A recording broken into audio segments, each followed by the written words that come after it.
Super hot. That's interesting, because that you kind of know what to expect. Plus, there are modded levels in Super hot as well, isn't there? Massive heat wave here at the moment. Very abnormal temperatures for January. Also, yes, chilling with some warm glog, and kind of forgot about that sleep thing. That is all the rage with the kids nowadays. Sleep is for the weak. And just call me weak, because I like my bed. Oh, they're dropping the last boss in Hades today. So, yeah, this is what I'm thinking. Maybe Hades would be a good one to jump into. Obviously, I played it like it had to be a year ago, because it was when it first came out on Epic. We took a look at it, didn't we? We played it for a few sessions.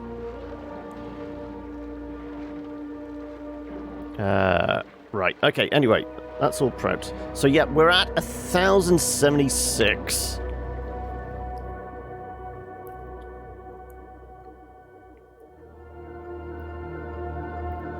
When am I going to include the oxygen? Well, I mean, we're trying to pump a little in, noob. Also, hi, how are we?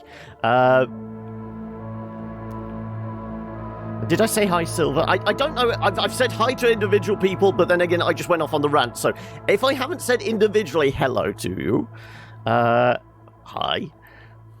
So I don't think I said like picked out like Panda and Sock as well.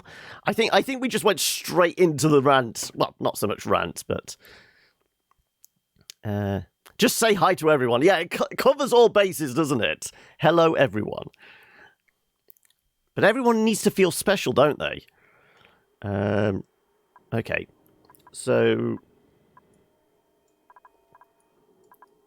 we were siphoning off oxygen. What is it in here? Not particularly dense. About 2 kilos. Still 11 in here.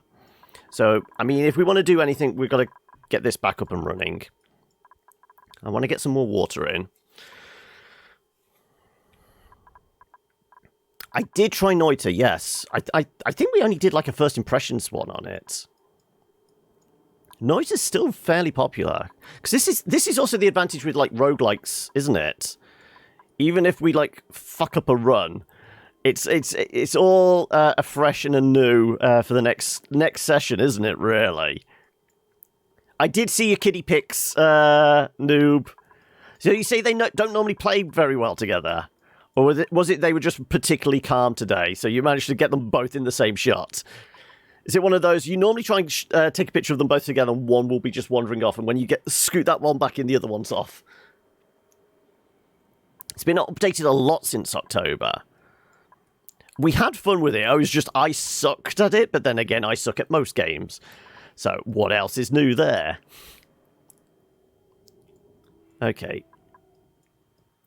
Well, first and foremost, is this out of commission? Next dormancy in 30 cycles. Okay, so power's not an issue. We can forget about, like, fussing and that about our power. We are still gobbling up oxygen.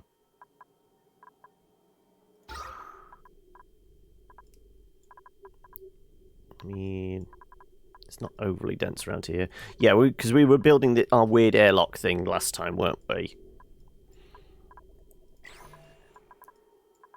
There is a bunch of oxygen over here, which we were converting. Is it still pretty germy? Still pretty germy, yeah. Okay. Today, I think I want to go do... Oh, don't move there. I want to do something, but you don't know what to do. Oh, okay. As in, more than just, like, going out on a walk or something like that. You've done some sketches in that in the past. How about you go on a walk, take a picture of, like, some, like, scenery or, you know, just something as simple as a tree or a building or something like that. Come back and try and sketch it. How about something along those lines? That's fairly straightforward.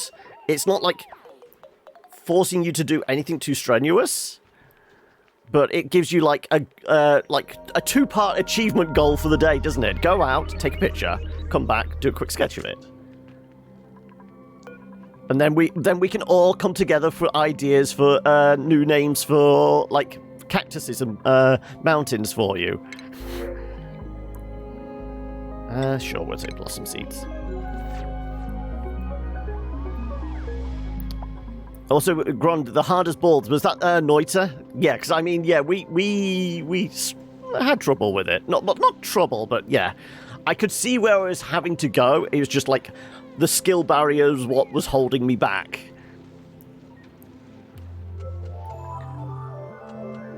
I mean, Factoria would well fit in with, like, what we tend to do on a Thursday with, like, the building type idea.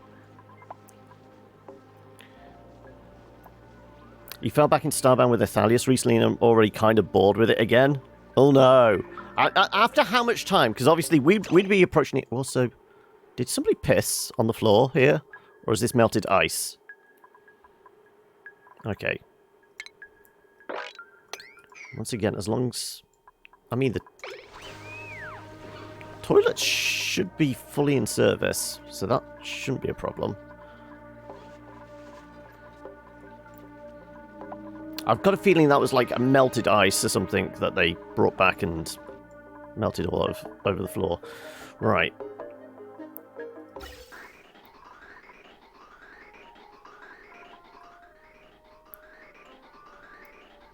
How's the oxygen in the base? It's okay. Not fantastic, but not horrible.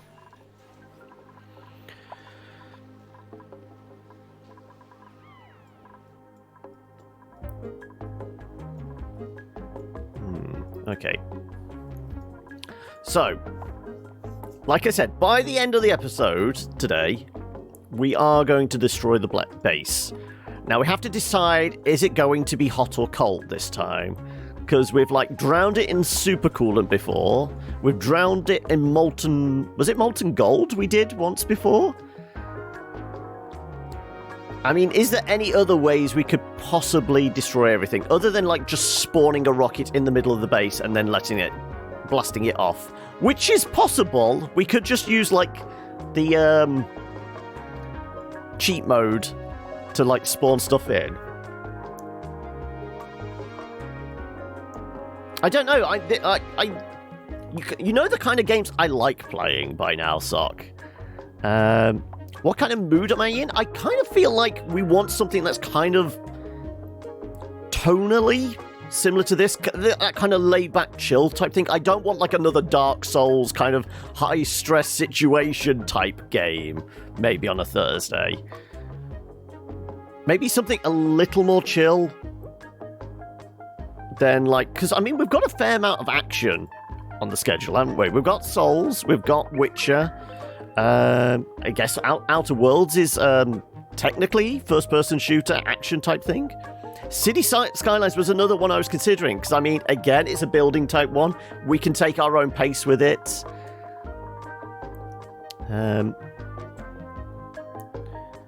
Wish you could go outside. Raining and ice everywhere. I mean, is that you know, what you're saying to yourself? I can't go out because it's bad weather, or is this just because you're very comfy in bed, Valdir?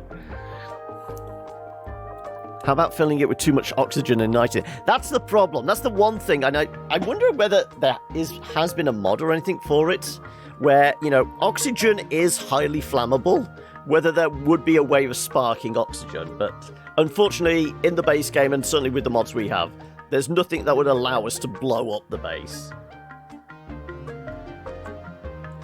The base is still alive, Hokey, yes. Though we're considering ways of destroying it. Because, I mean, we've got to that point, 1,000-odd cycles. I'm not saying we're in a rut, but we're in that kind of mode of, we could probably go with a change. You don't have any winter shoes, all have is a pair of summer shoes with no pattern underneath. Oh, okay. Zero grip, then. The rain and the ice is a hazard to your health, rather than just your comfort. You'd say Factory with drop-in, drop-out multiplayer? Well, like I said, my initial couple of thoughts were Darkest Dungeon and Hades, maybe. City Skylines was a possibility. RimWorld and Factoria were maybes as well. So if people could, like... If anyone wants to, like, make a note of these in the suggestions or general or in the Discord, we can start, like, narrowing down a short list. Unfortunately, oil doesn't burn either, surprisingly. Though drowning them in boiling hot oil could be fairly entertaining, because, I mean, the oil... We could get up to temperature.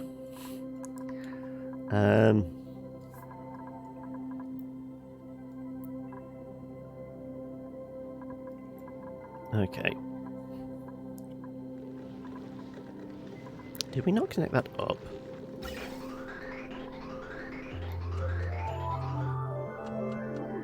Was that on the...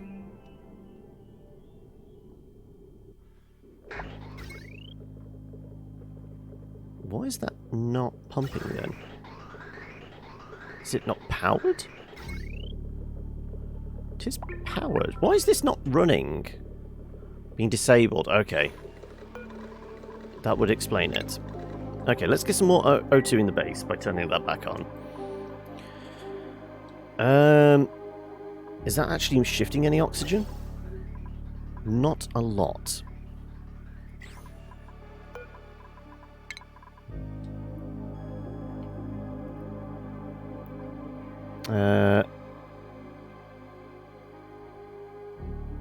Launching a rocket from within the core is like... I mean, I don't think we've done that yet at all. We've certainly drowned the base before. But I kind of like the idea of, like...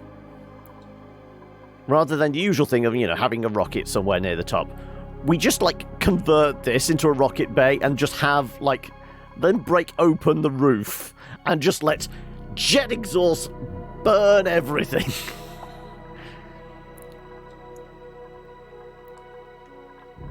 I feel like that could be a way to go.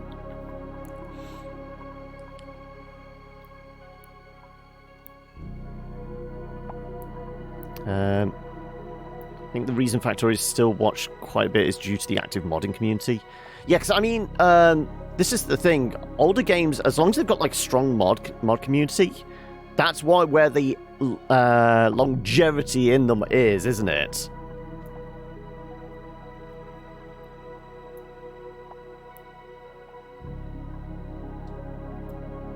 Yeah, I mean, rockets are about the only thing, like, that burn the air around them. Well, certainly superheat stuff and create fire, but...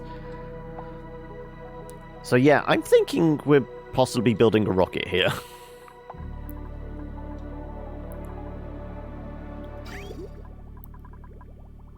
So let's start packing stuff away, shall we? Let's put away our toys. No, starvation's too slow and not that dramatic. We want something dramatic.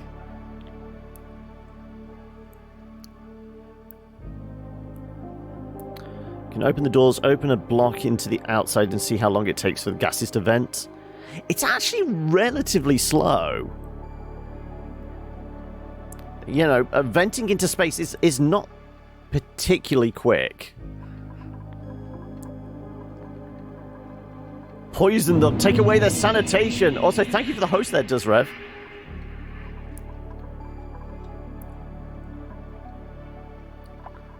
Let's, like, mop all this up. Like I said, we're gonna do... It's gonna look like we're just, like, packing away our toys, but it's just preparing them for disaster. I think we've, like, focused on, okay, we're just gonna, like... destroy them with a rocket engine, aren't we?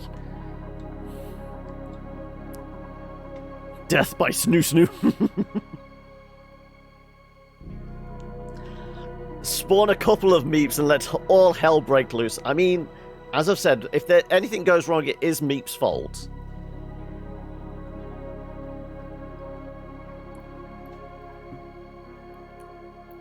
You've been venting into space for like 200 cycles on your map, and I've only just started to get the CO2 in my ethanol room down from 139,000 per tile down to like 14, which is still insanely high. Yes.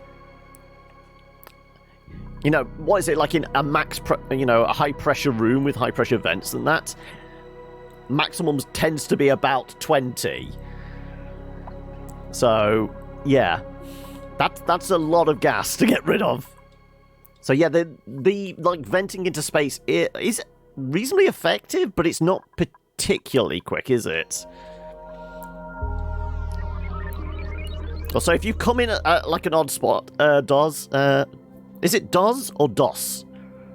Which way am I pronouncing it? But we've hit this point and we're just going, it's time for a change. Time to destroy everything. You normally want 12 to 1600, so you know 139,800 is a little high. Just a little bit. Every suggestion so far, there we go.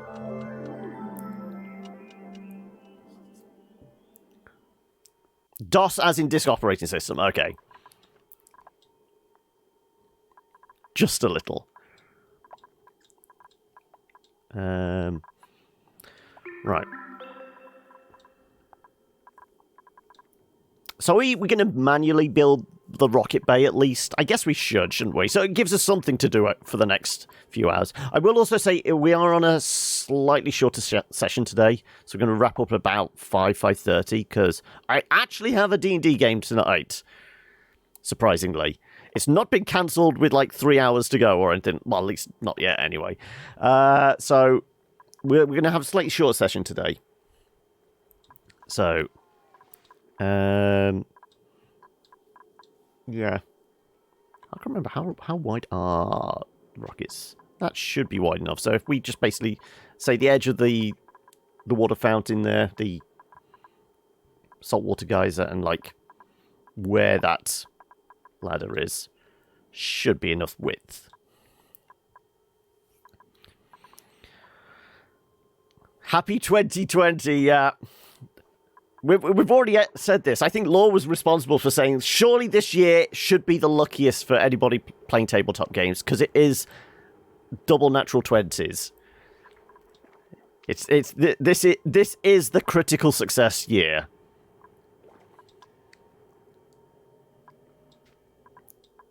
Yeah, I'm surprised there isn't, like, at least a podcast which is, like, stoners playing D&D. Maybe that's our niche. Maybe that's what we should start.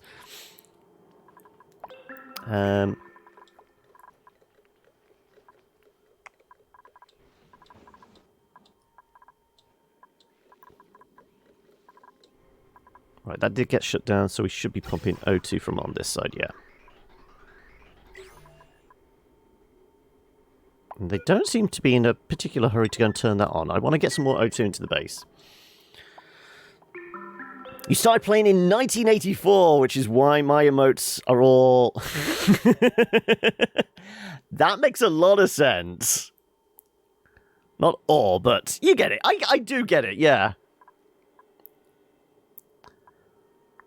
Yeah, I mean, there's a lot of, like, drinking. I mean, I feel like drinking helps a game session regardless, but I'm surprised somebody's not found the niche in the market of, like, stoners playing D&D.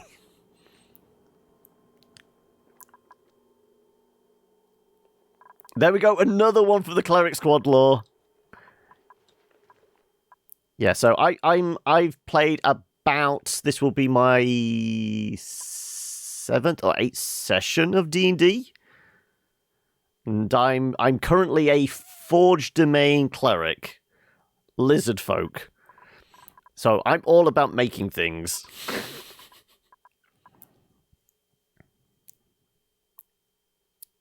Sword in the Stone, I like it. There, somebody Get the domain ready. Well, that's already the name for it.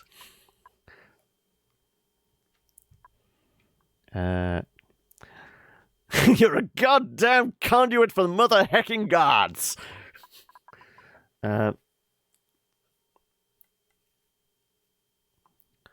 You've got another base builder colony type game you've not touched, Maya. I can't recall too much about it. Obviously, it's in the library, so I must have had enough about me to actually, you know, contact the devs or we get sent a code and actually install it. Well, not install it, but, you know, log the key. But I don't recall too much about it. I always thought Maya was like a first-person walking sim one? What am I thinking of?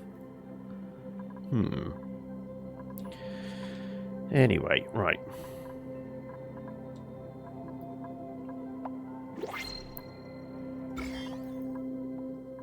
Thankfully, no problems over here. This all should eventually get cleaned up, so we can, like, steal some O2 from this side.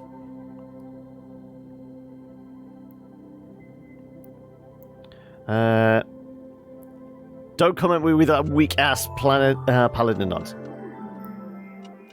Maya's the name of the planet. Ah, so it might have been like one of those first-person, almost like colonized Mars type one. That might be what I was thinking. Why I was thinking it was like a walking sim. But it's a base builder, but it's first-person one, isn't it? Okay, now vague recollections coming in. Weak-ass paladin nonsense. A real warrior for God doesn't need that much martial training. You're a force of the divinity. You don't need to spend 8 hours a day training. You need to spend that time praying. So obviously, having played through, what, 84? Was that, like... Would that have been 2nd edition? Thus. I presume that would have been, like, 2nd edition. Playing through, like, all the various editions, like, which, like, class has, like, do you feel has changed the most over the years? And which is your, like, favourite version of that class with whichever edition of D&D? Created by indie developer Simon Rothmeyer, it's a space colony simulator game having surviving, thriving in another world. I'm having vague recollections about it. I think I did look into it, and I think it was like of a bunch that weren't particularly good. There was a lot that came out that had that very, very similar feel.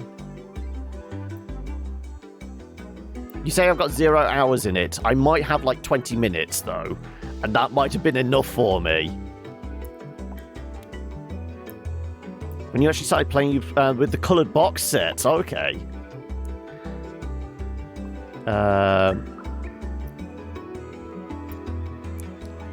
You need us wild mages around to make you look awesome when you fuck up.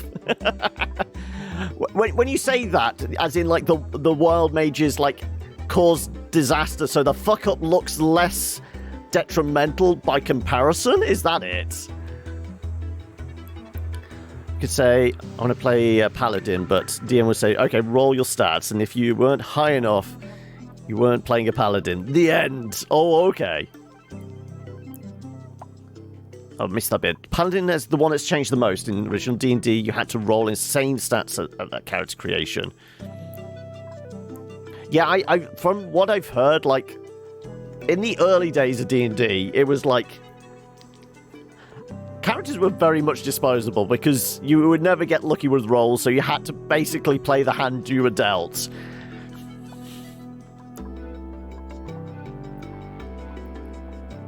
I mean, this all is all very alright, isn't it? I wonder if we can just shunt some in from here.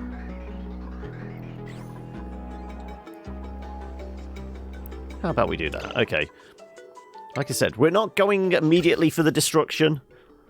We're gonna, like, maintain the base a bit.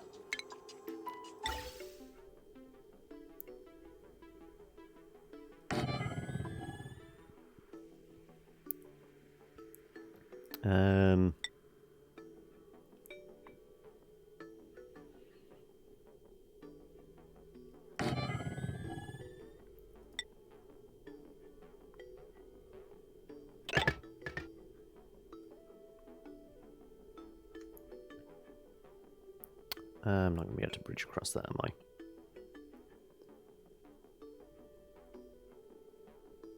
Screw it. Let's do something like this.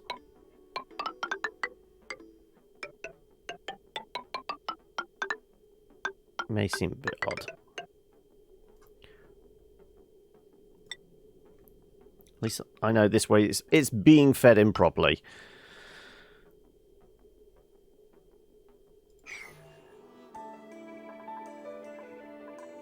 I mean, it's not going to be particularly cold, but it's not like we're that bothered about it overheating now. The base.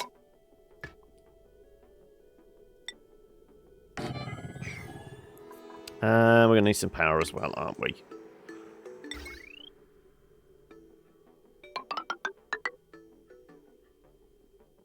Oh. Of course. Yep, sorry.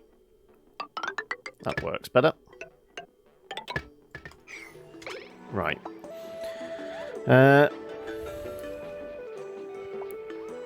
It's actually divine powers. They're all swooping and posing until they do something. Oh, I missed a bit of stuff here, haven't I? What have I missed? What did I miss?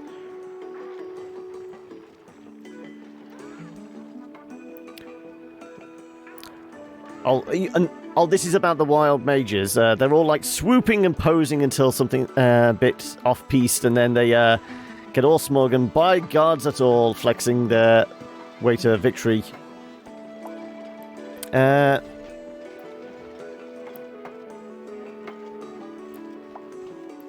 Don't you have bots? Oh, what? If you don't mind, a little bit of advice, unless you're currently being attacked by bots, or it's really a consistent problem. Don't have your bots time out URLs.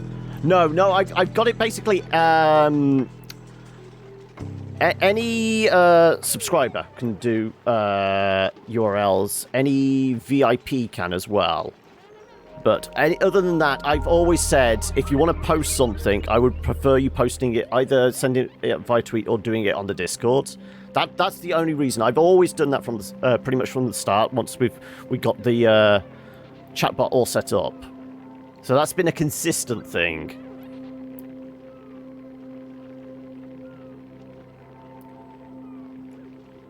Because, you know, you will have the idiots come in.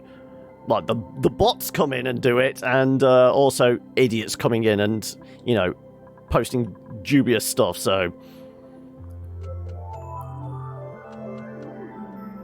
Yeah, as a VIP, you should be able to. I'm pretty sure it's both VIPs and subs can do URLs. You've played Wizard, Monk, Fighter, Blood Hunter, Artificer, and Ranger. Is that the new Artificer, Ender? Or is this like one of the older versions? You have a Warforged fighter called Dirt. He's literally Shovel Knight. Oh, fantastic.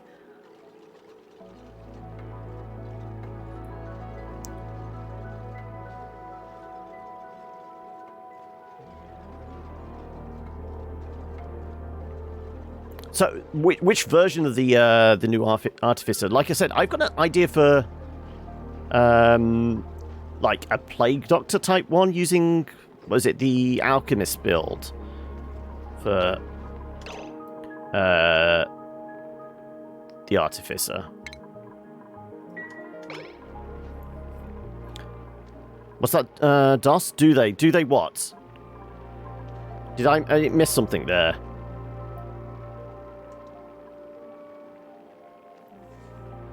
Yeah, just keep the link spam down as well.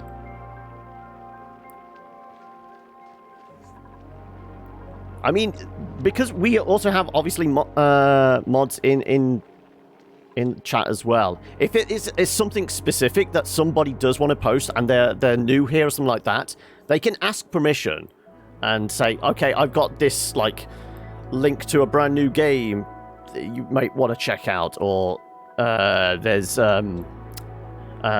here's an image of like a good build for, you know, something like Oni, something like that. They can ask for permission to post stuff, but as a general rule, I have like URLs turned off because I know it can get a problem.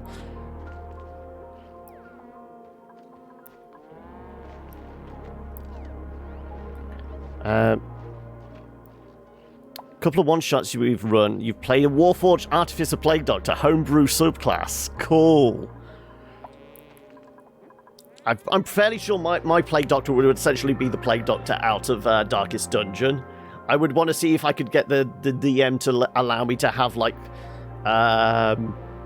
what is it? It's the, was it Roman Catholic censer?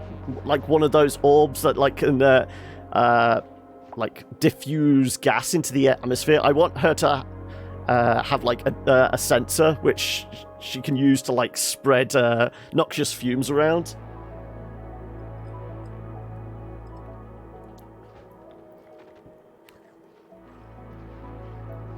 Because, yeah, it's, the other thing with, like, posting stuff in chat, I'm only pretty much getting every other thing that's said. And if it's a link, I'm not liable to click away onto it.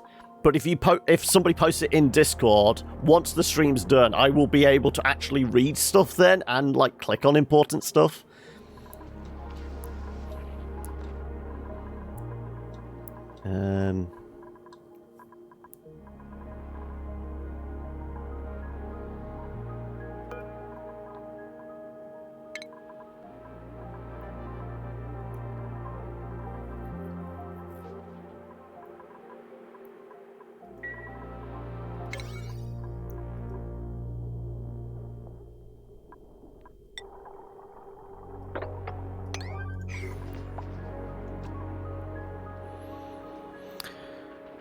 It was an article about the RPG you mentioned.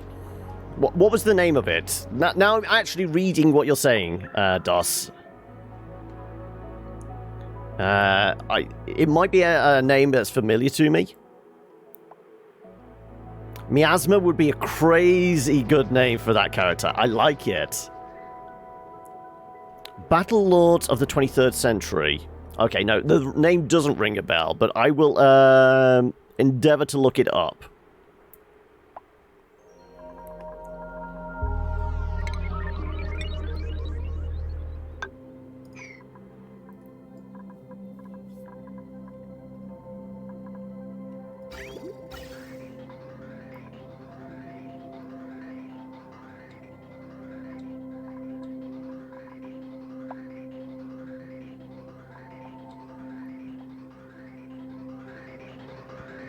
Oh, okay, so our sensor tripping out now. It is indeed. Oh, not 5 grams, 5,000. It's over 5. No. Slope, thank you. Alright. They should keep going now. Oh, where is this one actually? Yeah, that would work. No, it wouldn't actually. It's filled with gas. You're in over 100 different Discords. You stop counting once I hit 100. I don't blame you. So I probably won't do more than stop by once or twice. No worries. I'm fine with that. As I said, it's just for, like, it helps me focus. Because, like I said, posting like random links in chat, I'm never going to see, honestly. Because I may see them fly by in passing, but I will never get a chance to actually click on them.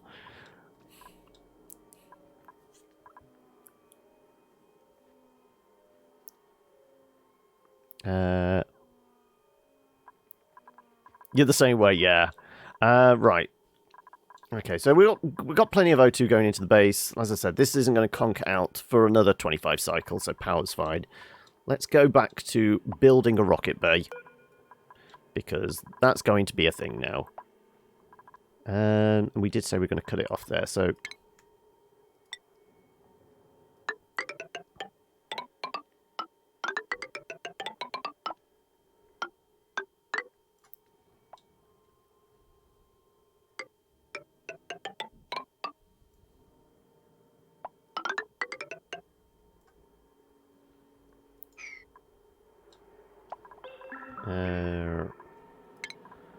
Want some ladders. And what's the betting? Some Muppets going to try and bury themselves in concrete. Because they always want to.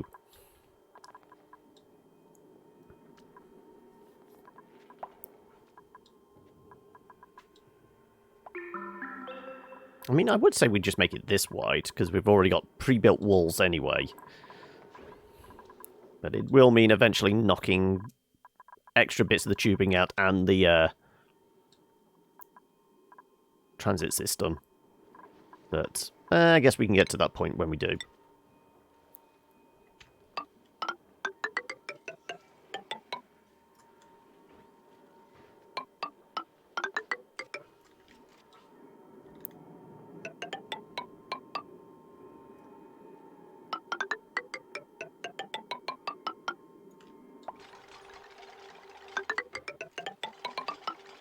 Right, okay.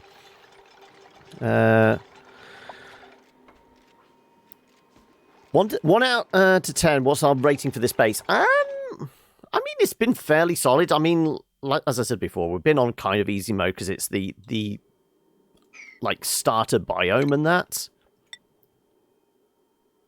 For stuff we've managed to achieve and get done, I would, like, peg it as around about a 6 or a 7. Creativity... it's very average, isn't it? 5. Success in the fact that we've not particularly struggled? I'd say a high 7, maybe an 8.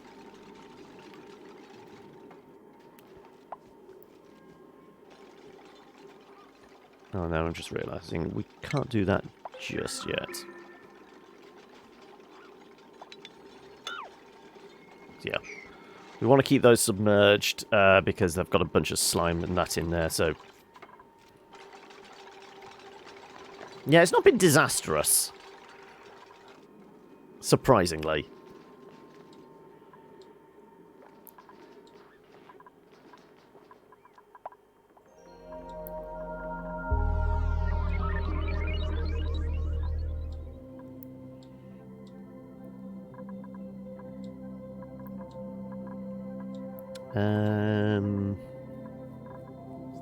Okay, the pool is filling up. This one's... I mean, we could drain a bit off. Fill the tank, back it up.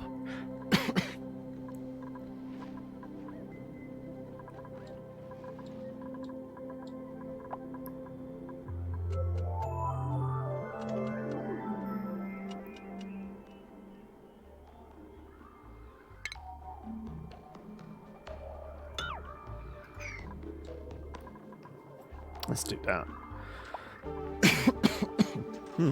Excuse me.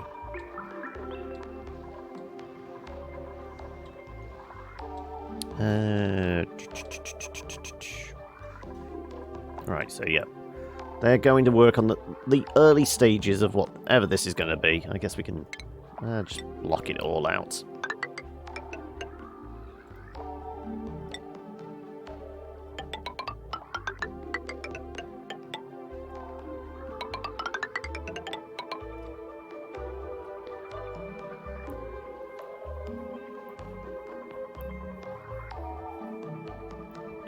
Did you get that, the thing from yesterday, Panda? Oh, it is... what were you trying to grab, Panda? Or am I not supposed to know? And were you doing this on stream?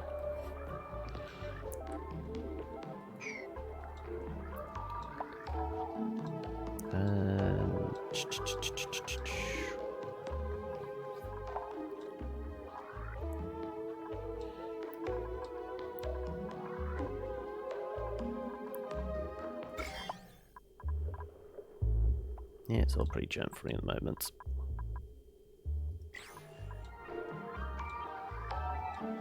We are going to die! I'm surprised nobody's done the new sound effect yet. It's not listed, But if you were in the Discord yesterday evening, you would have noticed I have set something else new up. Though I think I put a slightly longer cooldown timer on it because, like I said, I've got a feeling it is possibly going to get annoying.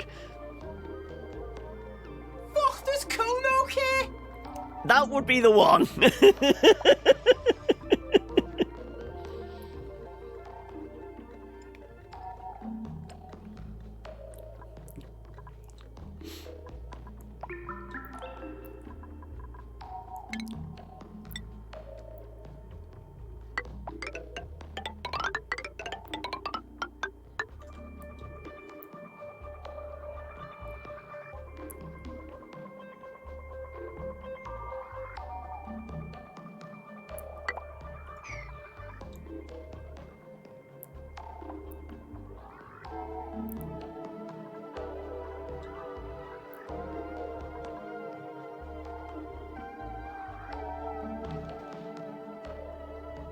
I've played Limbo, yeah. Maybe I didn't play it on the Kilobits account. But no, I have played Limbo.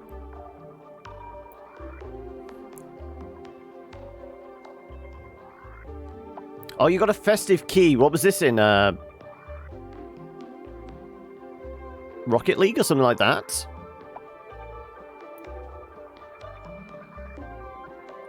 Yeah, I've done both Limbo and Inside. I never completed, what was the other one there? That wasn't from the same makers, but had a very similar style. It was, Little Nightmares. I played a bunch of it. I know, I say a bunch of it. It's not a particularly long game, but I never completed it.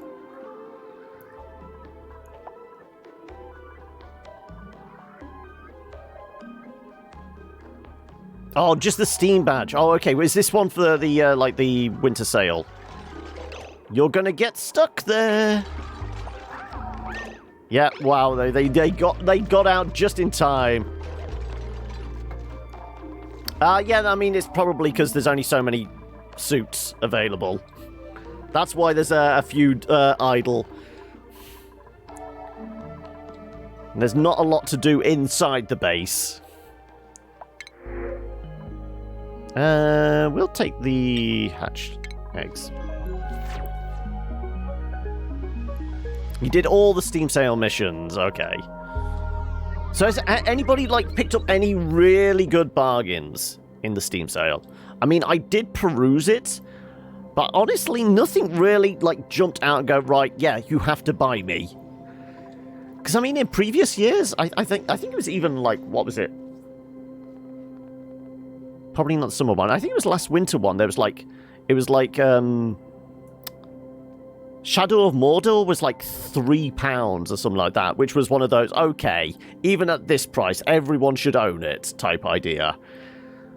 But I can't say there's been any that has been really, you have to buy this.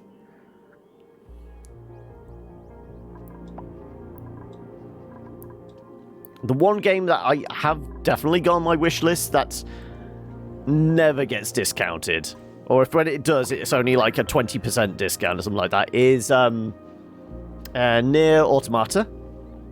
I really want to play that, but I refuse to pay top whack for it. I'm waiting for when it gets that 60-70% discount. You picked up a few games that had been on your wish list, but nothing outstanding. This is the thing. There's it's almost now we're getting to that stage of, okay, it's a Steam sale. I have to buy something because it's a Steam sale, but nothing's there going, oh, right, I feel like I've won the game here. I've beaten the Steam sale because I've managed to nab this really cool game at a really good price. When you have over 1,000 games, yeah, I mean, I think the Kilobits account, I've got 1,500 games or something like that. I've probably got 1 to 200 games on my own account, and then there's every other client as well, which has got, dozens of games. What are you gonna do? First world problems, I guess. Also, it's been years since they had 90% off games. Yeah, that's the thing. It's because it's not like the old days when it was like the flash sales and that. That's when you would be hanging around waiting for that like 85, 90% discount, wouldn't you? You'd see a game on sale and you go, ooh, that one's going to go for like a 12-hour stint. That's going to go down in price significantly.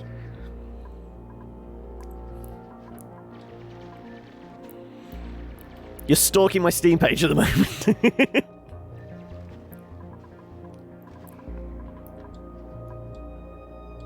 Yeah, I mean, the 1,500 games I've got in the Kilobits account, a lot of it is trash.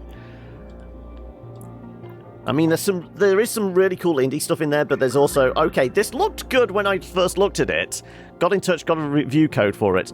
Turns out, yeah, the 20 minutes I've put into the game is about all I'm ever going to play of this. My own account is the one where I've got stuff like, I mean, Witcher 3 is on my own account, not the Kilobits account. All the Dark Souls games are on my own account. So any like the AAA stuff I've played on stream is probably on my own account.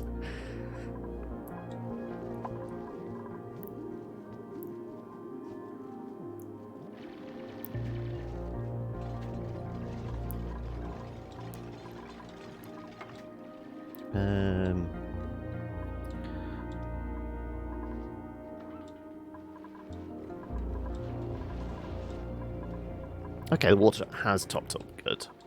Like I said, since we're not using this, we're just like pulling from around the base now. Water deprivation isn't going to be too much of an issue.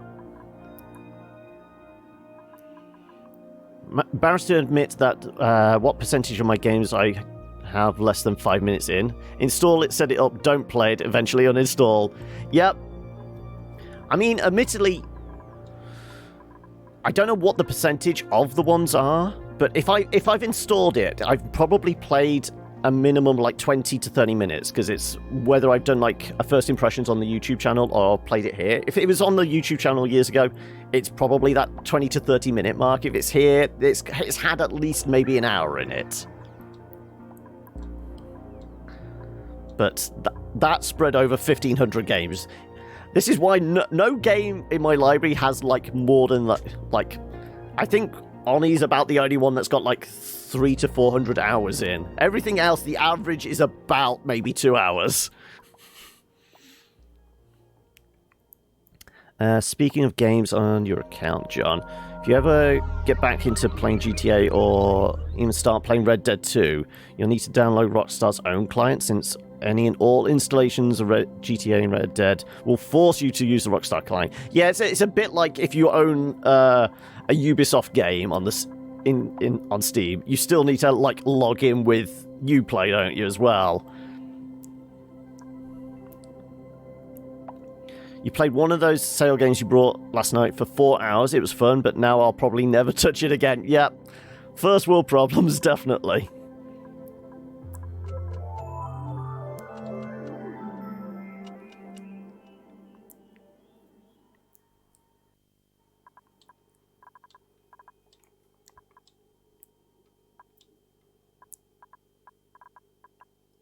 Okay, right.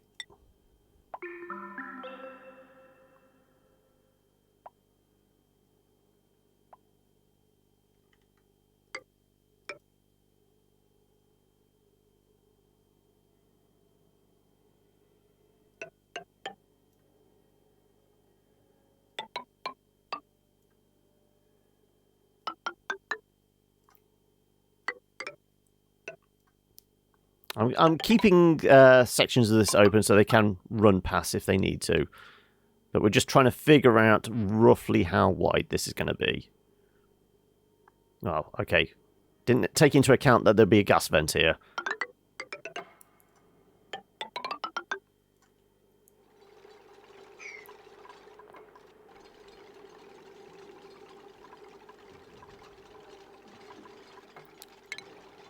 I guess we can just do that.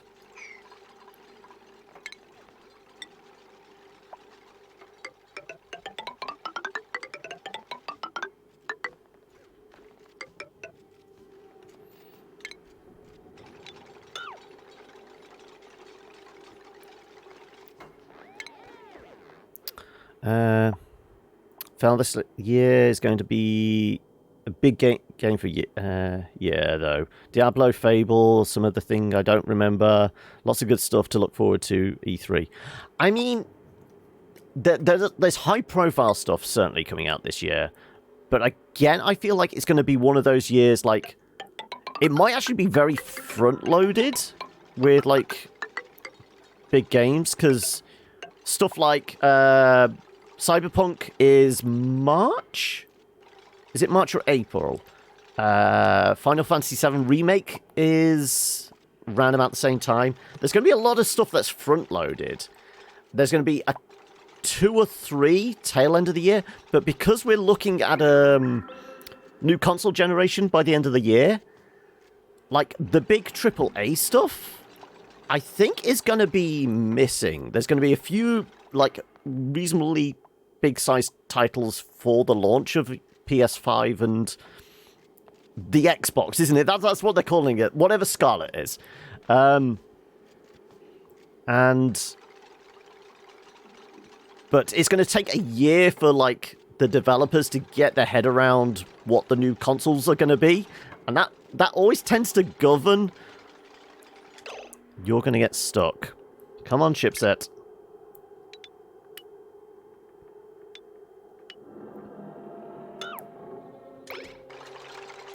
Yeah.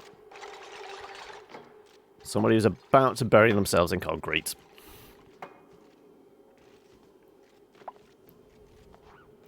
You've already pre-brought that. I like how you go, oh yeah, Cyberpunk, I've already paid for it. This is the other thing that bugs me about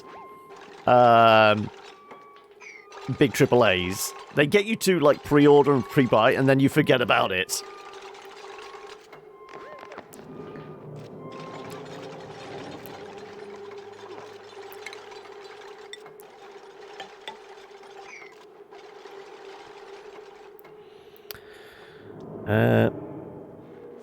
You try playing Final Fantasy VII, the old school one, and realize your memories of it were far fonder than the game deserves. I couldn't get more than an hour into it, so I'm unsure what the remake will bring except looking gorgeous. Well, it's a different combat system. Because it's the same combat system they've used for 10? No, not 10. 15, isn't it? And it's the same engine as 15. But the difference is, yeah, it's going to be released episodically. So what we're going to get in the March-April release is essentially Midgar, isn't it? So it's what, the first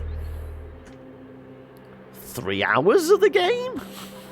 I don't know how much they've bulked it out or what. You're going to lurk? No worries, DOS.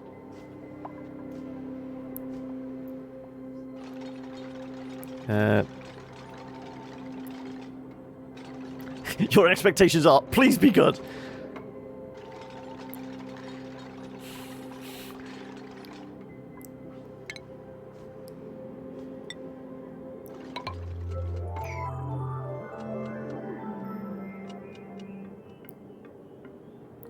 Because isn't it what it was originally going to be episodic? But it's kind of has to be episodic now because whoever was originally developing it, Squenix took it off them and they started developing it in-house. So they were behind the curve anyway. So they've had to go back to, like, back to the drawing board, and we're basically starting afresh on a tighter timeline.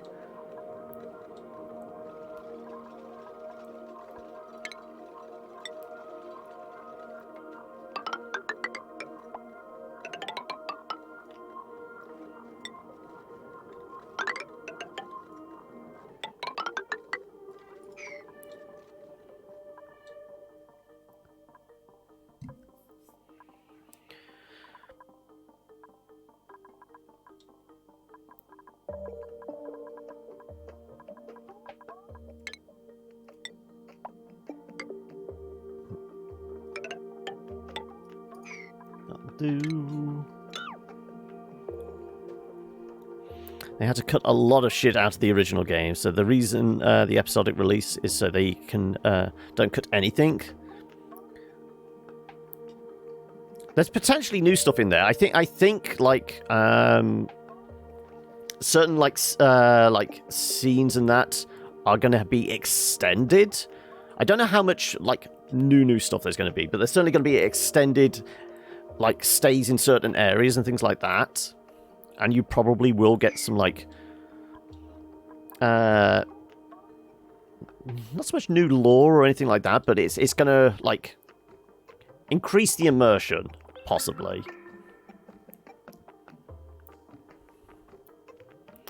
So you got to wonder whether the theme of happy modern terrorist of the people will translate well into modern mindset. I mean, that's it, was it? Avalanche is essentially akin to Extinction Rebellion. Though I don't know whether Cloud and the gang are going to be supergluing themselves to any trains.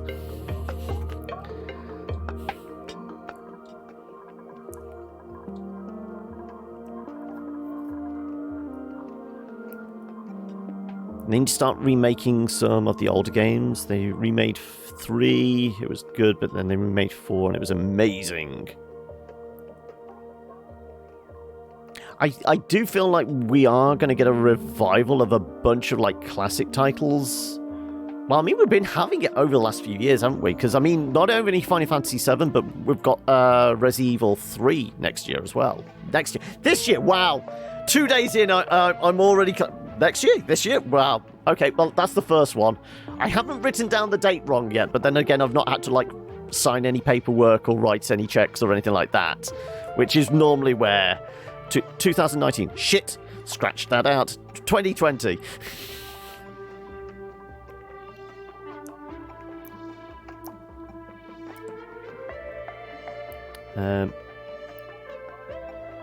Time to drive a car and do a Mandalorian marathon. No worries, Panda. You go enjoy Baby Yoda.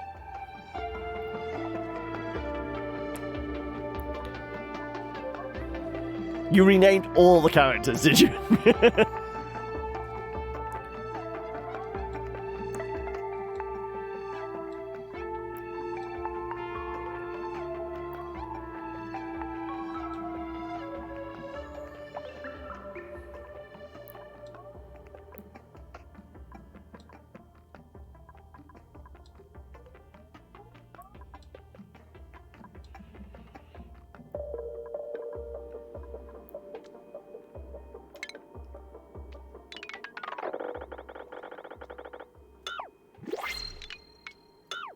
Right.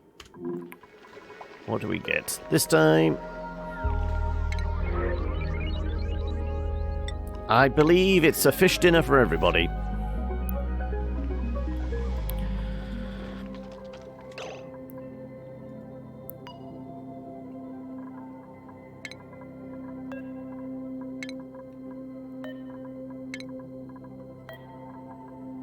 Attack the fishies!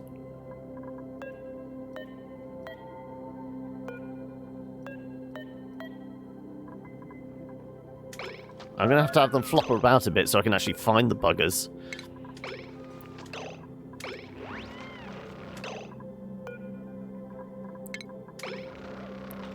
I don't think they're much of a threat.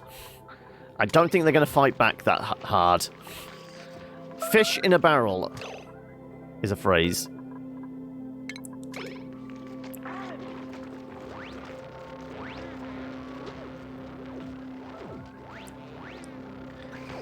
Your feet got called for fuck's sake. Can I remember that?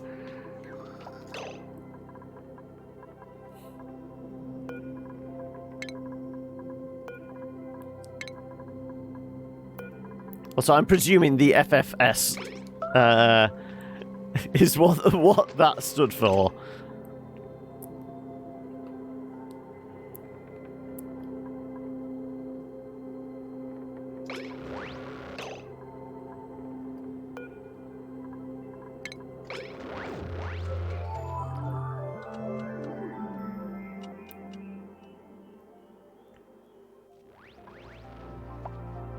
Yes, exactly, yeah. Right.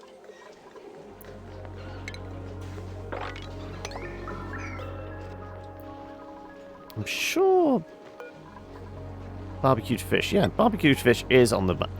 Yeah.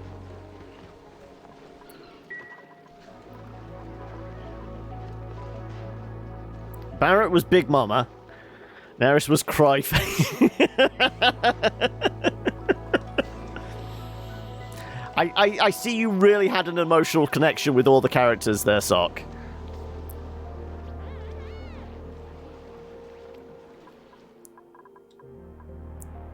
Well, it does actually kind of make sense, Noob, because... Was it 97? Was that the same year that Big Mama's House that came out? I've kind of got a feeling it would have been. So Barrett was actually just Martin Lawrence in a fat suit.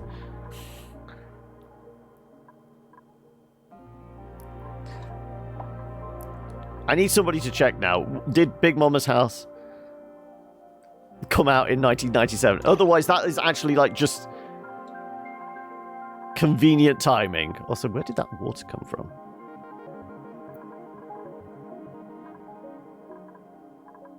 I guess that was stored somewhere.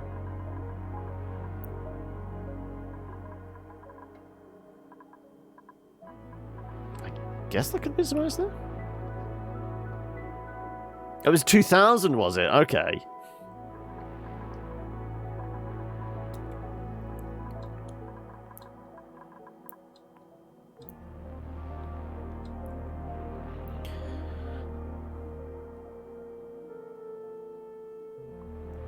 Guys, seen Final Fantasy VII Machina abridged by the team 4-star? No, can't say I have.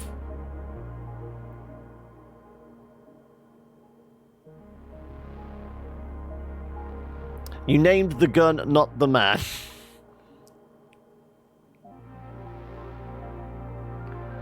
You figured he loved it like his mama. Right, okay. Context is everything, isn't it?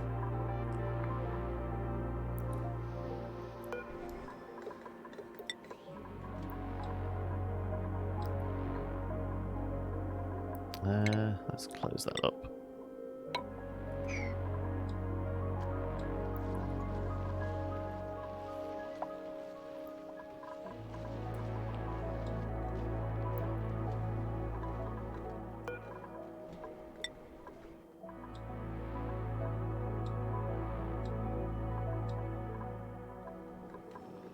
I guess we're not shifting... Oh, no, we are shifting water still. What did we set this temperature gauge to? 18. Okay, it's dead on 18.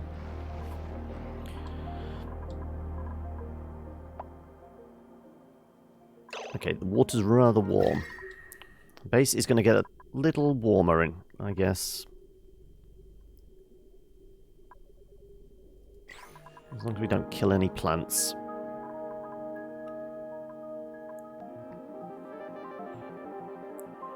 Vincent was emo goth.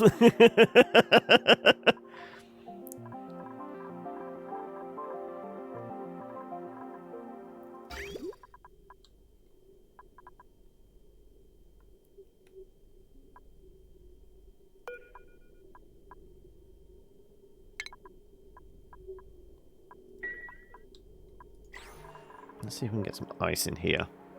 Where's our utility?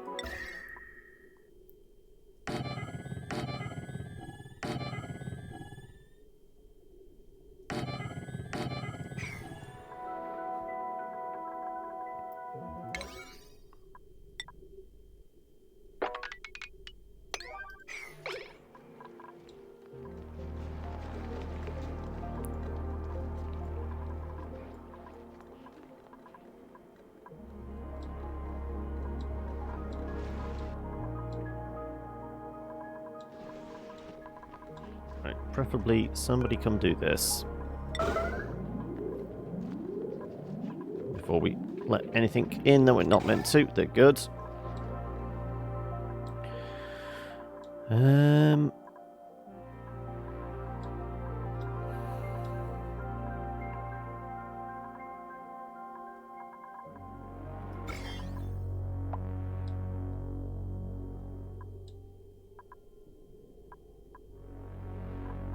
Very little in the way of germs. Thank the heavens, those are some decent layouts. I don't know. I mean, they are a little all over the place.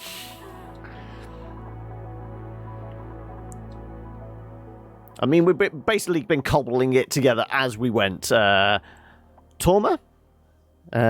Is it Torma Matin? Was it Taram Intron? Wow, I'm screwing this up, but greetings anyway. We are signing the colony's demise. I mean, we've got to the point of, okay, it's 1,000. Tora's fine. Okay, good. Greetings, Tora. We've got to, like, okay, it's 1,000 cycles. We've been playing this one base for many weeks now, because we only do the 1 day a week with Oni, and we're going, okay, time for a change, but we have to go out in style. So I'm going to plonk a rocket right on top of the base and just, like, maybe remove a bunch of the ceiling tiles, and you can guess where this is going to go.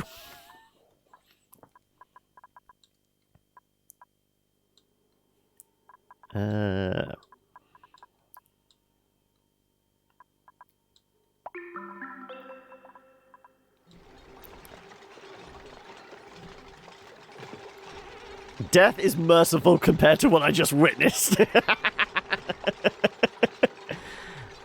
Yep.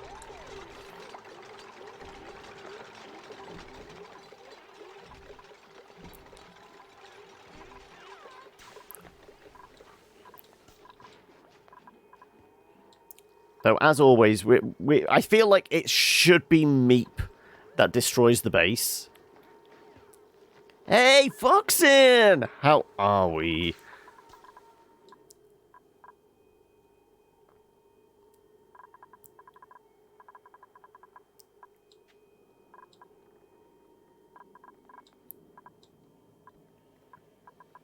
Okay, I'm guessing I'm going to run out of oxygen soon.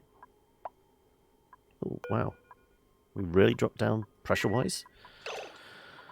Okay, so O2 is not steadily pumping at the moment.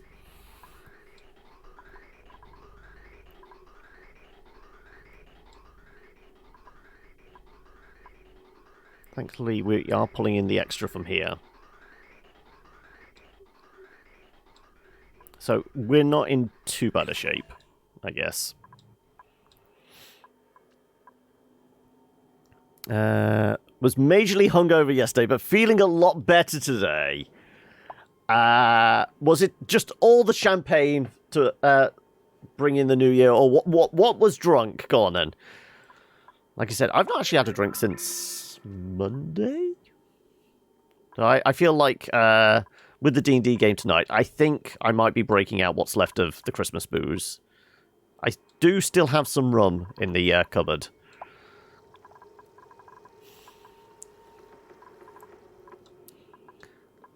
So that is more than likely going to get, I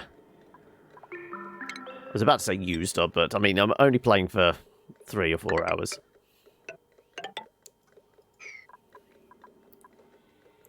You hate champagne. You had a couple of beers, not enough water. Hobby had 6 beers, 2 glasses of gin, a quarter of a fifth of rum. So he doesn't remember, doesn't remember the night. That sounds like a good way to kick off the year. But I mean, have you got any big plans for the year? I did jokingly ask at the start of the show, right, we're 2 days in, how many people have broken their New Year's resolutions already?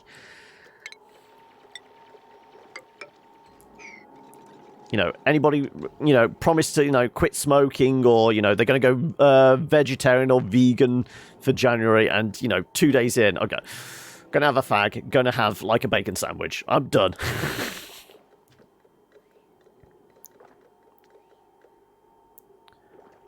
Pipe spaghetti, cooling water with aqua tuna in scalding oil. Temp check miles, kilometers away from the cooling source. If it wasn't the right temperature, it was fed back into the line that came directly from the steam geyser. Oof. You make less make resolutions than use Xmas New Year to binge the hell out of the bad things and then clean up your act. Seems like a good approach, actually. It's almost like, okay, I know I'm going to, like, do bad for, like, this, like, 6 to 8 week period over the silly season. I might as well just get it all out the way then. And, oh, are you... You are trapped. You're an idiot. How the hell did you get there? God damn it, Fluffy.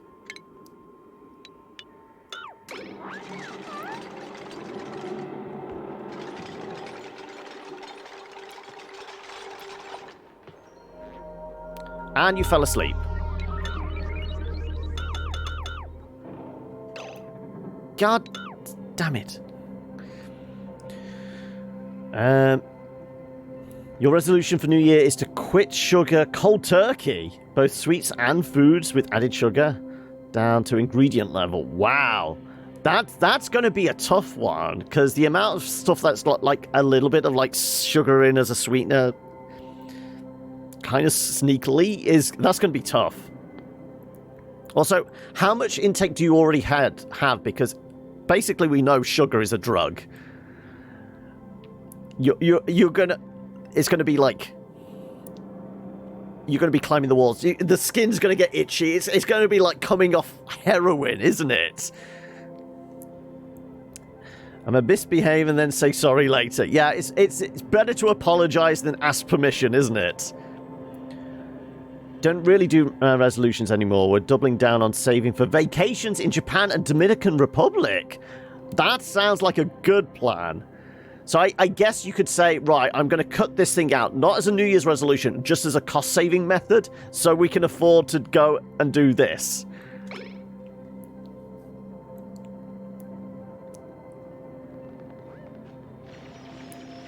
Yeah, it has to be hot tea.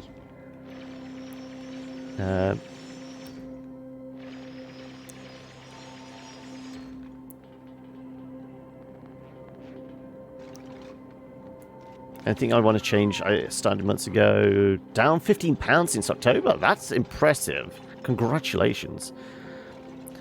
As an American, I'm supposed to like cold tea, but I'll take it either way. Is that I'm not fussy or, you know, whatever? Sugar has addiction potential of cocaine, but instead of expensive and relatively hard to get, it's cheap and everywhere. Yeah. Right. Put that block in there, so nobody... somebody's going to go from that side, aren't they? Stop it. Do I just have to force you to, like... Somebody's going to block themselves off again. Guaranteed. There we go. Sugar? What? He eats a brownie. What sugar? Yeah, I mean, as long as you hide the evidence. You dated an English girl, so cold tea was ruined for you. Oh, okay.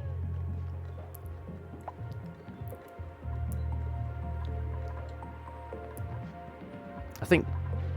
Panda, do you actually have narcolepsy, or have you just, like, decided to sleep outside now for some reason? Where's it? Bio. Bio.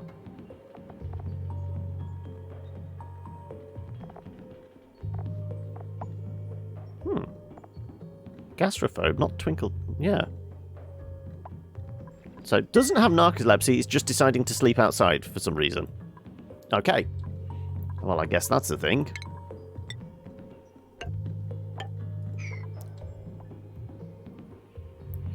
You quit sugar before and kept it up for 5 months. Only quit because your mum got worried about your weight since I dropped 50 kilos just by excluding sugar from your diet. Only does she was from Peterborough. Okay. No comment.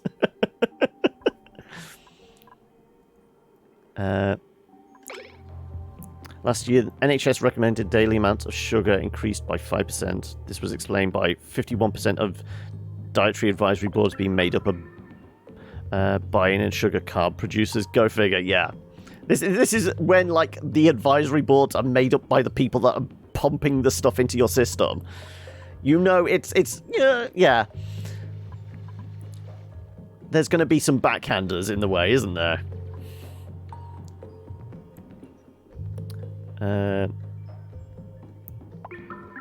You're doing WW and double log my food to make sure I'm eating enough.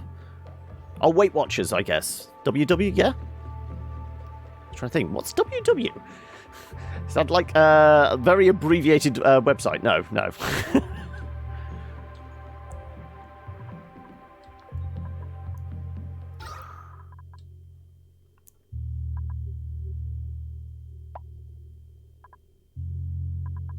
Oh, okay, so yeah, you're using Weight Watchers, but you're also using another app, so you can, like, verify between the two. That makes sense.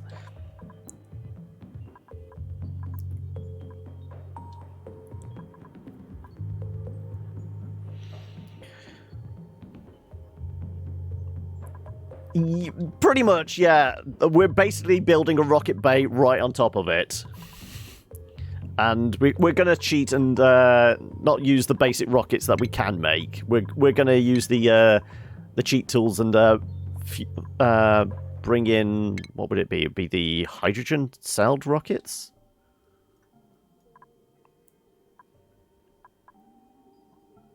Yeah, hydrogen engine. Welcome And just to the hamlet. Obliterate it all in a fiery death. And also, thank you for the follow there, Tora. As long as you're active enough, carbs are great fuel. When I was weightlifting 5 times a week, I was eating about 300 grams of carbs a day. So, is it? Have you got like a slightly scaled down like exercise regime then now? So you're no longer doing the weights 5 times a week. But I presume you're still doing some form of physical, exercise to help balance it out. All right.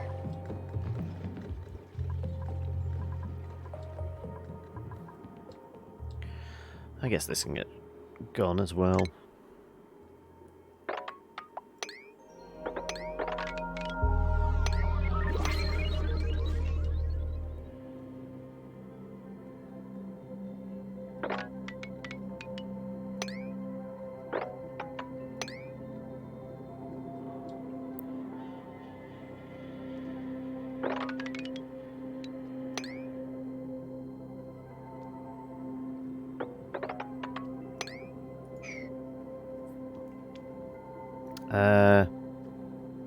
Allergic to ibuprofen and massive weightlifting like that was wrecking your body. Okay.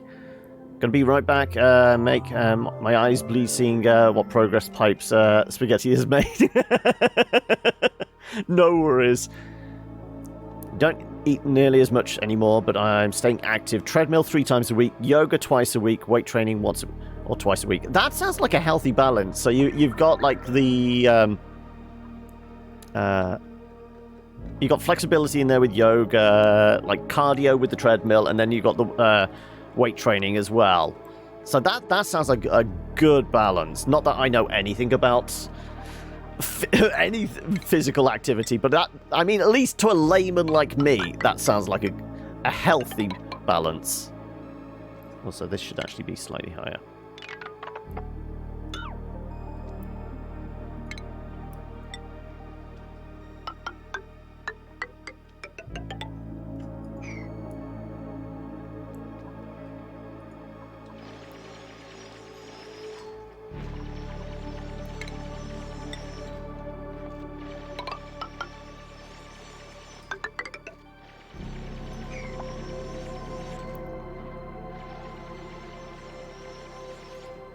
Three days of exercise a week should be the norm, yeah.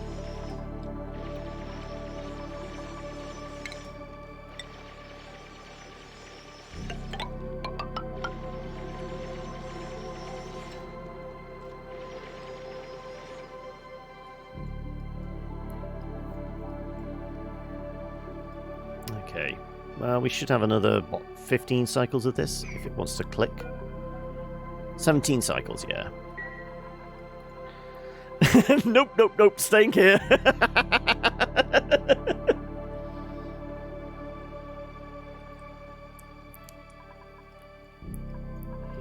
The real question is, does it seem like they're relatively experienced and still, like, you know, having pipes everywhere, or is it literally like their first base? Because everyone's first base in Oni is just an absolute chaotic mess of, like, just things bolted together.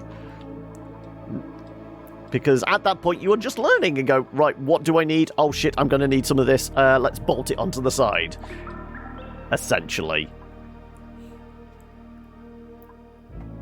Here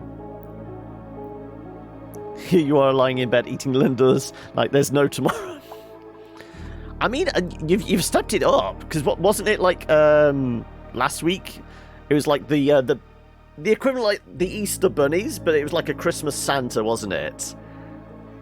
Though I guess Linda do actually do those things as well, don't they?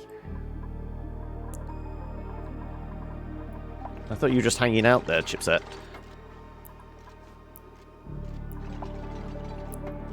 You might have to stop because you're feeling a tad queasy. Oh no.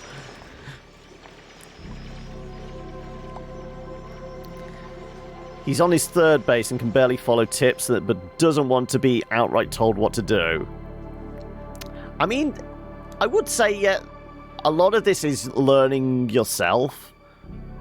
But once you get into the mindset going, okay, how can I improve myself? Then that's when you start watching the Brothgar videos and things like that on YouTube, isn't it?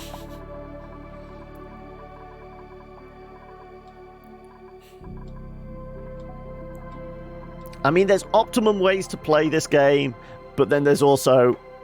I mean, our approach is, okay, I will get a few things done, and then I mostly use this as set a bunch of stuff up, then I talk to you guys. You love Brothgar. Though I'm definitely not to the extent of setting up spreadsheets to figure out the, like, maximum gas pressure, energy consumption. Yeah, he goes the next level, doesn't he?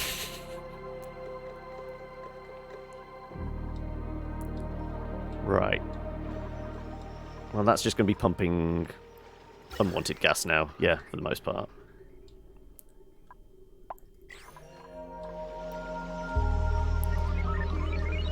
Well, let's steal some O2 from up here then instead. And we might as well chop through here.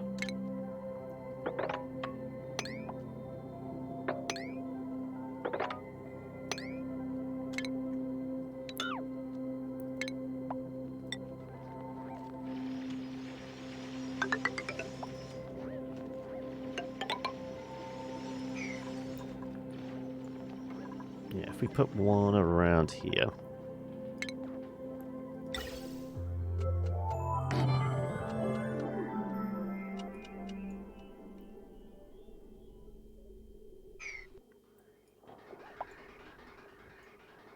I guess we could put one here as well. Not going to make much difference. Sure, we'll do it. Insulated. Why not?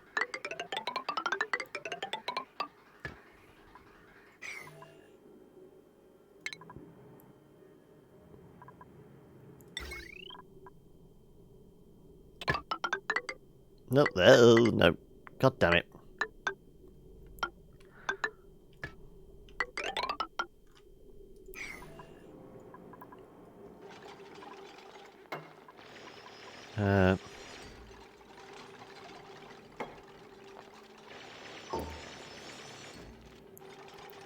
Brother used to work with that stuff for a living. It's second nature. Apparently he was like an important inspector of water treatment plant. That makes a lot more sense.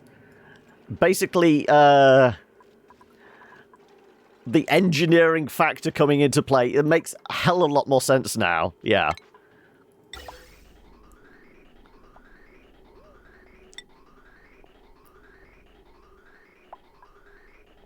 Screw it, let's just go straight down.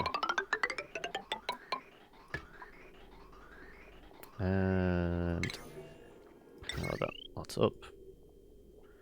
I guess I could come up from here. Sure.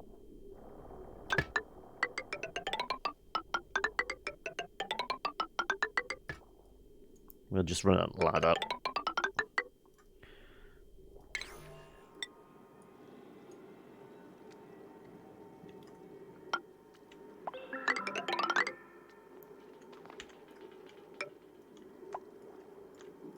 Cool, thank you.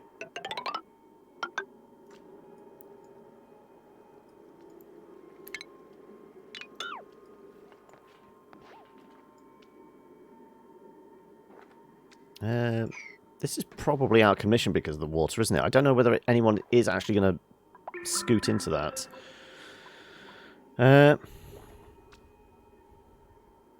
Oh yeah, well, I mean, this is going to get shut off in a moment because it's at the moment it's not actually going to be it's not breathing in too much O2, so that's going to get shut off. This one's already been shut off, so.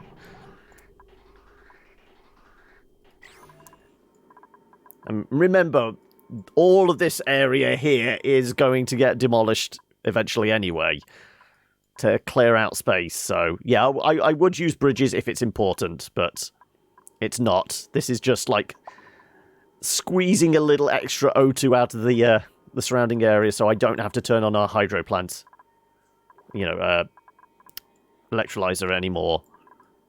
Conserve the water supply. Sure, we'll take some shinips. Because I still think we've got like 190 tons of sand. Where the hell's our filtration? Oh, sorry, 464 tons of sand. I don't think we need any more, apparently.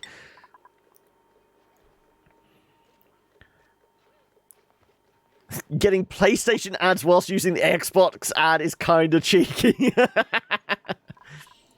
You'd think with the smart advertising, Microsoft would have wheedled those ones out.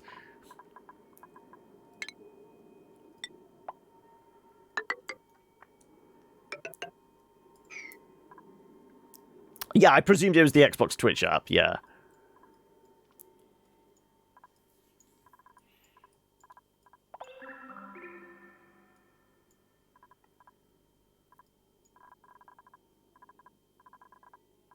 Apparently power's gone down there.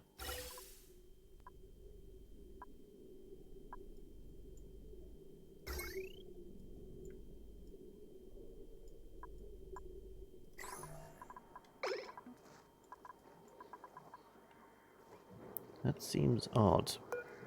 That should still be producing, so these should still all be working. Why is power gone out? That's a little odd. Huh?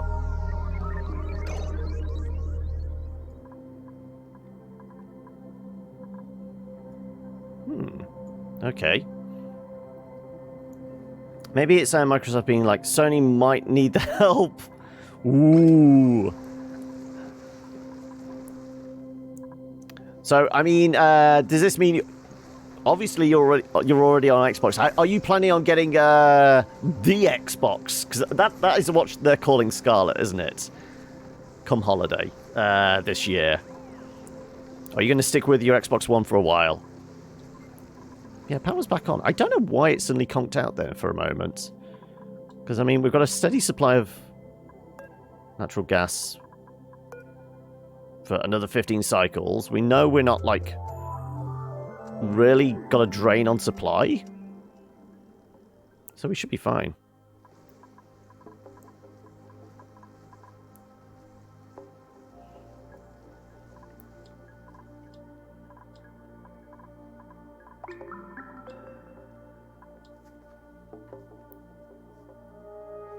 You're going to get the Xbox when it comes out late this year because you want to play and stream Red Dead 1. Okay.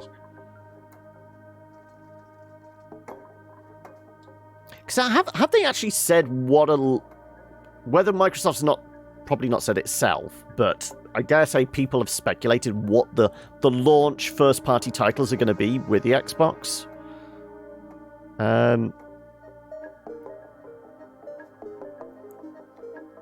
trying to think. What the ones they showcased have definitely got release, or supposedly being released this year? Because I'm trying to remember. The only one that sticks in my mind is Senua, but that's not got a date, and they only acquired the devs last year, so I doubt that's a first party that's going to be a launch title. What did they announce? That's Halo? Yeah, it would be Halo, wouldn't it? Halo Infinite, yeah. And that makes sense. If you automatically associate Xbox with Halo, don't you? So that wouldn't make a lot of sense.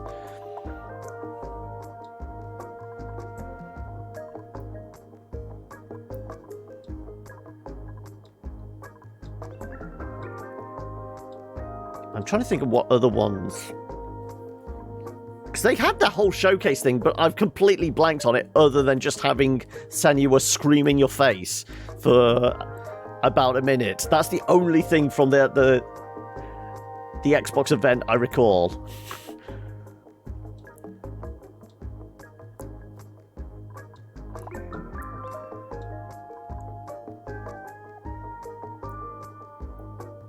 Can't find a fist emoji.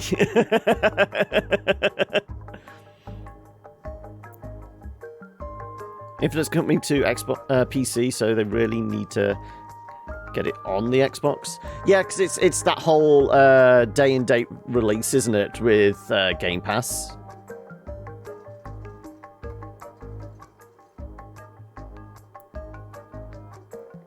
Yeah, everyone's confused by what the hell's Microsoft doing with like how they name the consoles.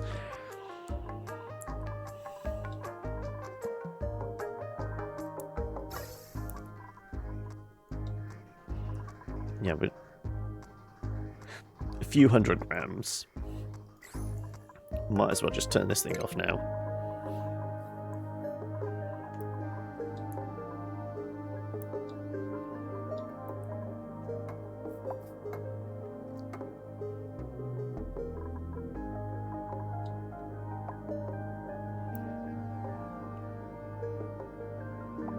Nintendo used to have original naming conventions up until the Switch. Well, it was a case of... It was right up until Wii, and then when they did Wii U, everybody goes, okay, is it like an upgraded version? Is it add-on? Things like that. This is what the whole thing was. There was, like, I suppose, some kind of logic to how they like came up with ideas for the name of the Nintendo consoles, because Wii is the same in every single language. It was that whole idea. But I don't think Nintendo's hurting, are they? Finally found out some time to start. Found some time to start Hellblade. Have to admit, it's very difficult. I'm finding it very upsetting, which I guess is half the point. Yes. Mechanics and everything are lovely. Environment is gorgeous, but gosh, it's a rough ride emotionally. Yes. And are you doing it the proper way with headphones?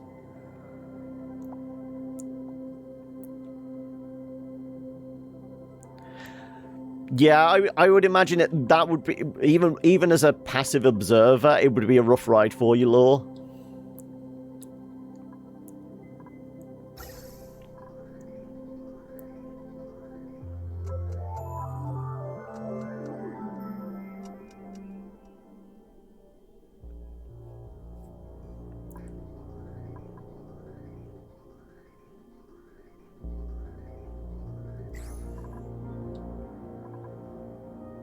Can't wear headphones these days. You get super frequent ear infections, and closed headphones are the best way to make it flare up again, annoyingly.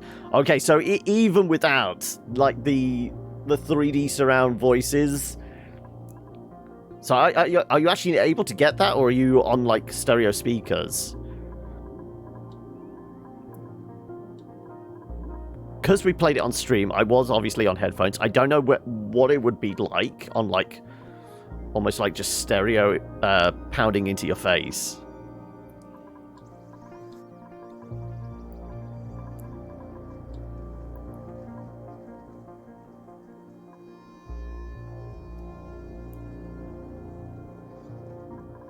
Well, this is the thing. Who are the devs again? It's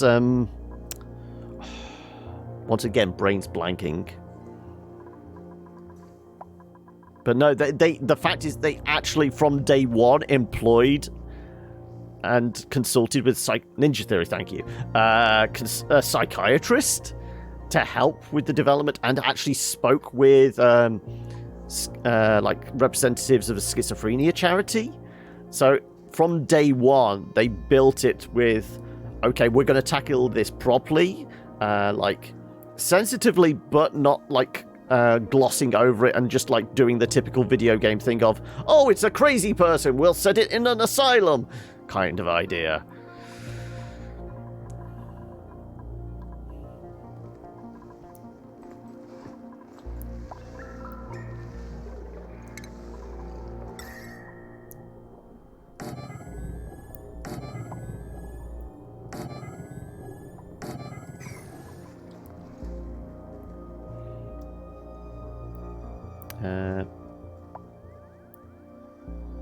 Yeah, and change the game according to their feedback, which impressed you. Yeah, I mean, have you actually watched any of like the dev diary stuff they did alongside it?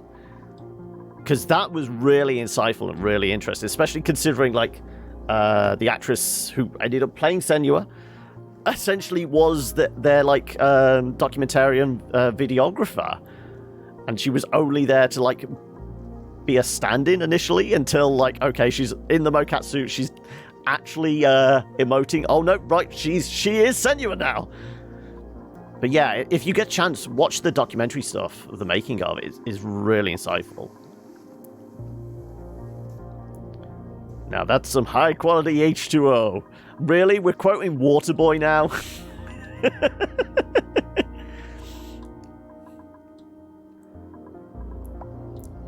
Also, what's worse, the fact that I recognize that quote immediately.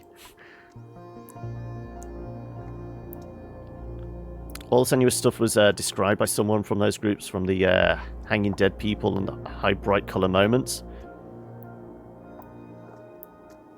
I think it was a little while. You find it quite difficult. We'll finish it though. How far in are you? Can you remember like what the last kind of boss or the big plot point or anything you did was? You love me for that. I hate myself for that.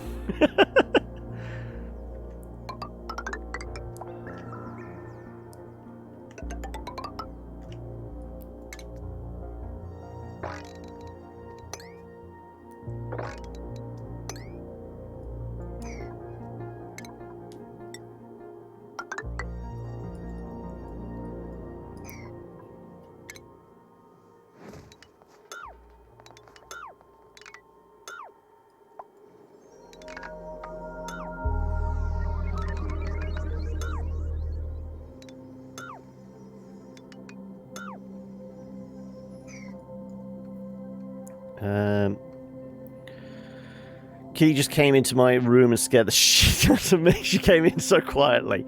It's almost like felines are like stealthy predators or something.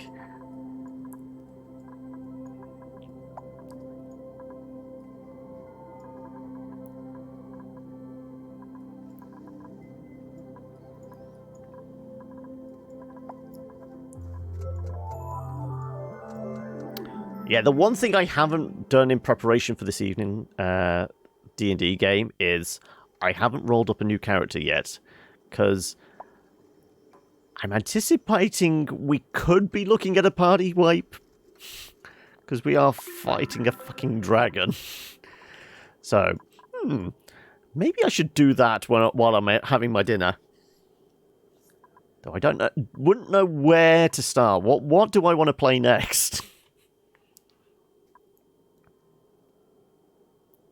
I never did D in December because I mean we didn't really have the opportunity. There was like the outside chance we were potentially going to do something for the 12-hour community day, weren't we?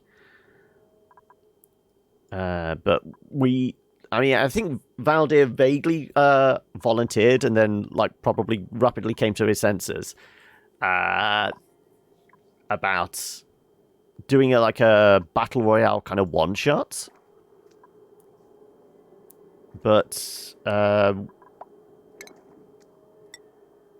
it's going to happen. I mean, I kind of said to myself, I'm going to have to write it up. But I do have a list of, like, almost resolutions, New Year's resolutions, plans for the channel type idea. And one of them is, well, I guess two of them is. One is play in an online campaign with YouTubers and streamers.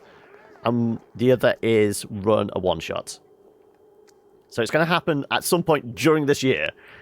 But, I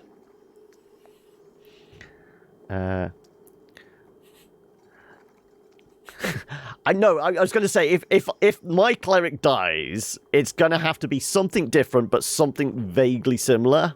So I'm thinking it's possibly going to be Druid, maybe?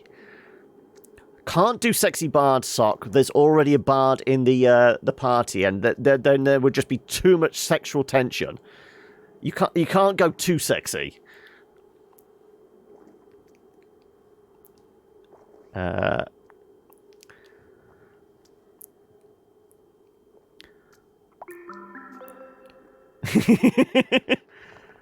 the bard in. You want to play an asexual orc bard?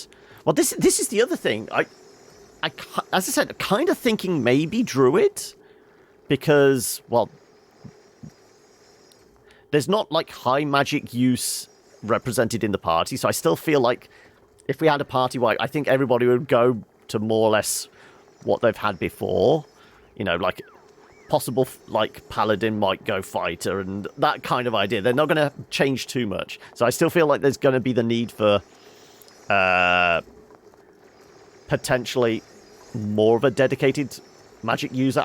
I'm still not confident to, like, have a sorcerer or mage, wizard type idea. But my real sticking point is, what race do I go with? Because I kind of don't want to be boring and play like a human. But what would be a good race for maybe a druid? What about Rogue Thief with 0 wisdom, who is perpetually stealing shit that they think they'll get rich off? Well, you say that there are already two rogues in the party.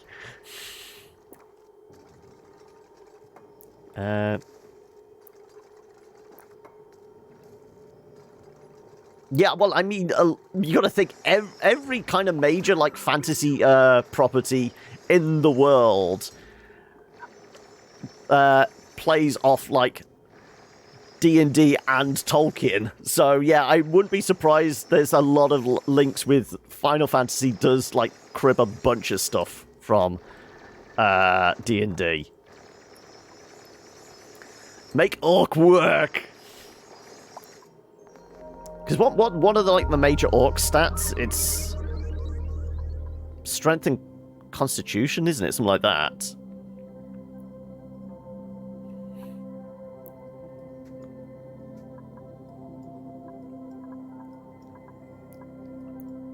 Like I said, I have, like, concepts for a bunch of characters, but like I said, I don't know whether I could roll them into the party, because there's, like,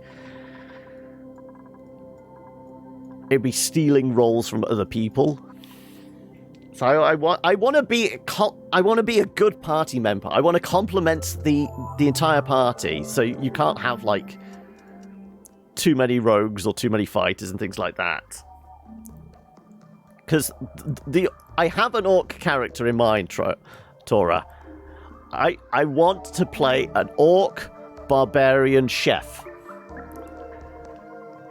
Absolutely happy-go-lucky character, actually raised by halflings, but you should never touch his knives or insult his cooking. that's when he flies into a rage.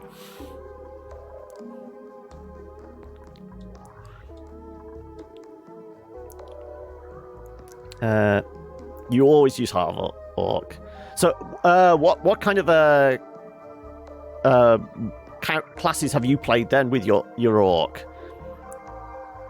A friend of yours ran a Monster of a Week campaign over New Year, which is designed to be a one-shot campaign. Okay, interesting. Kind of borrows a lot from Buffy World, but basically there's a monster in the party, have to find it and destroy it. So it is literally your party is the Scooby Gang. I like that idea.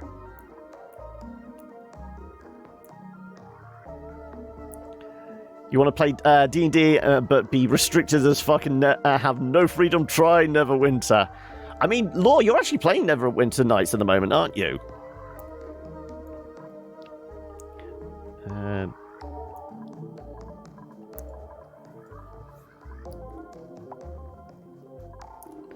Yeah, really is, yeah. It leaves clues all over the place and the gang have to find them, suss out how to beat it, and then get on with it. I like that idea. Your friend's monster was called Lou.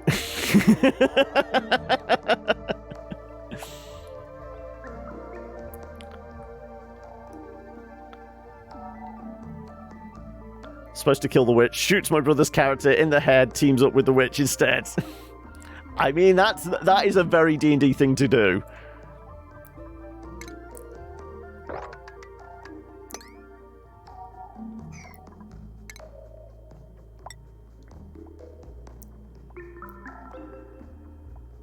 Please do, Sock. Yeah, definitely.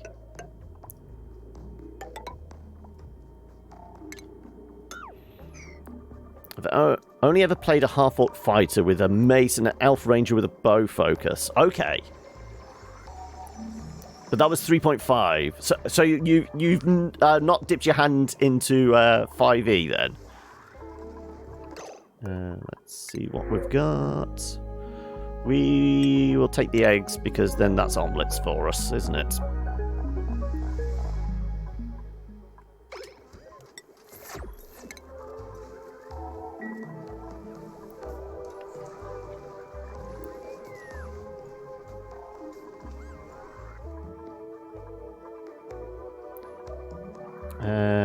Never really got off the ground. Campaign died, but was fun while it lasted. Called him Horace. So as a half-orc gardener, I'm thinking like, was it a shovel? It had to be a shovel as like your primary weapon.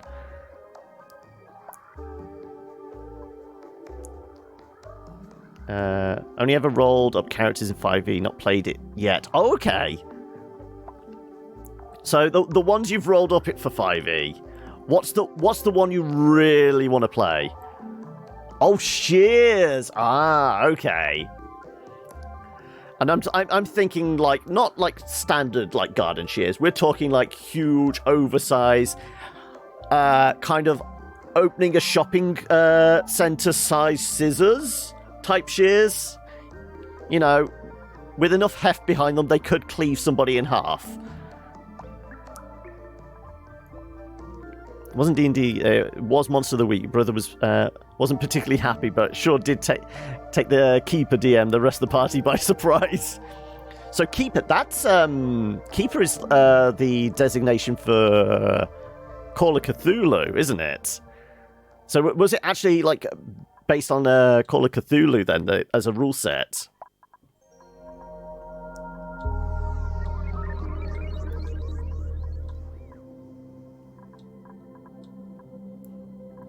Okay, because we're finishing slightly earlier today, I feel like this would probably be an appropriate point to take our break.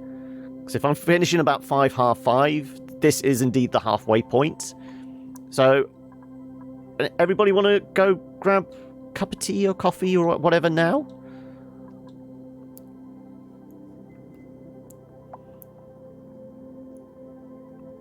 He had his own rules. It was a 2d6 system.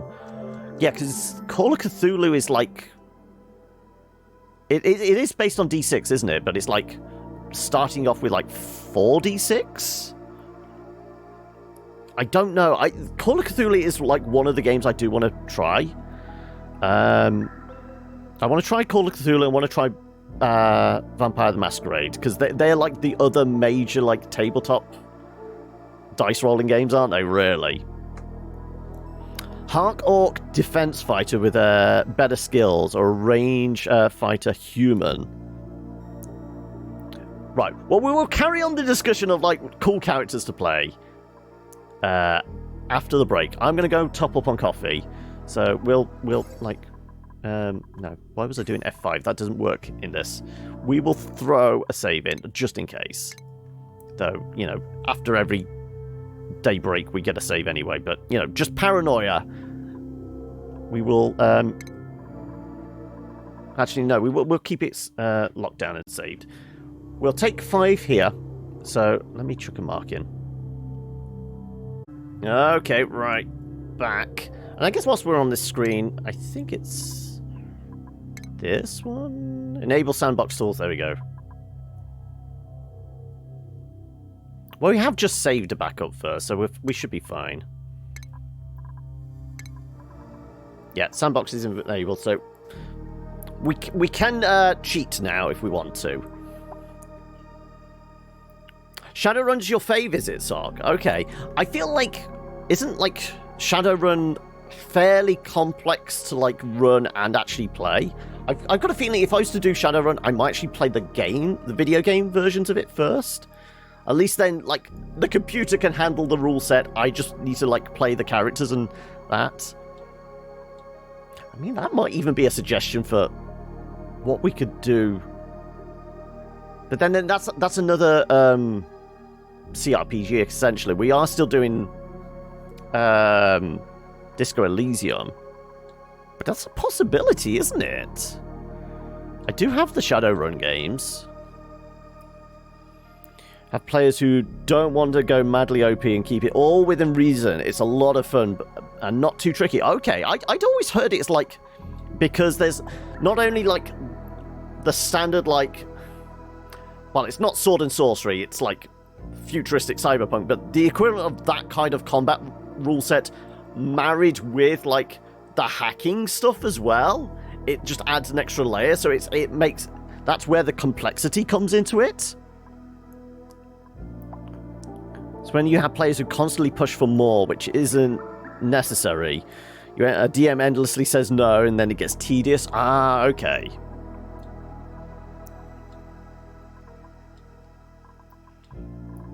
Okay, well, we got the tools available to us. I mean...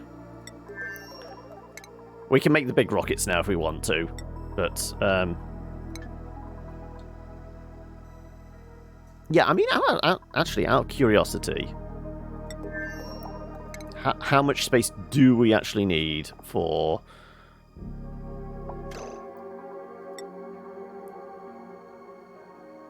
And then, liquid fuel...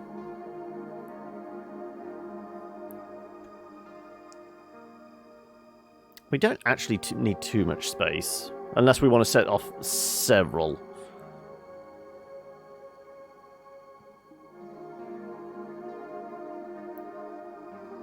I suppose we've got the gantry stuff as well.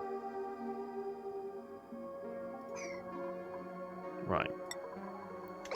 As I say, we'll keep playing as Klei intended for a little bit, but no, we got that turned on ready. So when we want to nuke the base... And, you know, basically turn this into Kerbal and blow shit up with rockets. That's another one. Kerbal Space Program. It's one I've always threatened. I don't have a copy, though. That's the only problem.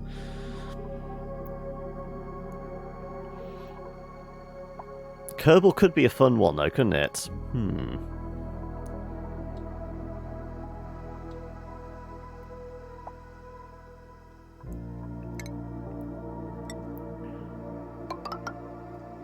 So I think I must have nudged my headphones, because they seem to be a lot louder than usual.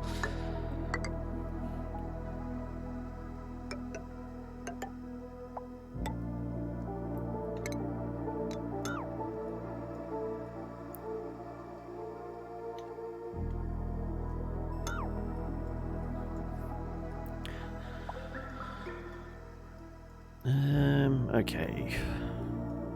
Well, this is conking out shortly, isn't it? 10 cycles, yeah.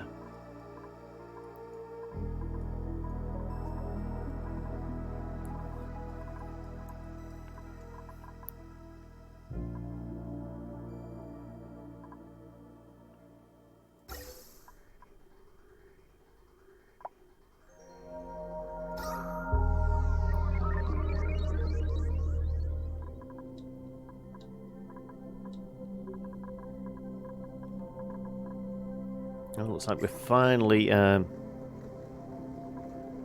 don't know where the polluted germs really are coming from.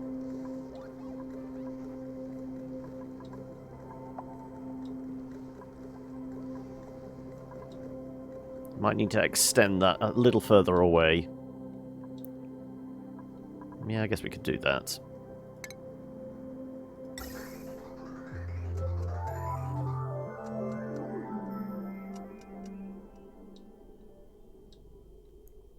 Wow, come on. Thank you.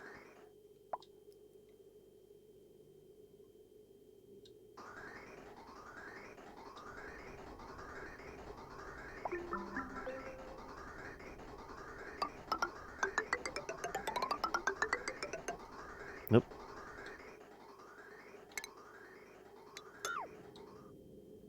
Let's go a reasonable distance up.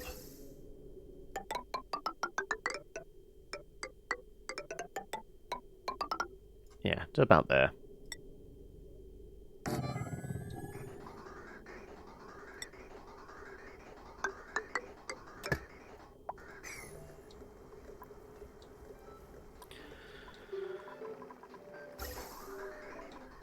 Yeah, because this is pretty much the only thing that's providing O2 to the base at the moment.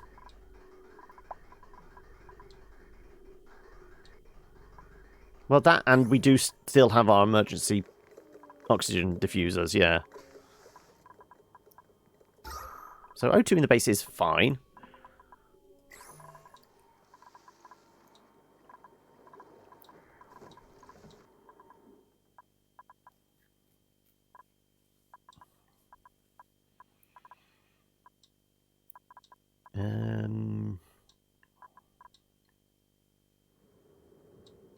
Oh, okay, that ran dry, surprisingly.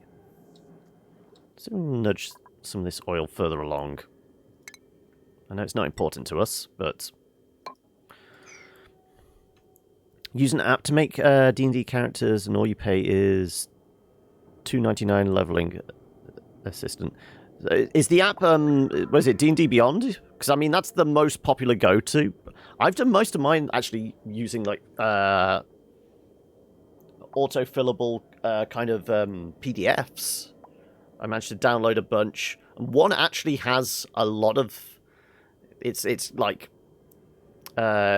pulls the information from some resources online. I don't know where exactly. It's got JavaScript built in. And it will autofill a bunch of, like, spell slots and things like that. You were just typing D&D Beyond, yeah. Because I presume that there are probably other ones out there that are paid-for services.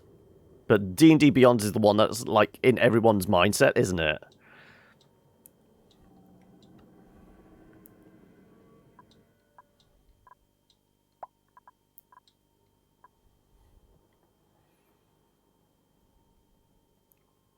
It's very flexible with lots of really nice options, like generation rules, which rule sets you can draw from.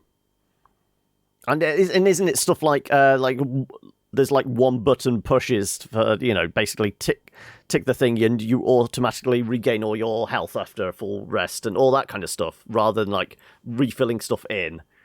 It's just like click and everyone's healed up, back up again. That kind of idea. So it just makes it more user friendly and easier to do.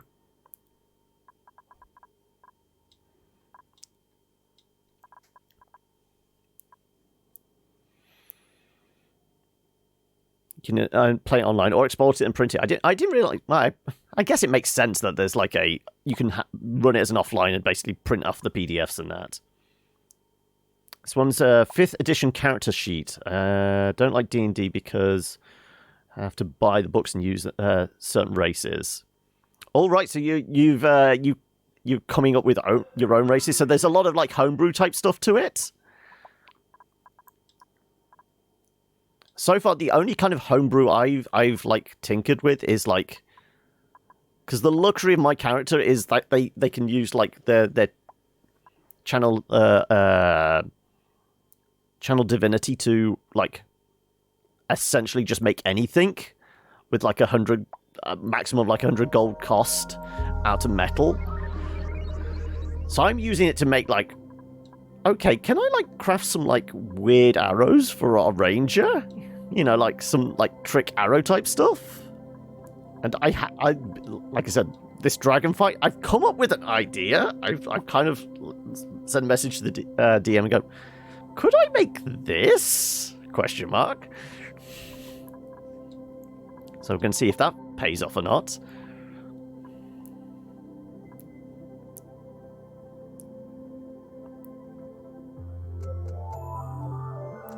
Not had to buy any of the source material. The campaign you play on draws from 4th and 5th edition? I don't know. Pound sign. Yeah, it would be 4th, wouldn't it? Or 3rd? Pound's 3rd, isn't it? Forgotten Realms with a little homebrew added for flavor. Because I mean, there's the stuff with D&D Beyond where if you're like DM or as a group, you bundle in together, you could pay for just enough to like run a campaign and like have its like the cost spread out between everybody, and you can basically all use essentially the same account. Because Endergrim that comes into chat has actually given access to his account, so I could see some of the stuff from his account. So stuff like the Rick and Morty stuff and things like that, the stuff that's already built as soon as it was released was in D&D Beyond. I could have a peek at it. But I have 2 books now. I've got Player's Handbook, and I for Christmas I got Xanathar's. So I do actually have some of the source books. Some. 2.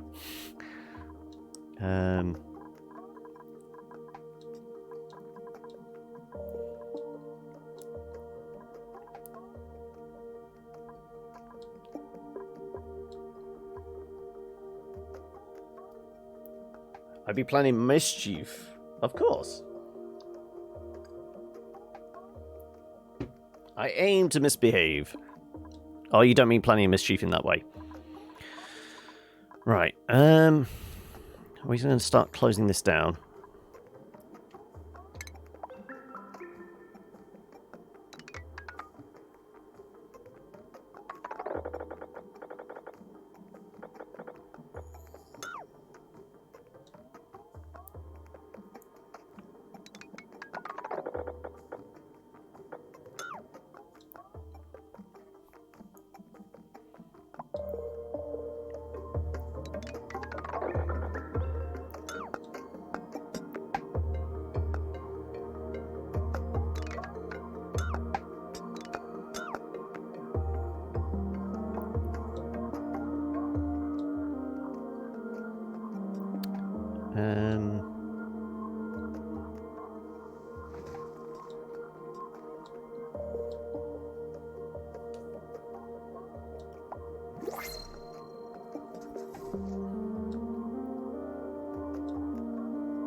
D&D Beyond had wanted me to buy certain online books just to use certain races and items. It kind of put me off seeing I'd have to pay out 600 US to get everything. Yeah, that can be something, but I mean, it might be one of those. It might be worth seeing as a group. So how? So you say you've not actually done anything with 5e yet, but do you know anybody that is playing 5e and using D&D Beyond? They might be able to just add you onto their D&D Beyond account, and you at least be able to have a look, and you could. Is that the Birdman one?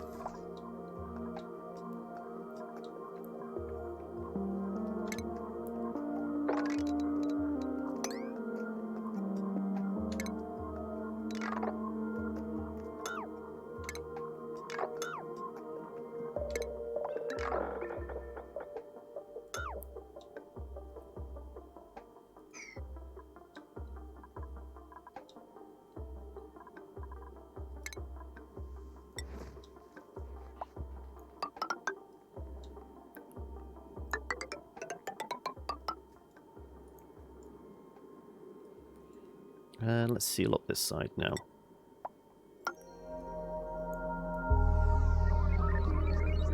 In fact, we're okay getting rid of that wire? Yeah, that's fine.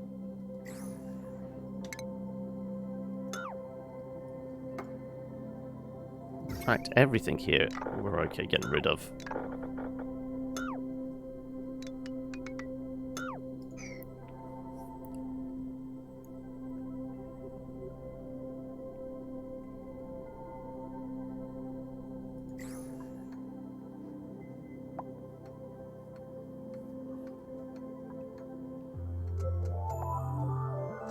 Yeah, presumably like the $5 a month, whatever it is, sock. That's probably gonna be for like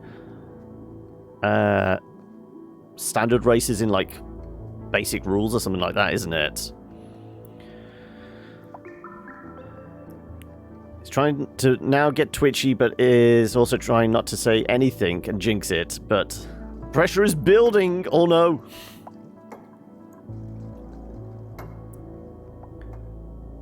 There's a potential new fella you've been chatting to, and it's around the time he normally gets online and messages you. Oh, okay. We constantly looking at our phone then. Don't have to depend on getting others' info. I'd much rather have it all, so when I run campaigns, you players aren't limited. Yeah, that makes sense. Have you, so you've actually run games yourself, or is it just you're planning to, Tora?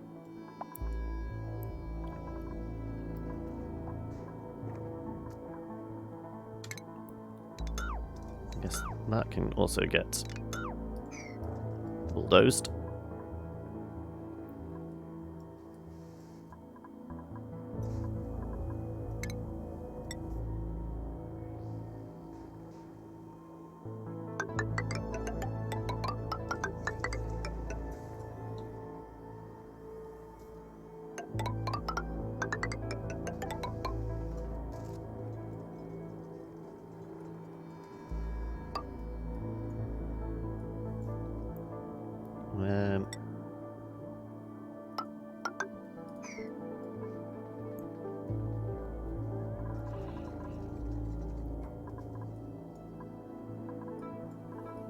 Okay, let's start sealing this off.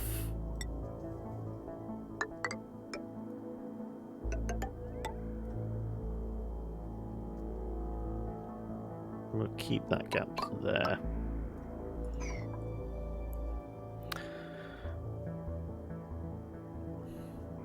It's that kind of thing, yeah, but I'm not usually this, you know.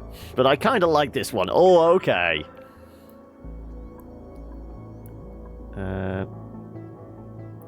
It's a weird balancing act, and there's so much material now. I get bewildered by which source to draw whichever thing from. Yeah. I mean, thankfully, there are, like... There's pages, they're probably not the most up-to-date. There's a bunch of sites that obviously have, like, all player race details and class and all that kind of thing. So you can do it from free, but the only problem is then you're pulling from, like, multiple sources, and then you're having to do a lot of the legwork yourself, aren't you?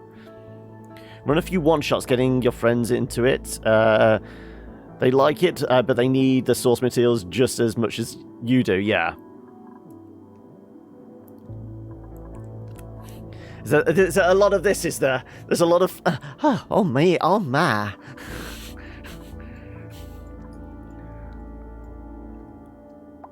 Let's seal up that side as well.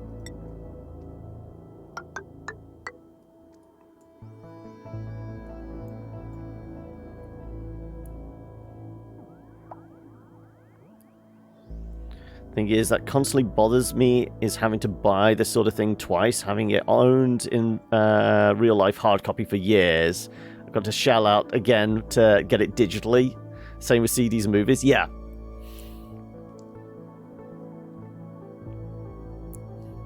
He's got you tripping over yourself. He's really, really lovely. Hoping to introduce him to you all here soon. Oh, okay. Is he a gamer as well then? Let's, like I said, start to seal this room. And we might just use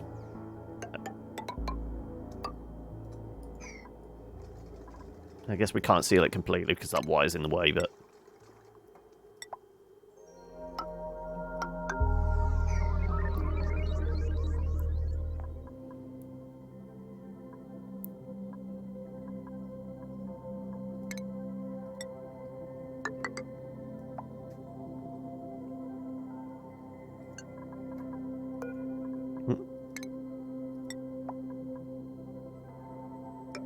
I was going to say, why can I do that?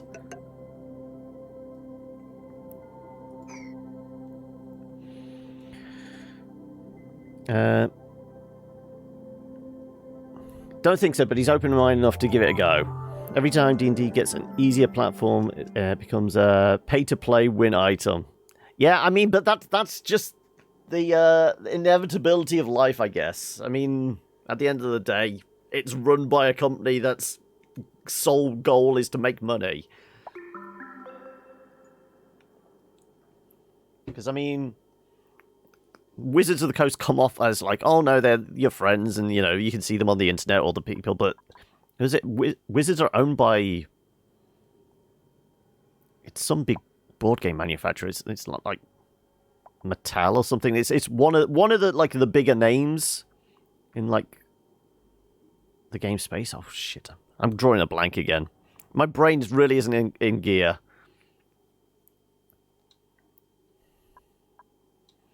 Then again, I think was it Magic the Gathering pays for a big chunk of what Wizards' operating budget, doesn't it?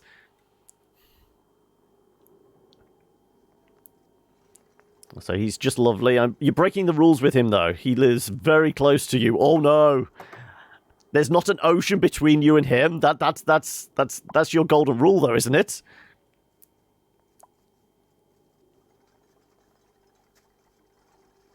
Not to get entangled with people online that or ever have a chance of meeting in real life. This one's about 25 miles away. Wow.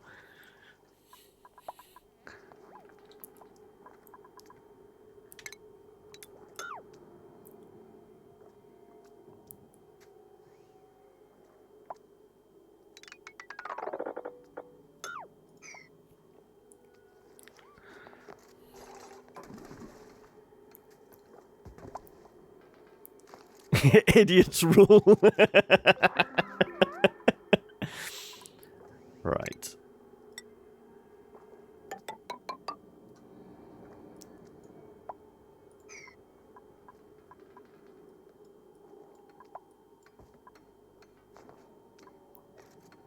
Again, I've only ever done a little bit of Magic. Actually,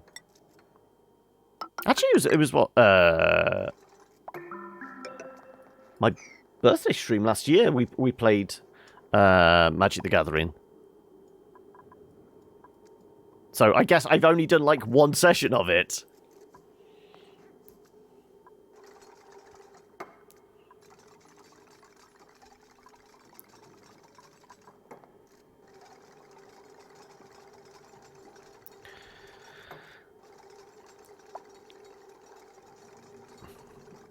You just grind online, nothing, never anything else, yeah.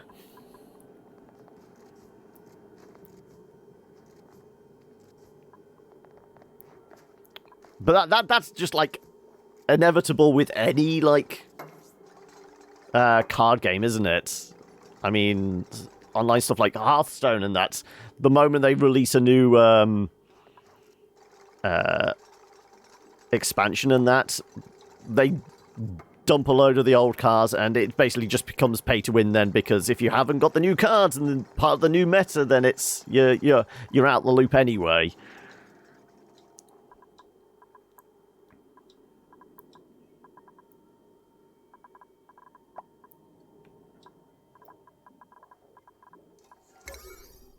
Well, whilst this water's still clean,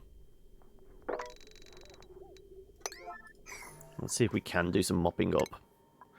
Where is it? Tidying.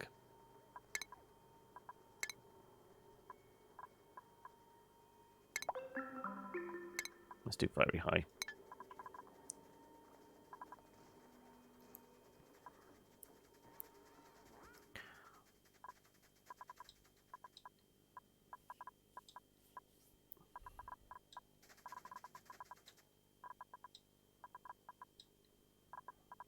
Of course, delivery of water. Sure.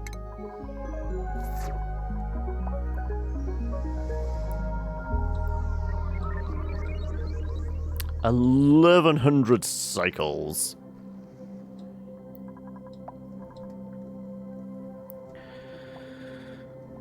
Your offline life is too busy and complicated. I don't want to invite anyone else into that, but also, it's a security thing, I guess. Yeah. Feel comfortable keeping the two selves separate. I trust this guy, and he's told me geographically it's irrelevant to him. Well, as long as you keep yourself safe. Sock. That's all we're worried about.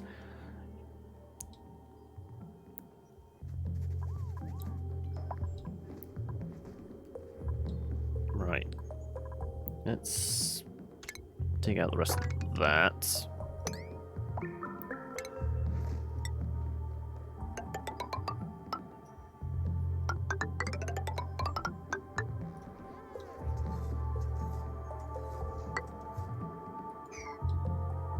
It's a mess of ladders, I know.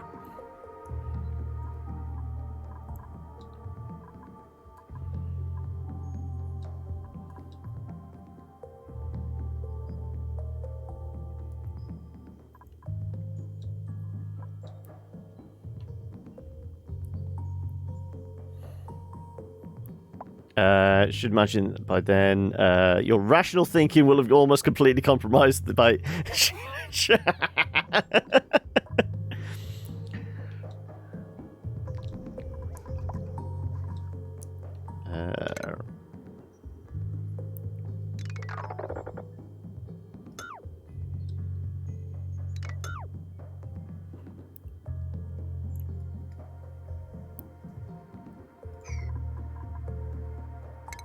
Can we tidy up most of this lot as well?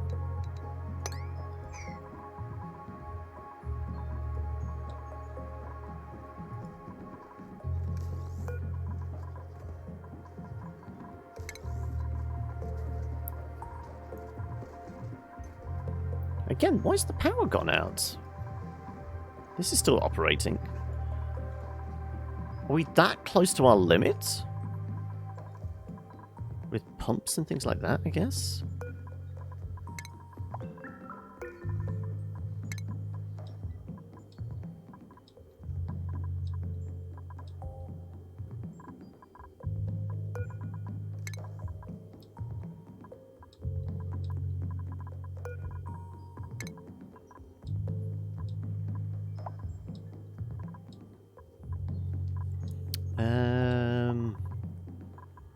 Other high... Well, I mean, that's on a shut-off, so that we don't even have to worry about that.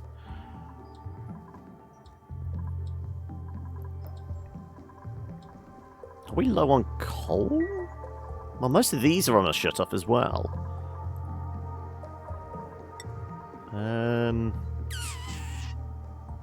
Consumable ore. No. Oh, actually, we're talking kilos, not rather than tons. Yeah. Maybe the coal was substituting us? Okay. Don't get these people who become utterly different people besides anything else. Where do you get the energy to keep that up?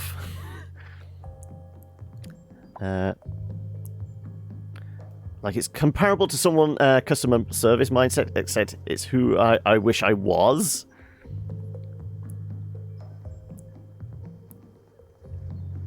I feel like online personality is tends to be a little more honest than because I think you have public you have faces for like whoever you're with, don't you? So like really close friends and family see one side of you, and then like work colleagues and closer like acquaintances and things like that see like another side of you. That's probably a little more guarded. I would say, like, your online persona is, like, closer to, like, what your close friends and family see. Because it's more the real you because you're a little more unguarded. It might be that turned up by a factor as well because, like, the quality of like being a, you know, just a random name in the ether of the internet has that anonymity factor, so you can be a little more you, I guess.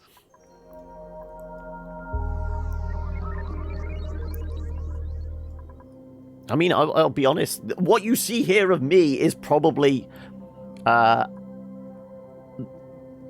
like a side of my personality. Normally, if you meet me, I'm probably much quieter than that.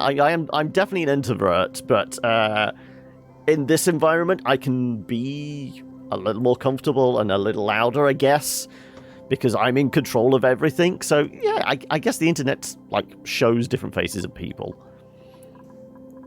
But there is probably, as you say, like, I wouldn't be able to maintain this persona, I guess.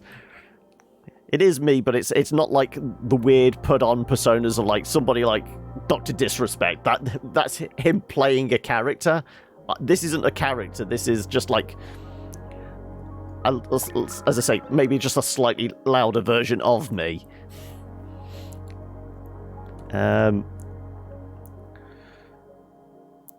Boundaries of the role you have to fulfill at any particular time. Decided after some thought, you'd be surprised by how surprised I was by it.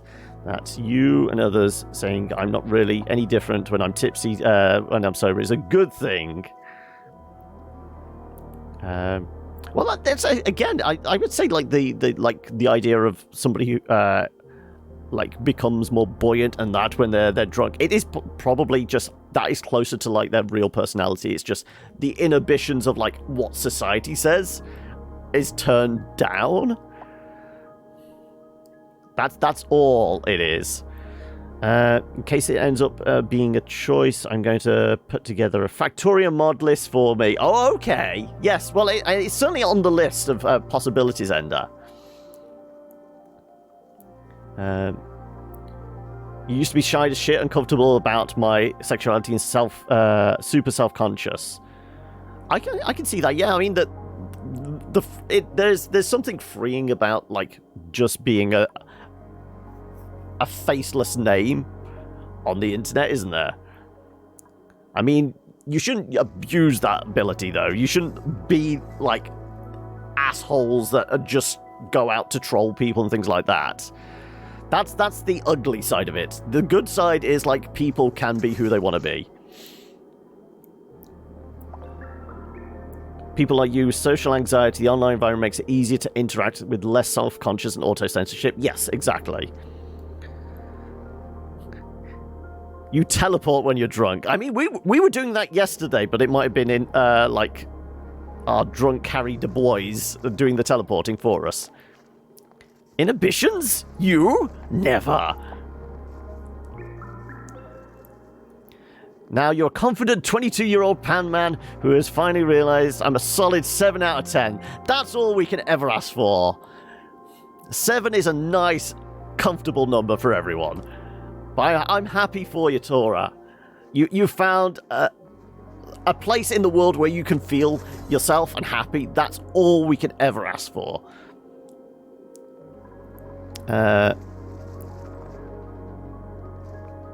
Have to say, this channel and the community John Foster's is very accepting and open. A lot of people feel safe. I try and do that. I've done my darndest to try and make people feel comfortable. Right. Once again, let's delete some of this shit. I know we can basically just bulldoze this to our heart's content anyway, which we probably will end up doing once we go in and start plastering in rockets. But we're doing this properly right up to that point.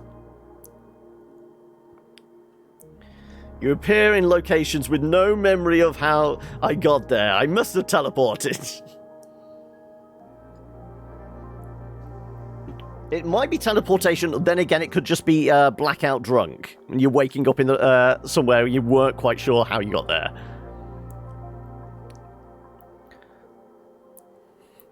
When you're a little more than tipsy, you tend to switch language to French, regardless of whether the person you're speaking with speaks French. I could see that you could have a lot of fun with people, Grant. Because how many did you say you speak? Was it like 9 languages? Of varying degrees, I know, but like during mid-conversation, how many languages have you like strung together during a conversation, just effortlessly switching from one to another, just to confuse somebody?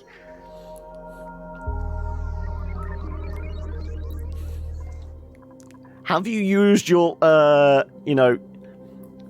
your talents and skills for, I won't say malicious intent, but at least for your own amusement?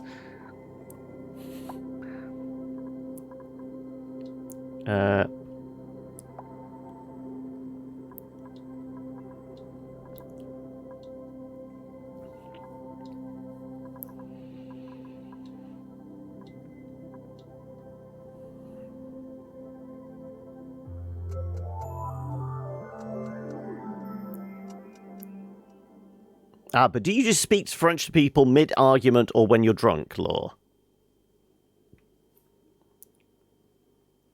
You speak 4 languages. English, drunk, old person, and idiot. Hey, I didn't realise I was that multilingual as well. I can do all of those. Well, English is questionable. The others, maybe. The only French you know is oui, oui, baguette. But didn't stop me from leading a tribe in Ark that had like 5 people who only knew French. But in Ark, isn't it all about like survival of the fittest? So you just had to be like the alpha of the group, and you know that was all that was required. It was all about action, not words in Ark.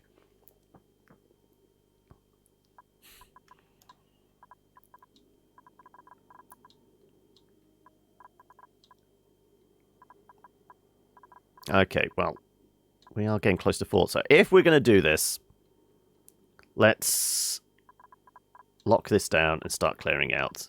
So, well, one, we want to make sure nobody's in there when we do this.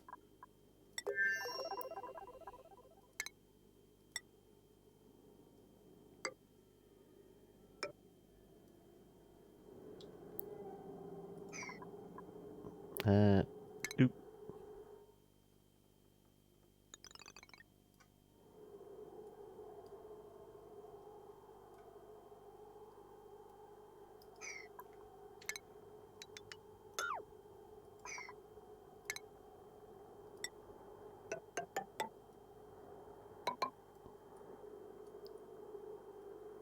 Of course.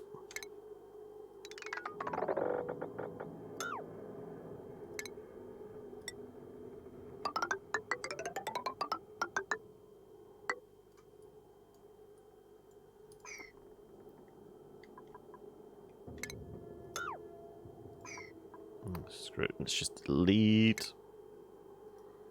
Right. This place is pretty much sealed up.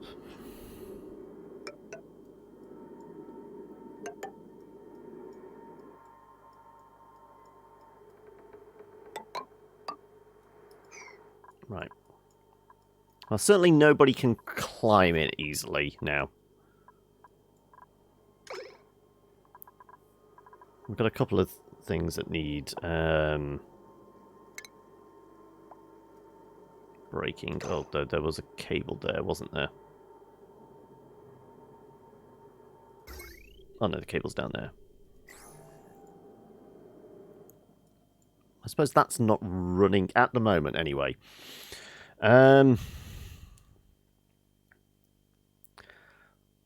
Fourth one is your native language. What? The idiot.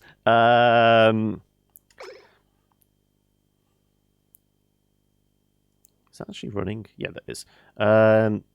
Be more interesting if you only knew how to speak French whilst drunk. So the moments you become sober, you lose the ability to speak French. I feel like, yeah, it's like that. Like you hear those tales of like people that like suddenly get a head injury and that can like play piano or speak a foreign language. You know, if you got to a certain level of drunk and then you immediately change, that would be amusing. I mean, it would mean if you ever visited a foreign country, you would have to like be blotto for like 90% of the time, just so you could converse with everyone. You had your tonsils removed when you were 19 and was living in Paris at the time and had to fly back to the UK for the op. Landed at 11 p.m, had the op at 8 the next morning. I woke up speaking French and was terrified I died and no one could understand you. Oh my god. The delirium of, like, anesthetic. Yeah, that could... yeah, that would mess you up a bit, wouldn't it? When I get drunk enough, I start speaking German instead. That is the signal to my friends that they need to find me a place to crash before I black out. It's only happened a couple of times, luckily. So they can grade your how drunk you are by what language you're speaking at the time. I like it.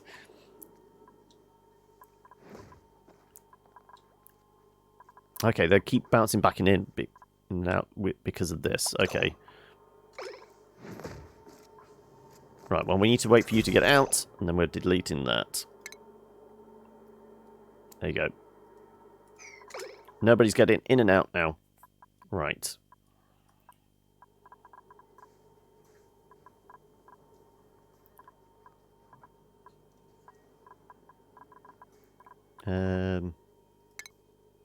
Sure.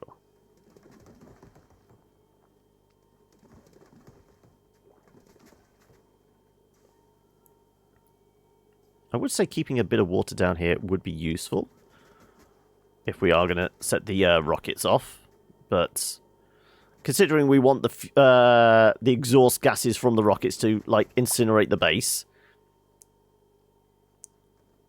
it doesn't really matter, does it?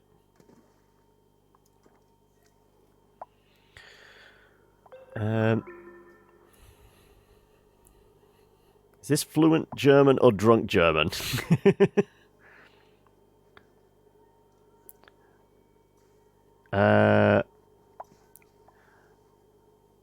The toilet gehen. That's... I don't know what DARF is, but... I please toilet go? You need to go to the toilet. That's as much German as I can kind of make out, Tora. It is, we're talking like over 20 years since I like learnt German.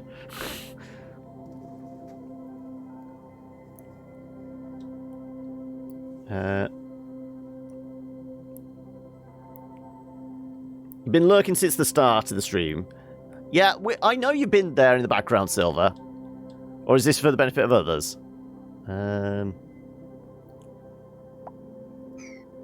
Right, let's get a bigger paintbrush, actually. Are we destroying the pipe as well? Kind of think we are.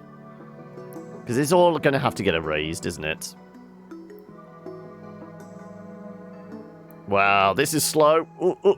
God. Didn't really mean to do that. Okay. Maybe we should turn down the speed, so...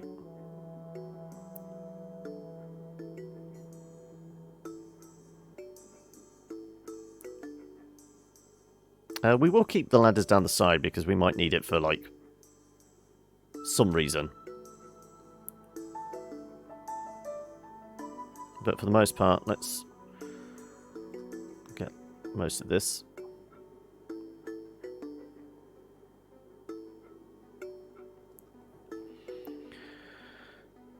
Mostly fluent German, depending on topic and context. Largest hindrance for you when it comes to speaking a foreign language is that I'm terrified of saying something incorrectly, which often leads to hesitation choosing silence over speech. But do you have that when you're drunk, though? Because obviously, like, alcohol removes inhibitions and, like certain filters of, like, self-doubt and that. So I would imagine, like, you actually possibly can become more fluent because you're not checking yourself.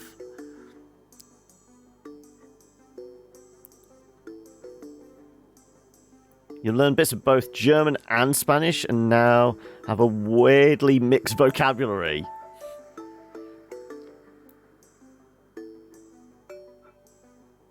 It is one of those bucket list things. I keep saying to myself, I should learn at least some bits of other languages, just enough to like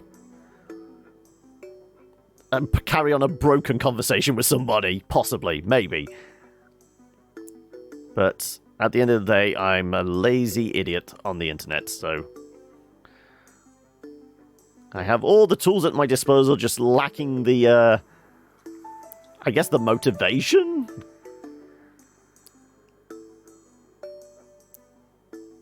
Damn it, didn't want to do those ladders, but...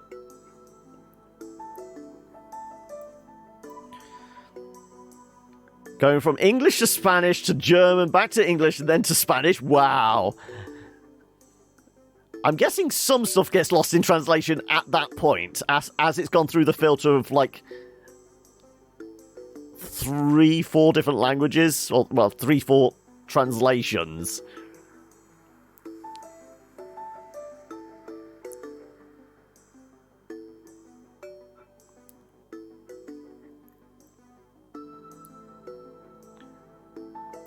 Duolingo taught me how to say turtles don't have any plates in Norwegian helpfully. Okay. Also, I'm not sure why the Automod's holding that one back.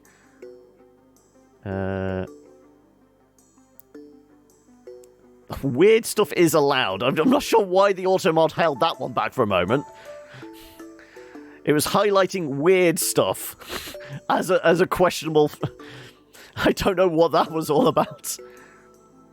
Tendency in games to vanish for 20 to 30 minutes and coming back with weird stuff.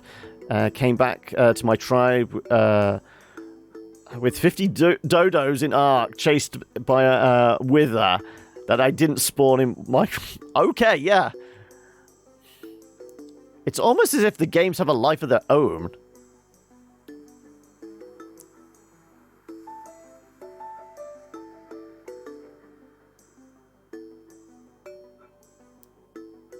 Right.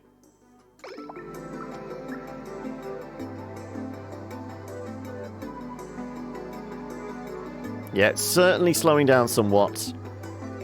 I can't run the game whilst we're doing deleting. We're liable to have a crash.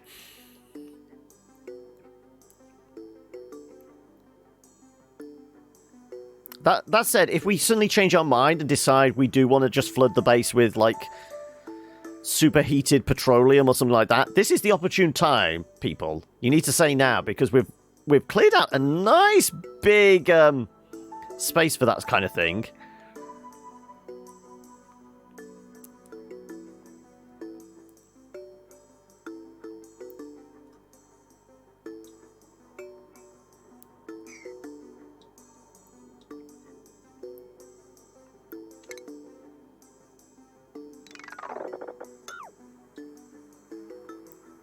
Right. Put these bricks back in.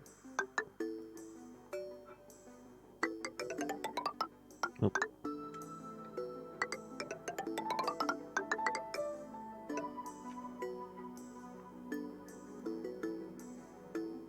Actually, no, we don't actually want that. We do want ladders down this side.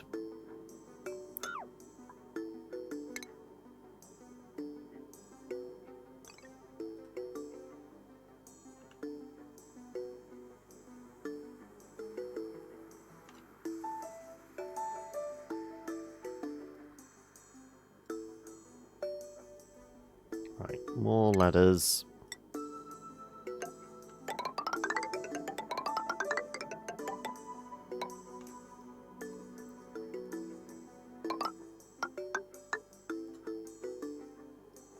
And that's definitely out of commission now, isn't it?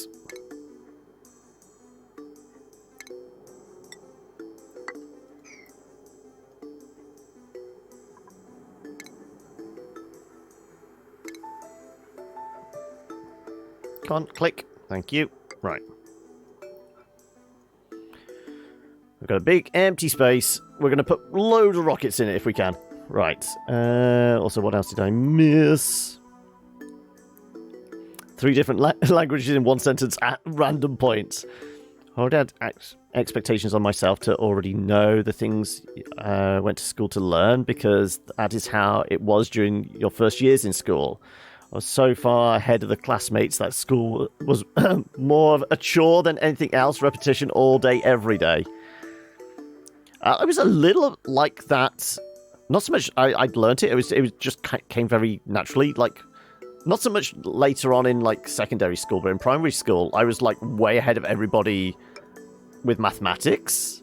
I literally had my own group for mathematics, and it was just me when I was in primary school, because reading I was like a behind, but mathematics just kind of came easy, so I got pushed ahead of everybody else.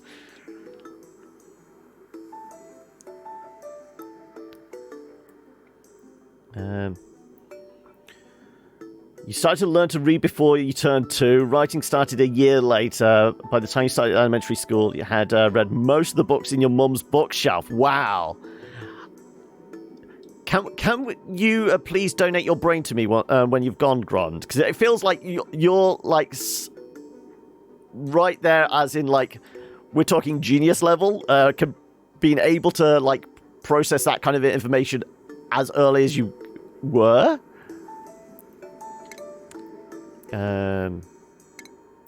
Like I said, can we seal this off completely now?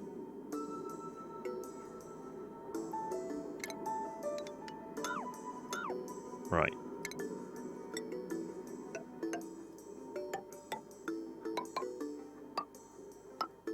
Right. This is completely sealed now, isn't it? I guess we just destroy these. We're losing water there, but, you know, we can paint some in if we want. I presume... Yeah.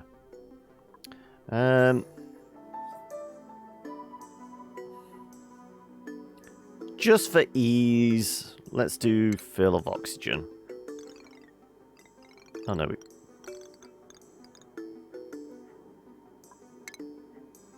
Come on. In your own time. Yeah, it's definitely slowing down somewhat. This is another reason why we said about destroying the base, because it's getting a... Oh, no. Let's do... 320 is cold, so 340? About 20 degrees plus, I guess.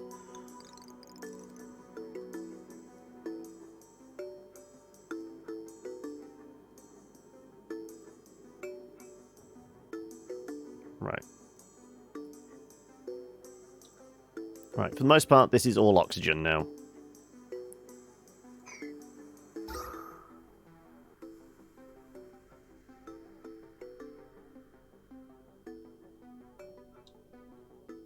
Okay, 66 degrees. It's a little warmer than I wanted. Okay,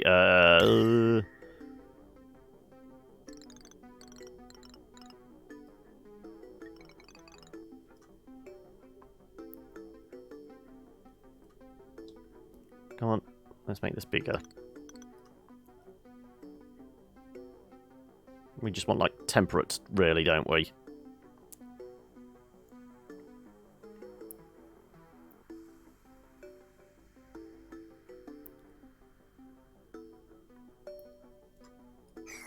Right. As all that gas, like, spreads out, separates.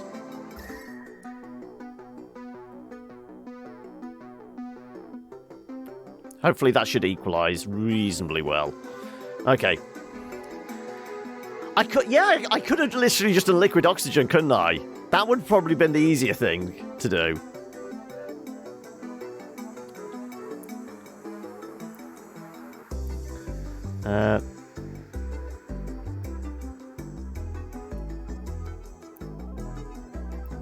You have an IQ score you refuse to cop to. Know how you feel, Gron. Meaningless, as I still have still a single parent in a council house struggling to raise your son. Well, I mean, are we allowed to marvel at your levels of intelligence, both Grond and Sock? We can be your fan club, at least. We're allowed to be that, aren't we?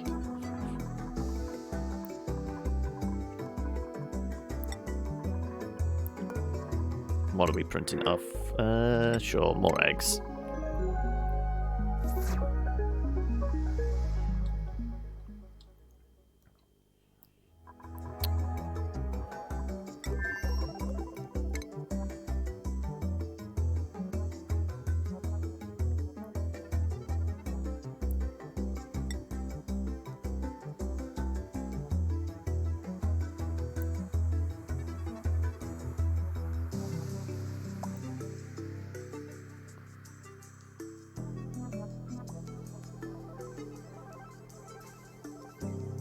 Why can I not place this?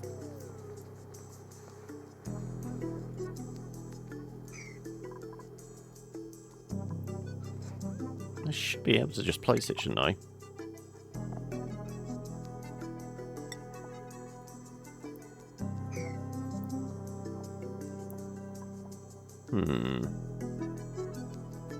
Why is it not letting me... I should be able to just put it there.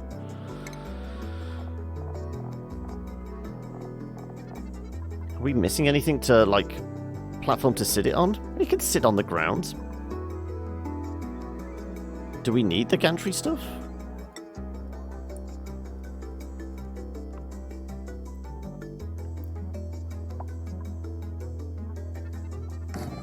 See, let me put a gantry there.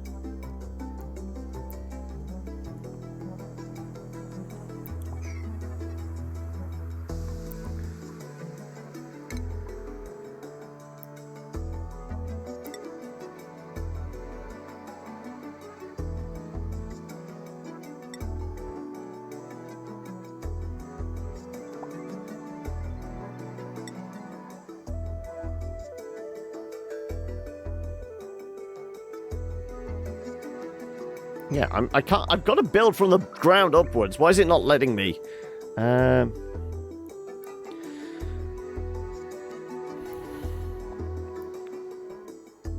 Also, the Pipe Spaghetti Dude was set to Fahrenheit, and being an avid Brothgar watcher, I prefer Celsius or whatever.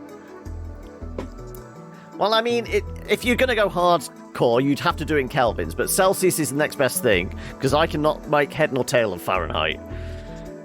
Like, what is it? Like, 20 degrees C is like 80 Fahrenheit or something. I don't even know where the maths comes in. Like, when you hear on like American shows, they're going, "Oh, it's 100 degrees outside," and thinking that your skin would peel off. Oh no, you're talking about Fahrenheit, which makes it about 40 degrees C? I don't know.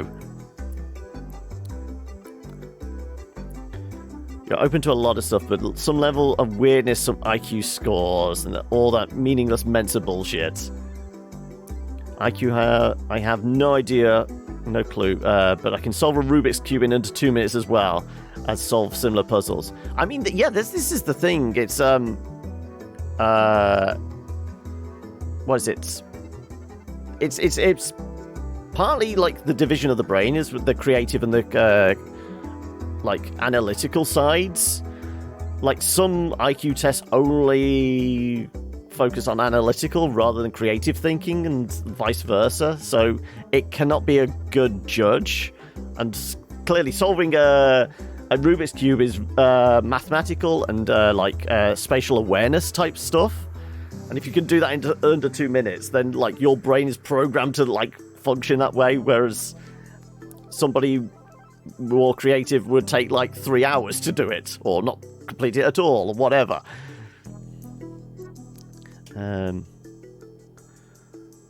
0 is 36 Fahrenheit. Or 32, okay. Close enough. So yeah.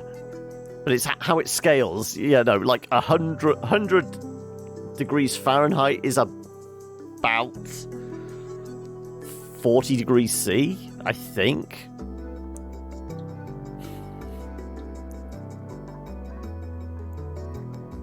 And I'm not sure why I'm not allowed to buy on my rockets.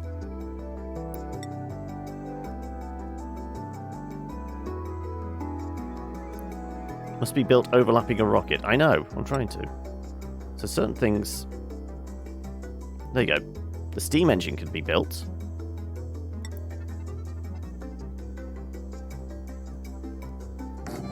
There we go. It was because it wasn't touching the ground properly.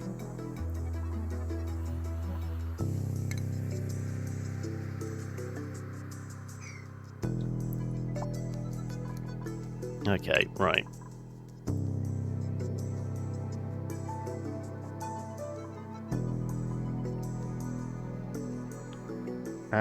We are going to need fuel for this, aren't we? Liquid fuel tank.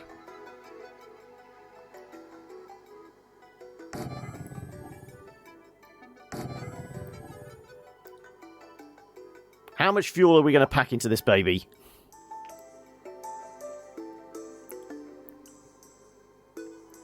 So are we actually going to try and get something from space? There's going to be like one survivor, the person on the capsule. Let's do... you can never have enough fuel, especially when you can spawn it in.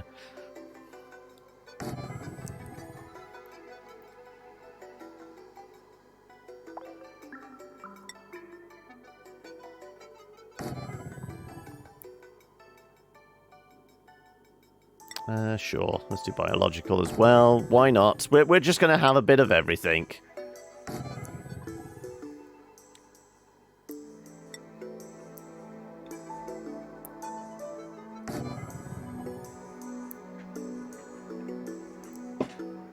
And do we have two? Why not? Can we set them off simultaneously?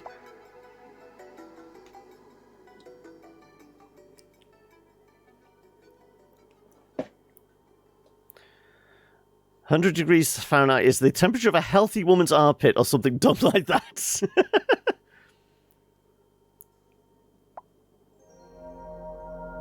Remember a mile, I think 5 tomatoes, 5,280 feet a mile. Okay.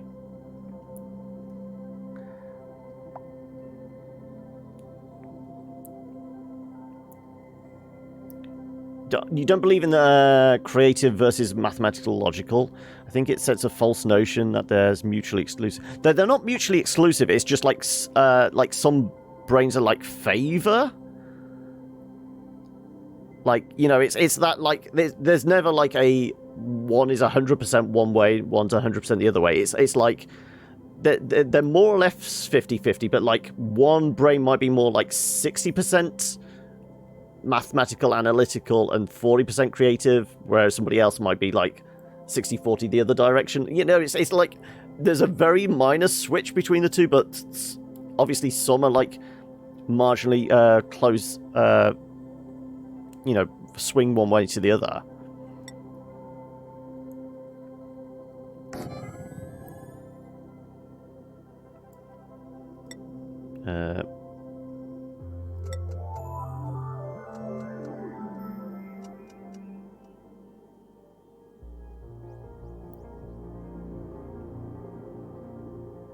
So let's try a liquid oxidizer tank.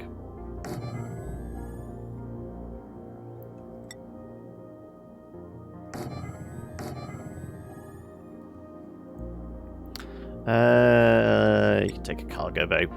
This can be the smaller rocket. This is our test one. And if there's any of the base left standing after we've done this...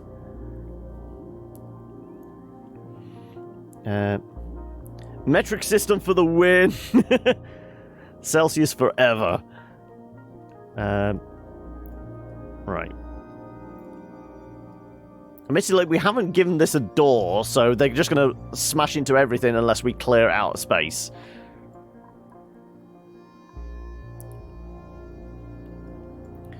Also, thank you for the follow there, Abelius. Am I saying that right?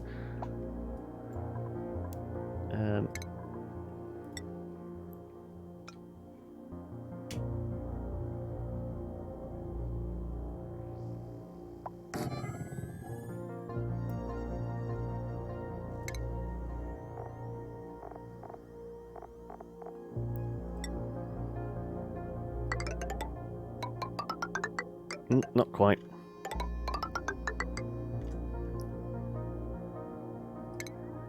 we've got to remember we are actually doing this with sandbox tools, so we're building everything as we go.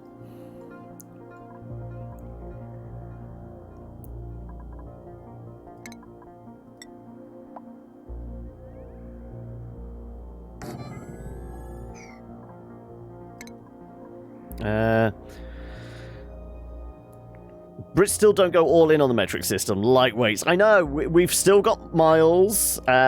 People still like measure stuff in feet and inches. Well, I mean, height's measured in feet and inches. Weight-wise, I guess a lot of stuff is in kilos and that, but like, when you ask somebody their weight, they're more likely to say they weigh X stones on pounds and that.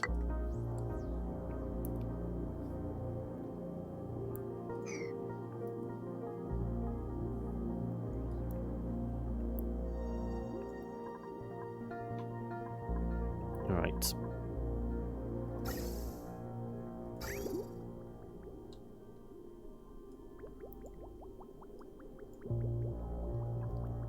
Guess we're fueling all these up with some hydrogen, which we can... let's build a hydrogen plant over here, I guess. Well, not hydrogen plant, but, you know... I guess it's close to where we've actually got power. Let's do it here.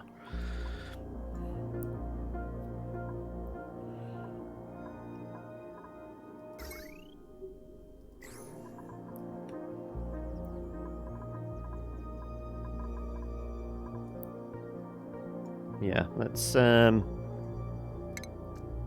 fully clear this bit out. Again, everything goes into slow motion as we destroy it all.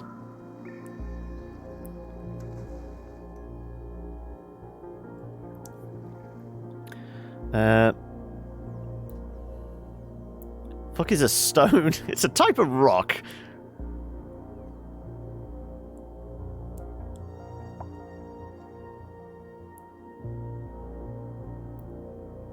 That said, I haven't weighed myself in years, so I have no idea what I weigh in stones or kilos, so...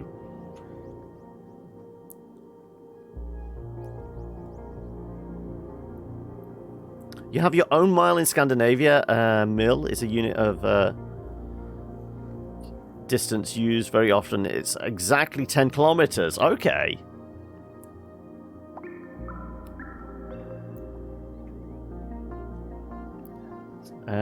Currently no actual standard kilogram. The original kilo in France got old and broke.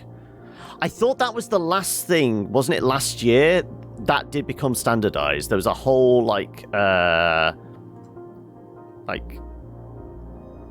competition on how to measure a kilo. Because up to that point, it was like a platinum weight stored in some vault in France, wasn't it? But now they've got like a actual measurement, and it's like the Newton force of something pressing on a titanium plate in some like high-tech lab or something. But it was finally standardized last year, and it was like between like an American lab and a Swiss one in the end.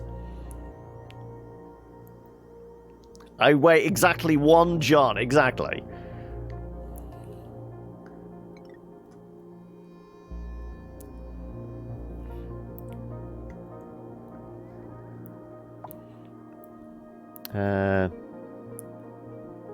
Found a 14-pound stone and was like, I'm going to use that exact thing to weigh as a weight reference. I know, people were idiots back in the day, weren't they?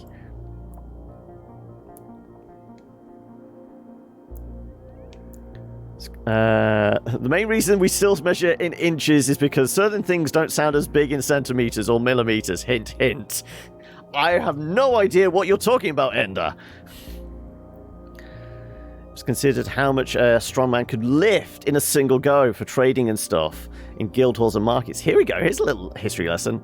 Then to break it up, they made 14 pounds, no metric system from it. Each pound was derived from something else, and on and on. Yeah, I mean, there is a fascinating study of like how like original weights and measures and that were all came about, like the original like trading weights of like a bushel and things like that. It was all goes back to like when they were trading grain in Egypt on the Nile. It was like how much you could fit in like a certain. Yeah, it is really interesting. But probably not the stream to go on about it. I've no idea because I'm not a history expert. I just vaguely recall stuff I've watched in documentaries.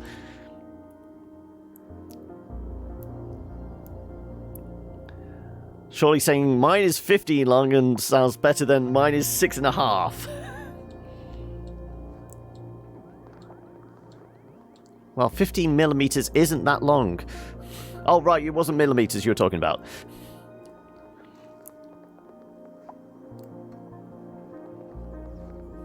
Two inches does sound worse, yeah. Then the confusion comes in. You go, what, 2 centimeters? No. Or when you really want to impress, yeah, 2 meters. There's a reason I walk with a limp.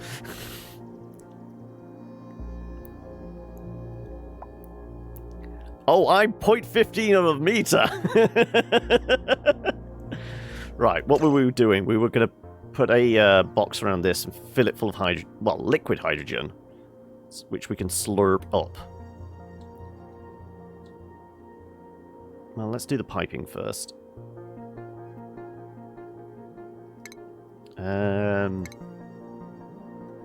Because it's going to get rather warm,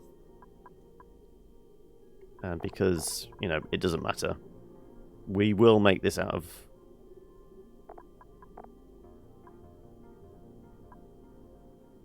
ceramic, yeah, that'll do.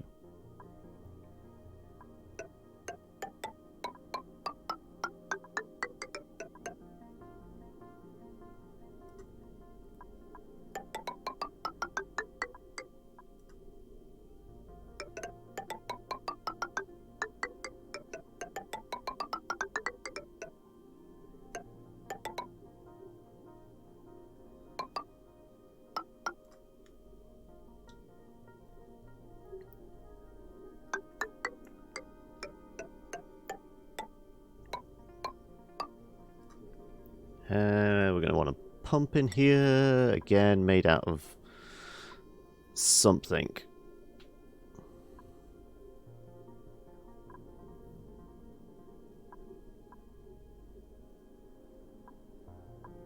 Steel should be alright, because I mean this is actually liquid hydrogen, so it's going to be very, very cold, so it's not so much about the overheat temperature we have to worry.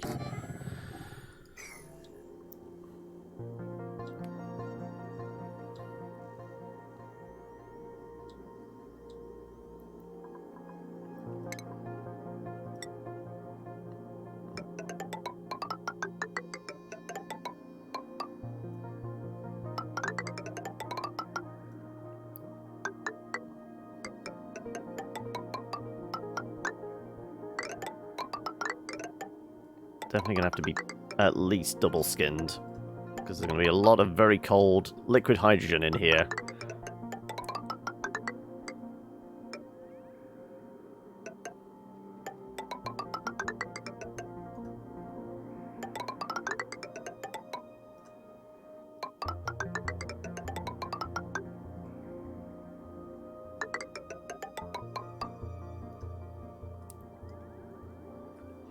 We're going to need power for this. What am I doing? Power. Power, power, power. Right. Yeah,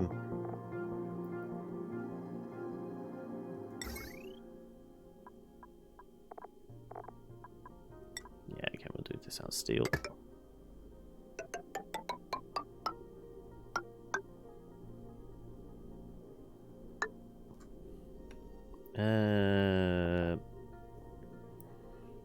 We will step down.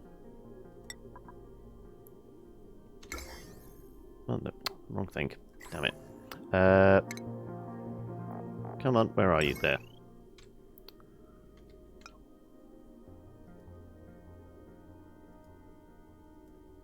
Why am I not allowed to connect this up? Really? Why am I not... You want me just to put the thing in place? God damn it. Right, fine.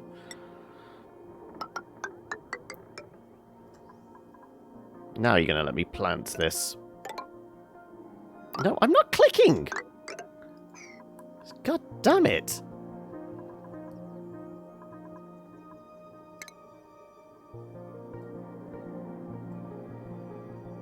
Sometimes the button just gets clicked on, stuck. Right.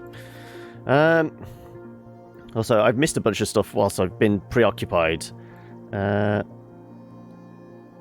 Your knee just did a monumental jam and click, and then my foot's gone numb. Oh, no! Are we walking around just like banging it, trying to get some feeling back into it?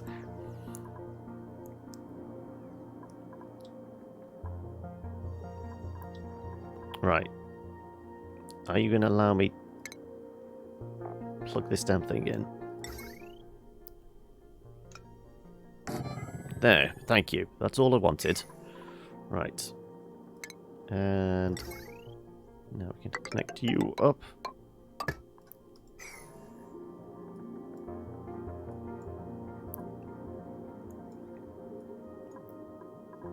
Right.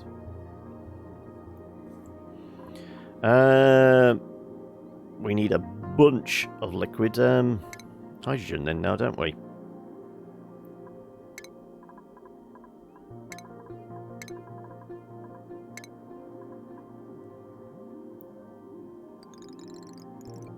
Screw it, let's just go high pressure.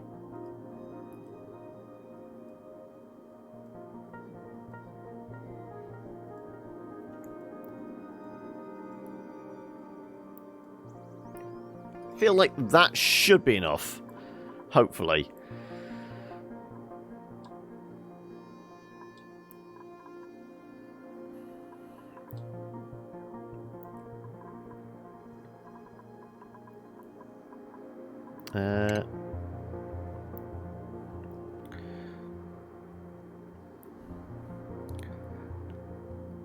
Vomit on his sweat, already pipe spaghetti, yeah.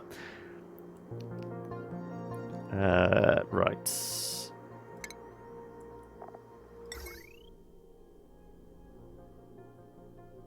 Let's...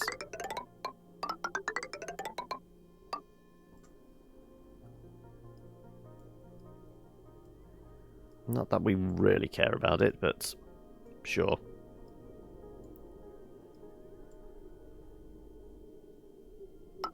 Ah, screw it. Nope, nope, nope, nope, nope, nope, nope. We're just going after mass suicide via rocket ship. Do we really need to bother about being particularly neat now?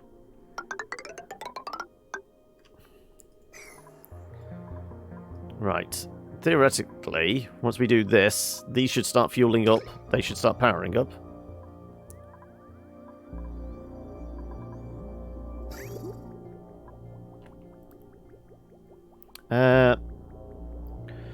Hang on, I'll throw this in Discord with the thing we were referencing for you later. Oh, okay, right.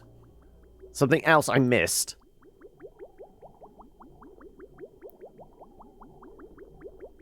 Right. Because we're going slower speed. There you go. Right.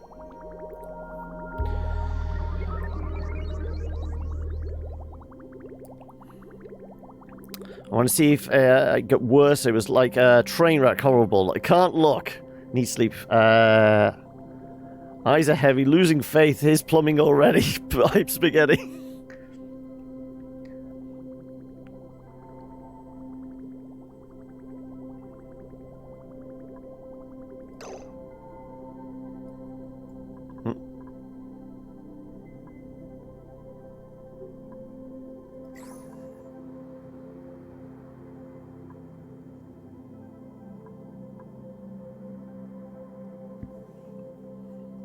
We've got liquid intake. Huh. Right. Is it because...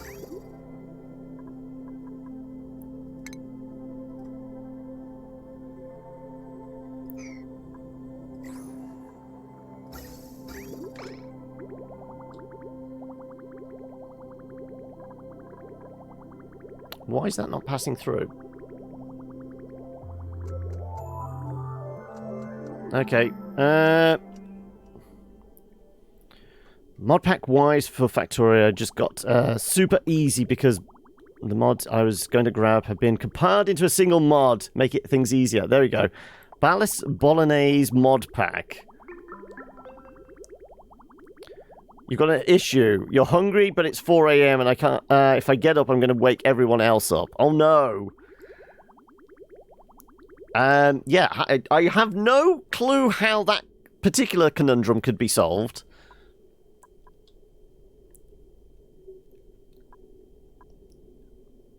Are you going to let me just, like, plumb in from a different direction, then?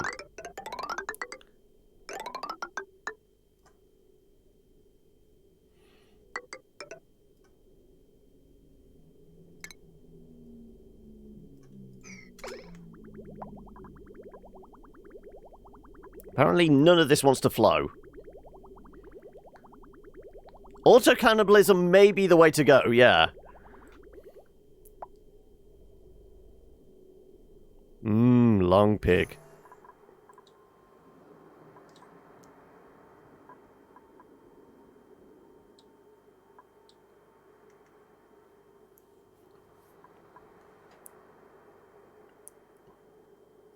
I mean, if you want to be groovy... Groovy.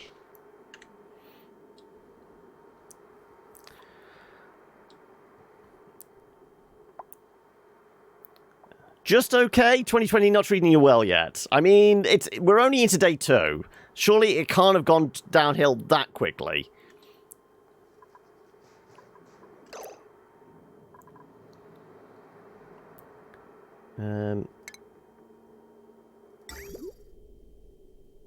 Fuck this cone okay? I'm surprised that hasn't been used more today.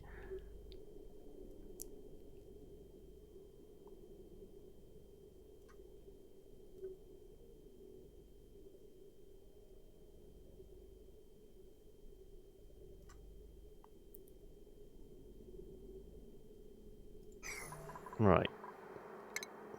Let's see if it does want to move. I don't know why. Pipe is blocked.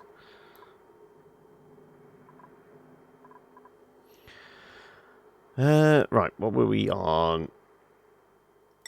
We just want to incinerate the base with rockets. Is that too much to ask for?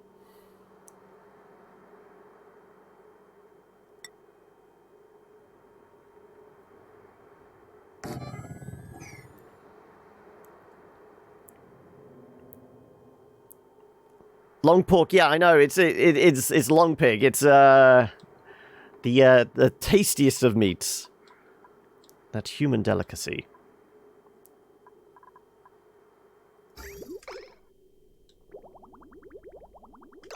Yeah, this definitely doesn't want to pump.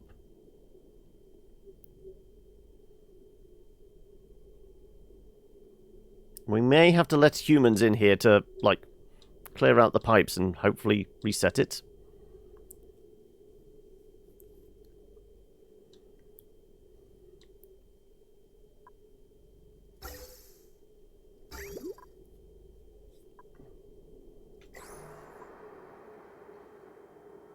It's definitely got a liquid intake. I don't know why it's lying to me.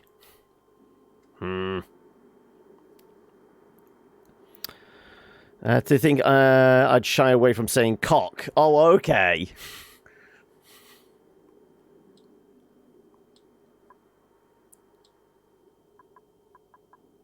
Fine. Let's just get rid of test rocket here.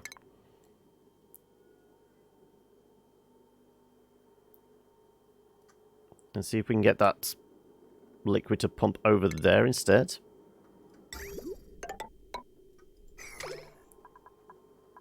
Nope, definitely not doing anything. What if we...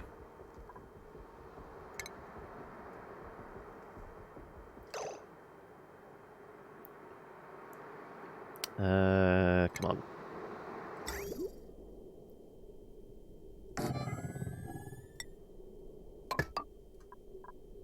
And we need to put the power back in, don't we? Where are you? There you are. Oh, it's already plugged in. Good.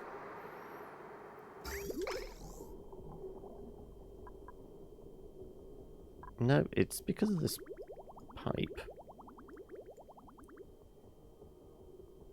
Fuck, does Kono care? Oh no, it's begun.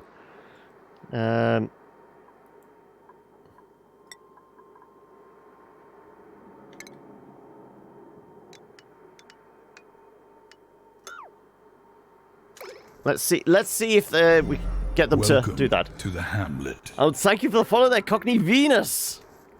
Right, let's see if we can get them to clear that out and possibly clear the pipes. And maybe it will actually pump along.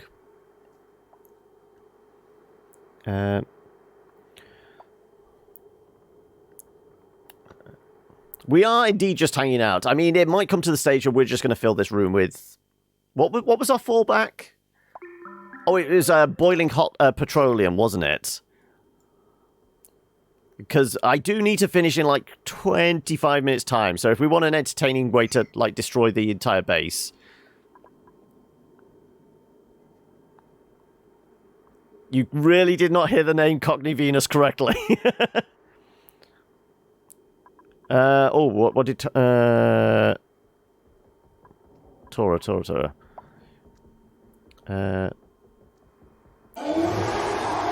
There's a huge difference between cannibalizing and eating someone nowadays. True.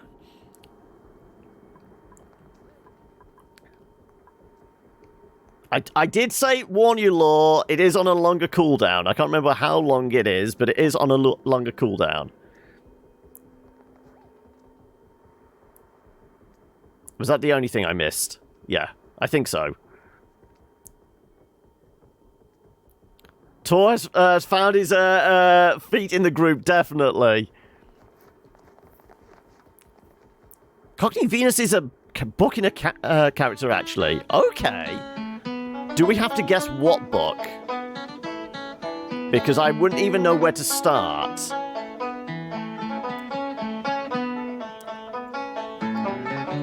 I guess these guys aren't that bothered about this. Okay, now the pipe's cracking.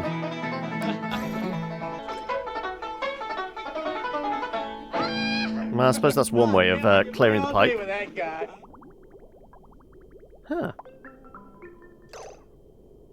If we were just to, I guess, destroy this. Is it going to flow along? I have no idea why it's not, like, splitting. Get on with it. Yes, get I'm trying my best, Valdir.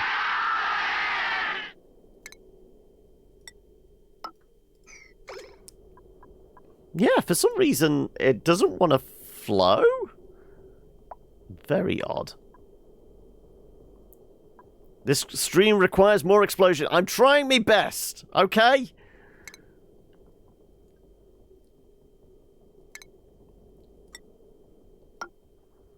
Like I said, we may have to resort to, like, just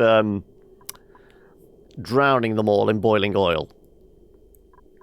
That's our fallback, but we're going to at least try and get this to... It should be pumping liquid at this point. That is weird.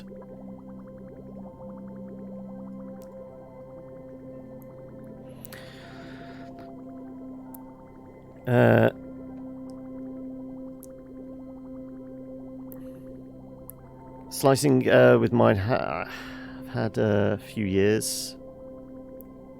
Just in grey now. Okay, well, I don't think this wants to play ball. So, I mean, admittedly, we do have all this liquid hydrogen here. What would happen if we put something very hot and very cold together and then opened it up to the base? That feels like an interesting combination.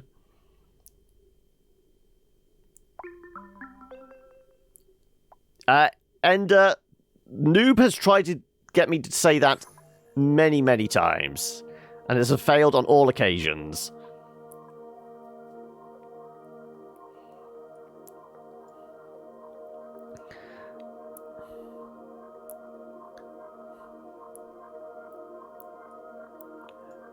Well, we've never established what type of socks are being fiddled with, have we? Rapid expansion with... I mean, there's certainly going to be clouds of steam, but whether that actually results in what we want, I doubt. Okay, well, I guess we're destroying all this. A good job we didn't spend any resources on any of it.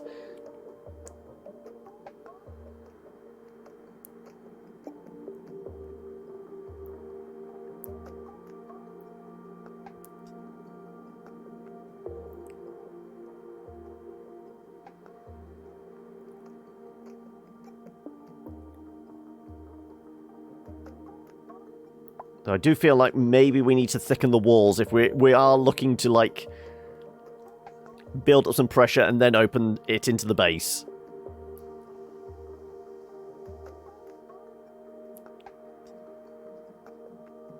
Okay, so what are we mixing with liquid hydrogen for explosive consequences?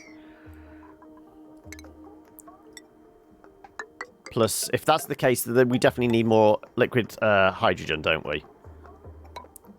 Why is that not one of... Oh, it's because there's another block there at the moment.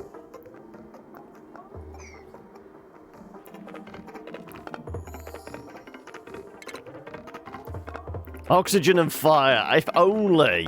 We could do the oxygen thing, but it's the flame that we're sadly lacking. Like I said, I dare say somebody has modded something that allows you to have...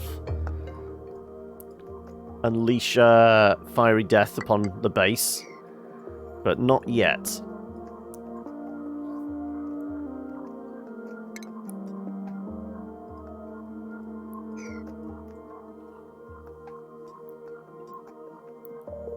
Oh no, it's not going to be an autodot, it's going to be Meep. We're going to have Meep chisel through the wall. And it's just going to wash over them all. I mean, the ladder's already in place there. They're just going to... Chip, chip, chip, chip, chip, chip. That's the plan. You don't understand this game? Well, I mean, we're not really playing the game now. We're just looking at ways of killing all the dupes. That's the point. We still have oxygen. Yeah, that's fine.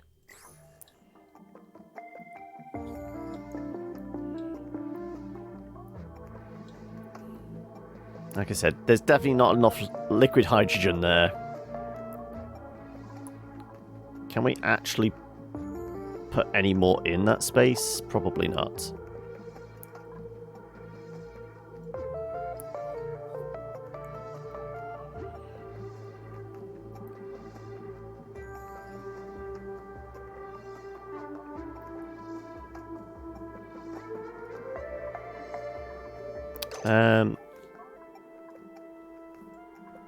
Trying to think what we could do. Let's...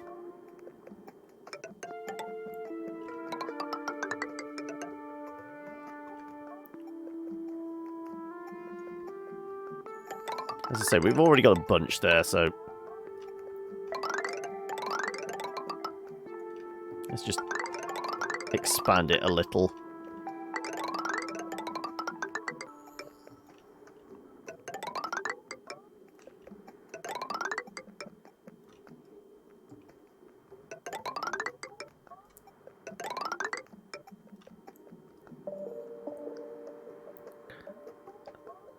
Dihydrogen monoxide is literally water, yeah.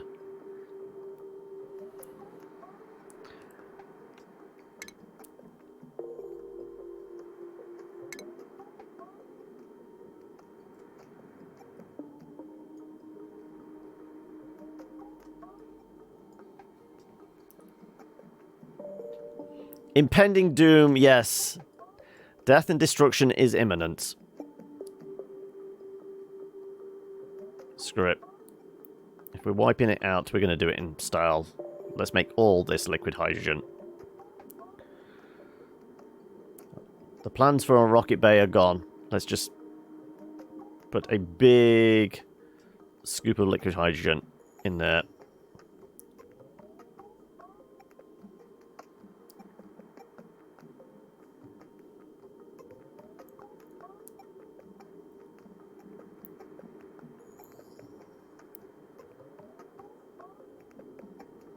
Yeah, that's the problem. We don't want something that's going to instantly harden, do we?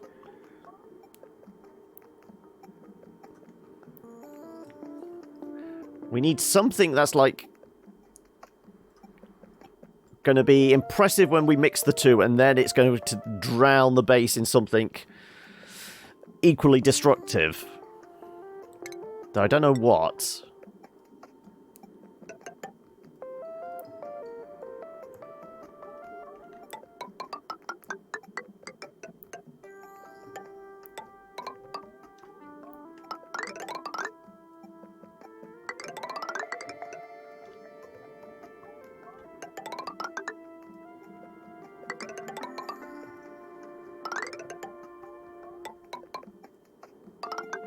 I don't know whether the steam vent is going to be particularly affected, but let's at least isolate it off.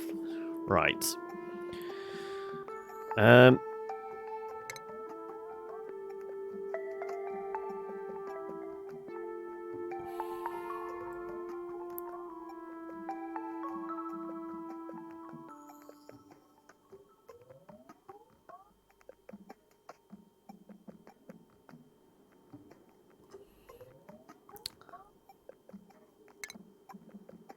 Liquid hydrogen, as many kilos as we can possibly do.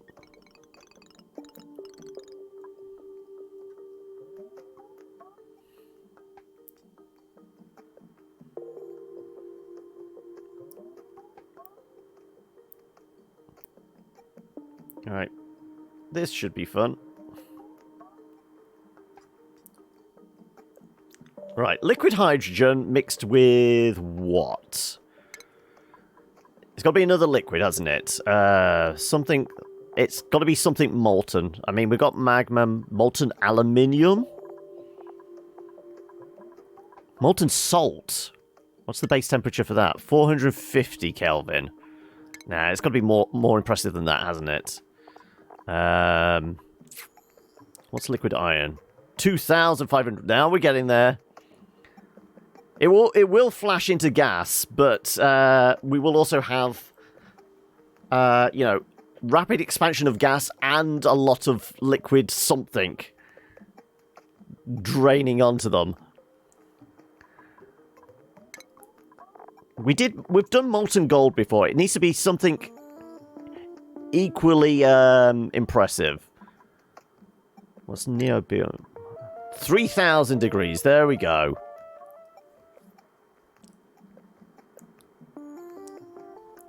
Oh, your fella is online, is he? Oh. Right.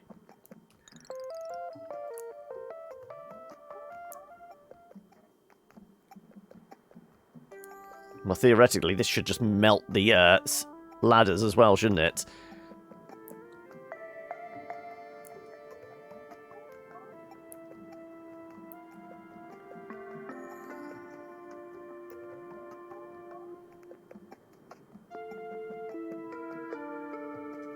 Oh, no. Oh. I just noticed that. Good job the game is paused. Need to get rid of this for a moment.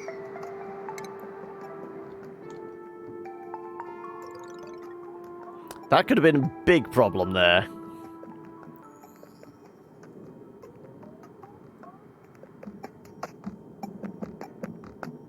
No, I think we've just destroyed the pipes yet. Let's not do that. Not yet, anyway.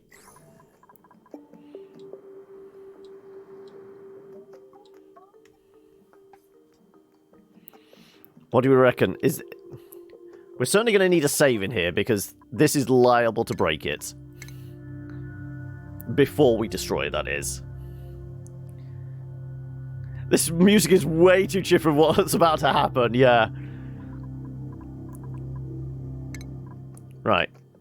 Are we filling this entire thing knowing that there's going to be certainly an expansion of gas?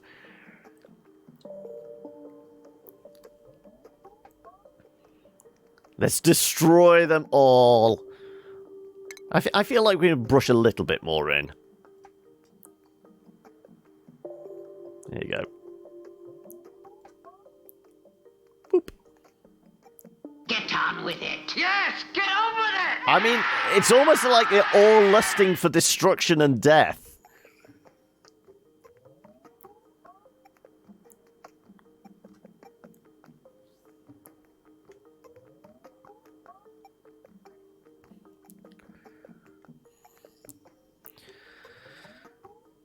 Really? Really, Sock?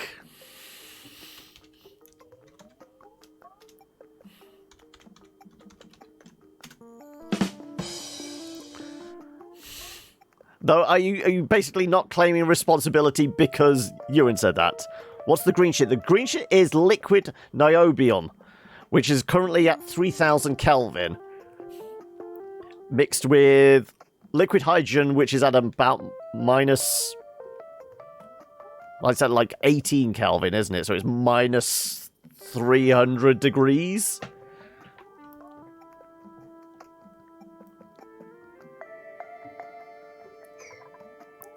Okay, well, I'll unpause for a moment just to see how the liquids settle. That's basically all the ladders suddenly melting. That's fine.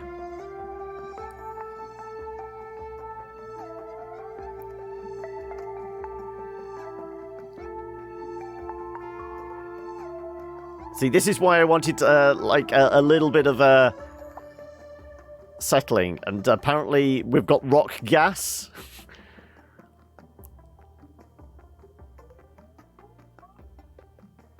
It's chugging, it really is, yeah.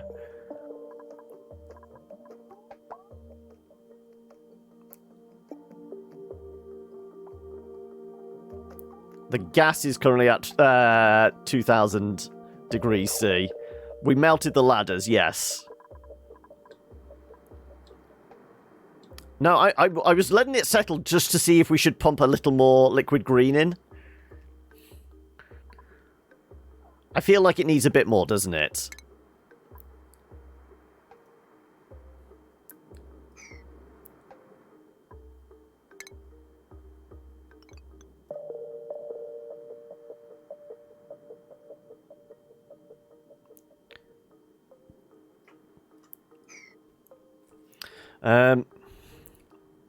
Well, this looks bleak. Rock gas is like what you like. You're going to Boston in June. Are you going to do the typical tourist thing when going to Boston? I'm going to go and see the bar from Cheers. I think that's on everyone's list if they do the tourist thing in Boston, isn't it?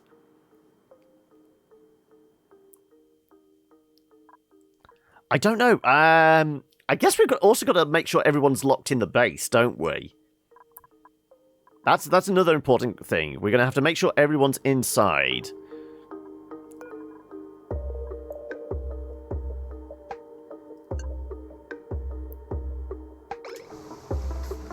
So no one's allowed out now.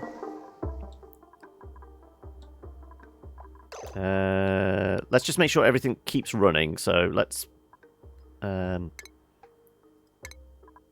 fill this with natural gas. There you go.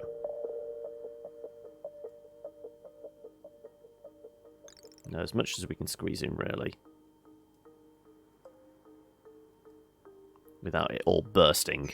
That'll just keep it going just enough so we can get everybody inside. And then we are definitely finding Meep. Meep is going to be the one that unleashes disaster upon the base.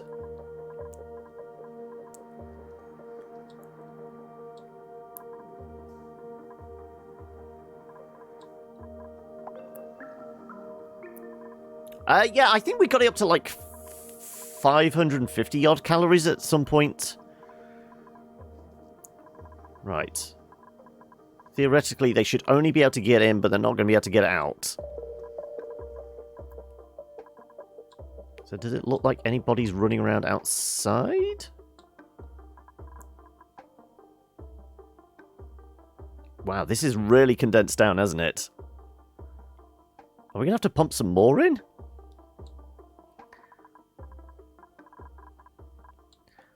They're all just empty calories, aren't they? I guess we'll be able to tell once all the suits are lined up. Yeah, it does look like it's just these two outside.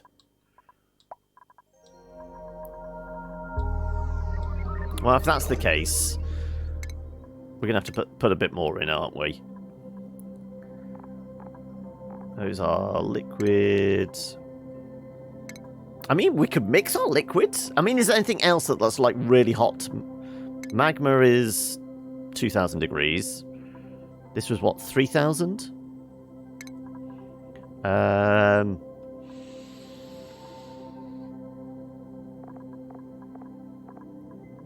Molten aluminium, 2,000. I feel like we need a mix of colours, don't we? We need a rainbow. That's what we're missing. Here we go. So if we make this like 3,000 Kelvin as well. Oh, that's as high as it will go. Okay, then. Oh, the molten aluminium is rather pretty. There you go. It's a nice silvery, like, mercury kind of colour. What else did we say? Go on then. We'll throw a bit of magma in. Magma. All this we can get rather warm. Oh, only 2,600. Okay.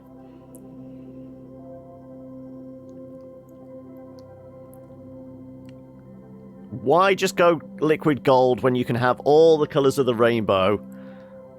Hey, Sienna! And Ithalia's greetings! Everyone's here to see the destruction, are they? Liquid carbon. Ooh, liquid carbon's rather warm. And I have just noticed we've created the Italian flag for some reason. I don't think we need too much liquid carbon. What else? What else can we throw in here? Copper. Go on, we'll have a little bit of copper. Again, as hot as it will get.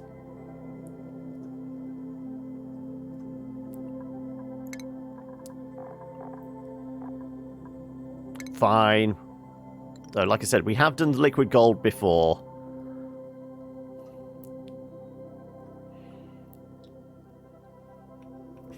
You always knew the Italians were nefarious.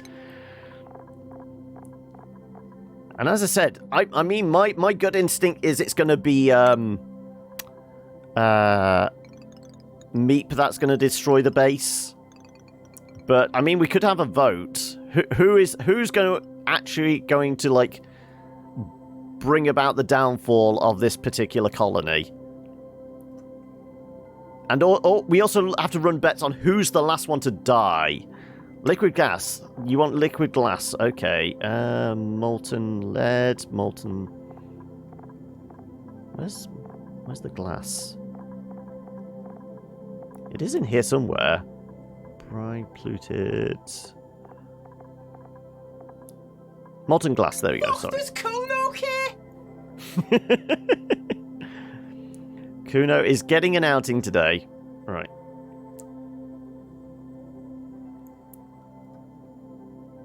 Right. I'll vote for destroying the base. Let's be honest. Those dupes were playing with fire. Yes.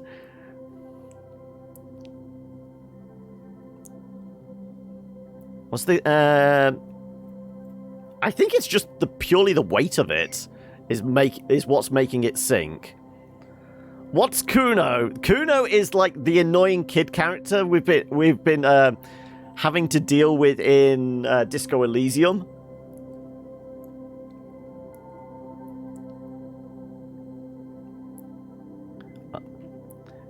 You reckon you'll be the first one to die? I mean, admittedly, we do still have a few vacant slots. So if anyone wants to literally enter the base just to die in horrible agony, we've got 2 more people that could be renamed. And like I said, these are the candidates for like bringing about downfall. So Valdir's in here, Sienna is, Fluffy is, Hokey, Chipset, Eli, Meep. There's always a Meep. Alchemist, Panda, Silver, Mole, Law, Noob, and I mean, kind of think maybe Kronk pulls the lever. Ithalius, are you volunteering? And Tora, okay, there we go. We've got our last two. How am I spelling this? Is it? Pull the lever. There we go. Wrong lever.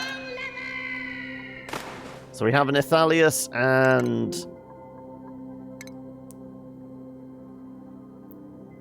you crave destruction and death. Right, Tora, return.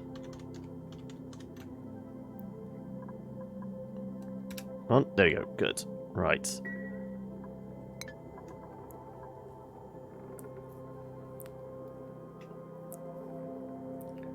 Well, no one will survive, but we can lay odds on. Okay, we've got to decide on who the murderer is, and we've got to think who's going to be the last one to die, because we have done this before. The last person to die is going to be the first person to be renamed in the new base. Admittedly, if we're not going to do Oni on a Thursday for the next few weeks, we'll have to make a note of it. But the last person to die gets the honor of surviving in the next base.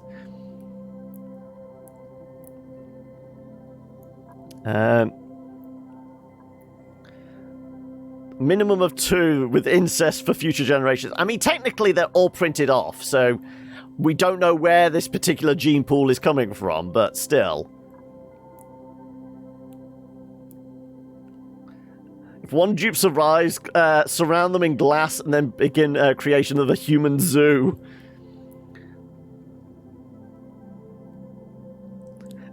You would have volunteered sooner if you wanted me to be your overlord. Okay, so do we have a bet? Have we figured out who it's going to be? I feel like it either has to be Meep because it's Meep, or Kronk is pulling the lever. Admittedly, we got 2 ladders here. We could do 3 people, I guess. They could all destroy in tandem.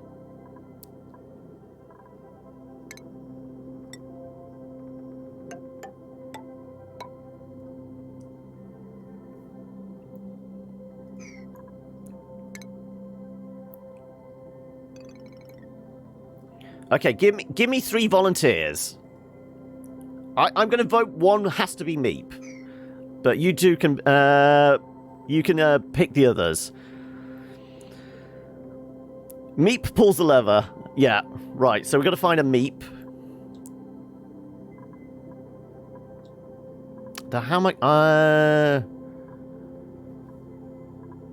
guess I have to make sure everyone's priorities are really low for everything, wouldn't I? Bar 1 person. Right, okay. Everyone's just going to be standing around, and there's just going to be... And it's not actually digging, is it? It would be a building thing to destroy a block.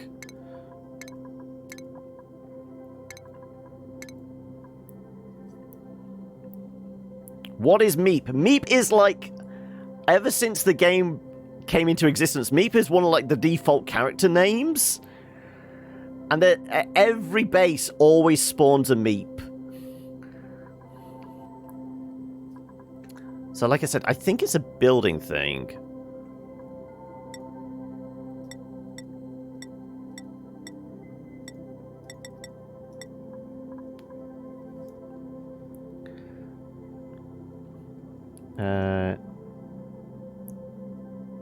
Top 2 nibble counts in currently. I mean that would be who? That would be Noob and Eli, I think. Yeah, you could roll for it. I mean, how many we got? We got 16. Well, I guess we got 15 if we've already discounted Meep.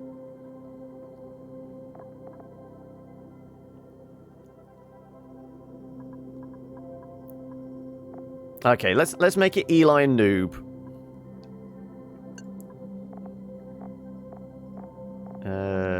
If we're gonna do, like I said, I think it's a building thing because I don't think it's actually classed as destruction.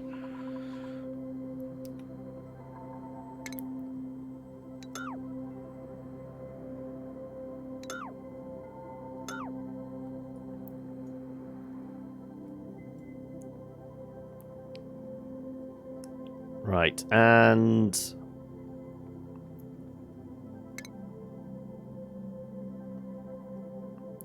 let's...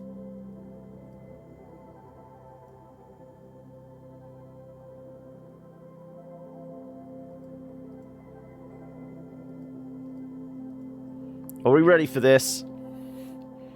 I'm intrigued to see what would happen. The mix of very hot, very cold, and then these idiots digging through. This is how you destroy a base.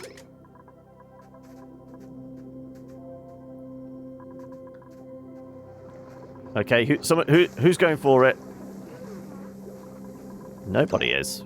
We need to find our suspects. Where's Meep? Meep is asleep on the job? Really? Okay, Eli. What the hell's Eli doing outside?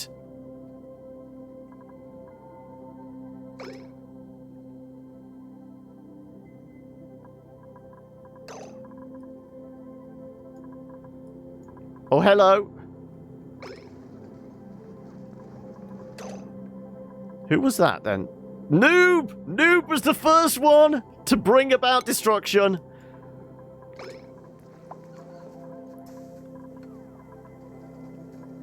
And apparently it's like such a temperature difference, it's immediately hardening.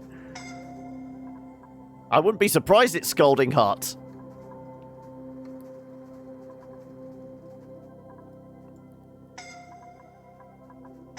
Well, I wasn't expecting it to instantly harden.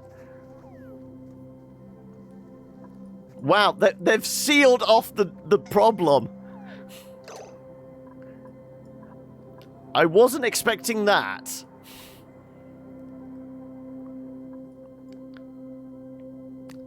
Apparently this is aluminum gas. We've got aluminium gas, rock gas. There's a little bit of copper in here as well.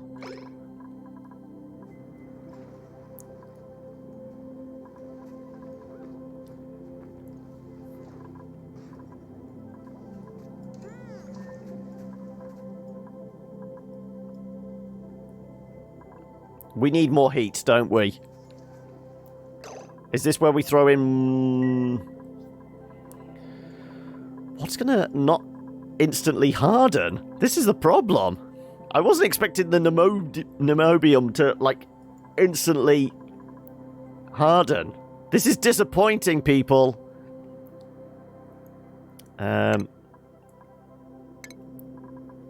What else didn't we throw in there? How about some liquid iron at 3,000 degrees?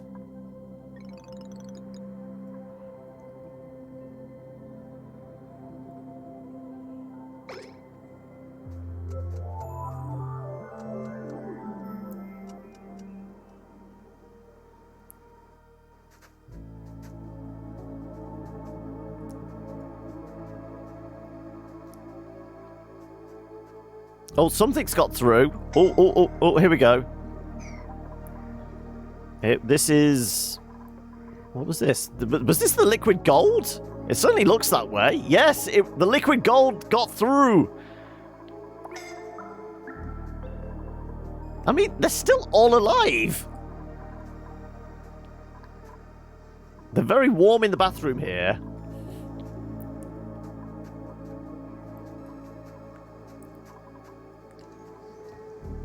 They really are just taunting me, aren't they? Right, time to get out the heat gun. Where is it?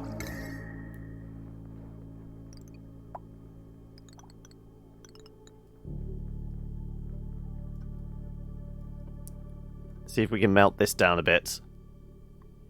No.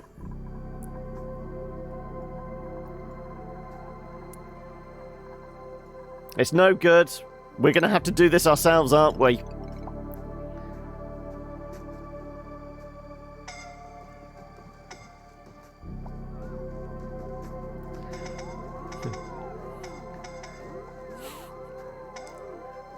They're becoming entombed. Okay, right. We're going to start figuring out who's going to die first.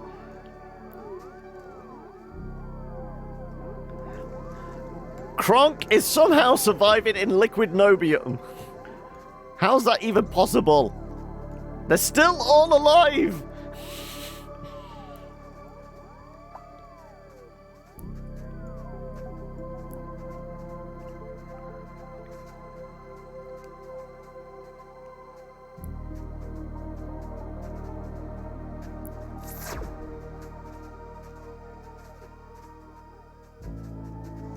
I think we may have, like, broken the gate.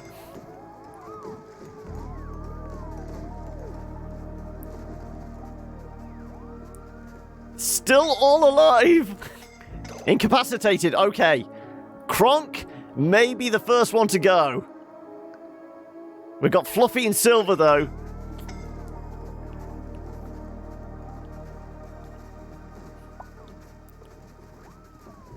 Yep, the printer has gone. Apparently, the farm is really hardy. Meanwhile, break time goes as usual. Oh, okay. Yeah, they're still all chilling in there, aren't they?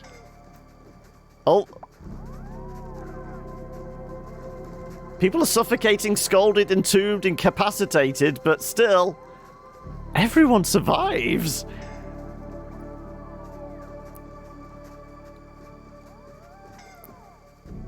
And I don't know how the garden is surviving.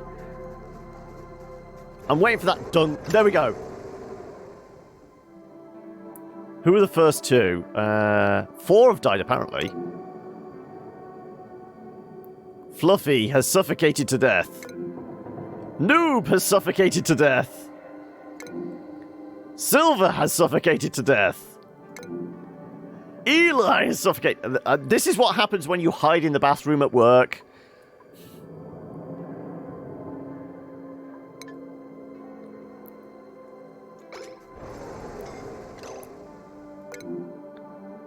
Meep has gone as well.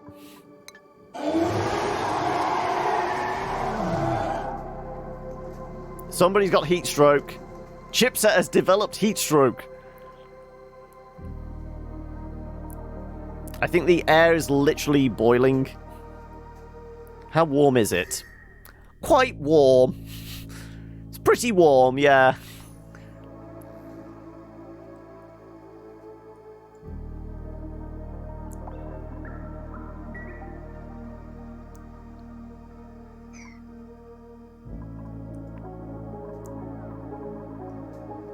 Really? That's where we've stopped everyone dying? What's the liquid red? The liquid red is the magma. It seems to have reconstituted itself somehow.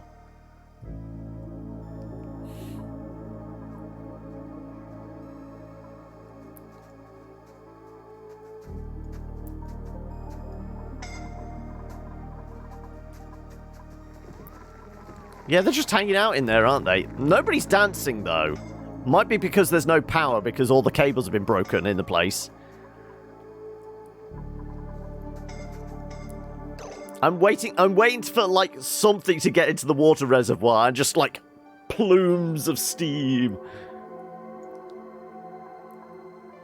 Right, are we just going to destroy some of this pneumodium?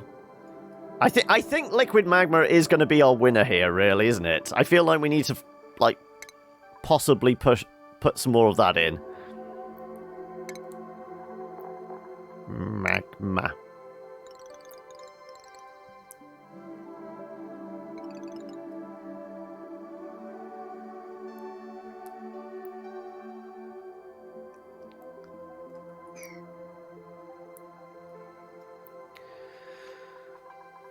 Right, we've got to destroy some of this so that the magma can seep through.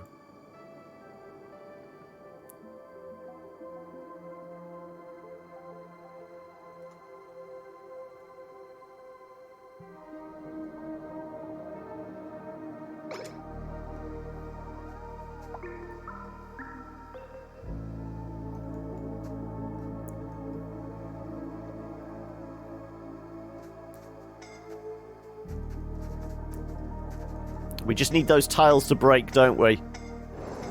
Oh, right. Who did we lose next? Hokey went. So 6 down.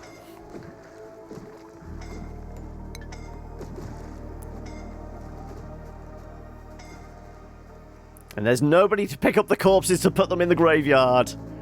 There we go. It's hit the water. Where's my clouds of steam?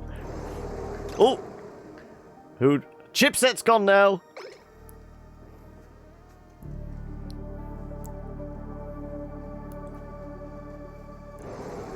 Oh, and... Oh, we knew about chipset. Come on. I didn't click on that. Go away. Who died?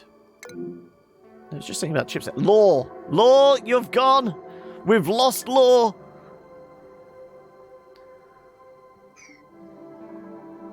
So best put these buttons away, otherwise I'm going to accidentally delete something I shouldn't.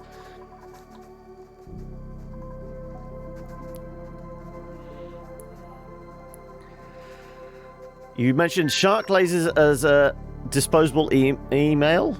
That's it.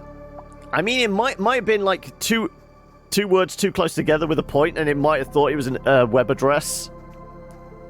Achievement got. Kill everyone. Yeah. Half the colony is dead. Though people are still hanging out in the break room. I mean, is anyone actually sleeping? No. So nobody's asleep. People can't use the bathroom. They're going to actually wet themselves. They're wetting themselves with anticipation. Panda seems awfully happy for, like, inevitable doom and death and destruction.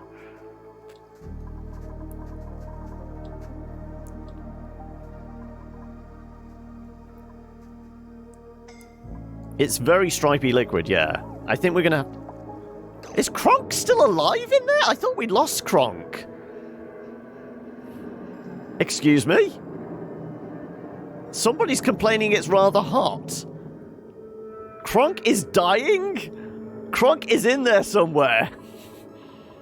Do we have to try and dig Kronk out? Okay, right. If we...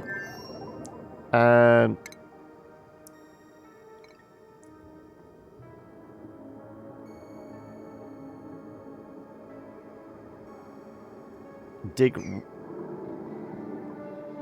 right up to them.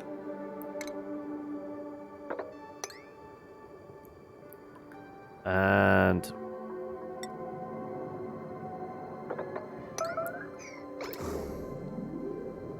of course nobody's on digging duties. Okay, let's do digging. Yeah.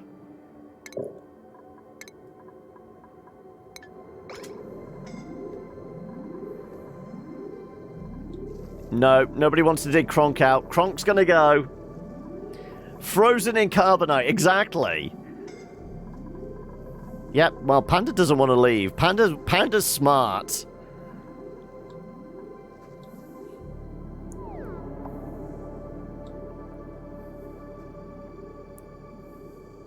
I don't know. Are you still alive? Let's see.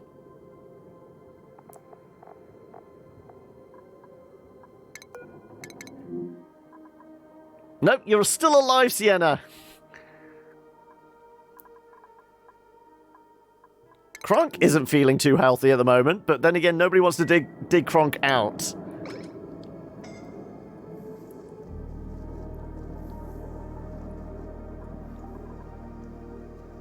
Stress of only 4%. You're just desperate for the toilet, that's all.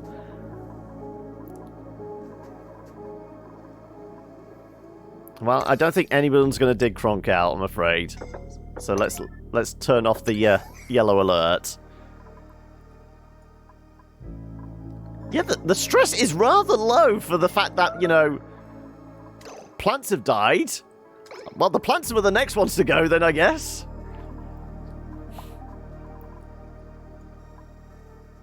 How?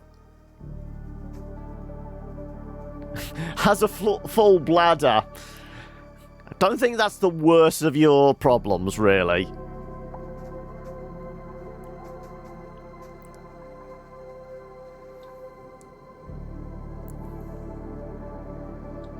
No one cares for Kronk.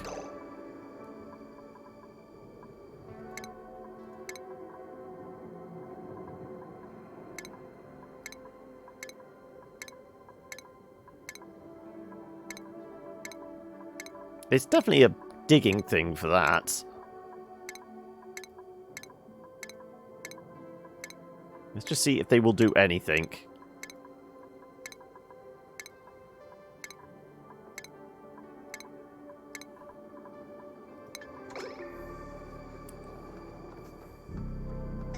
Admittedly, they might not actually be able to get to them.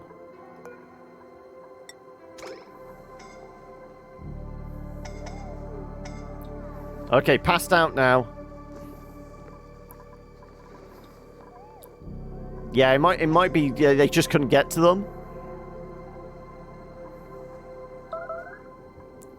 Made a mess. Who's it? Tora. Apparently, being frozen in carbonite isn't too detrimental to your health.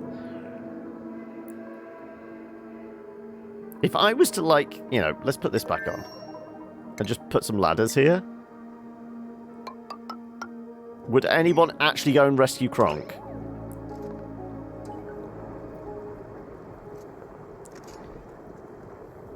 I really want to see if anyone is actually willing to dig Kronk out. This cone okay?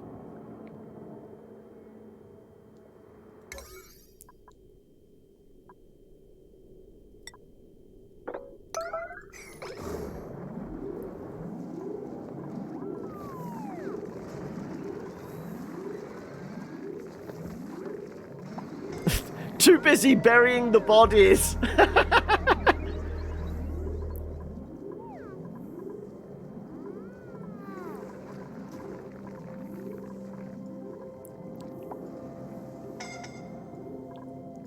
We've still got 8 people alive.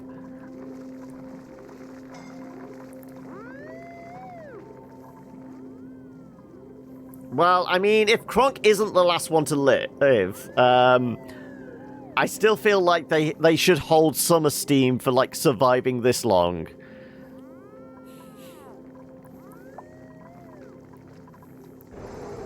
Oh, there we go.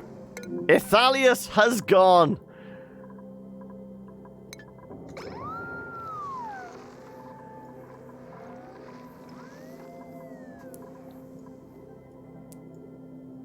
No one really doesn't want to get Kronk dug out of there.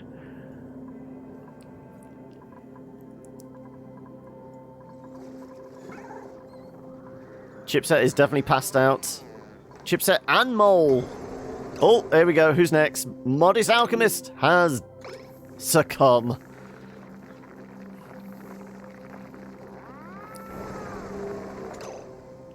And Mole's gone now. I mean, we don't know how exactly Ithalius died in the bedroom. Hey, Wraith, you've come for death and destruction.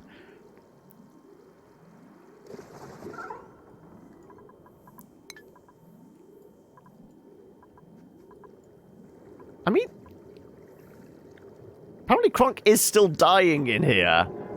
I don't know how they're alive.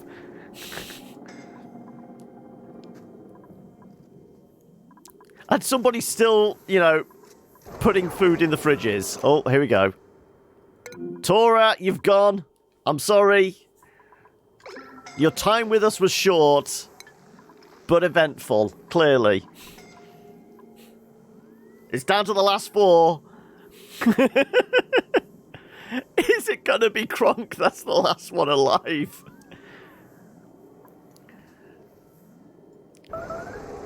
Okay. Valdir has gone. Apparently you drowned in a puddle. I would say it's a puddle of your own piss, but dead, slain. Toran, you did die. You did indeed die hand in hand. We're down to the final 3. So who is it then? Panda, Sienna, and Kronk. Panda may be the next one to go. Currently suffering heat stroke. Sienna is... Well, Sienna's just passed out dealing with the fridge, and then we know where Kronk is. So really, it's a fight between Panda and Sienna who's going to, like, succumb to heat stroke first. You're totally fine.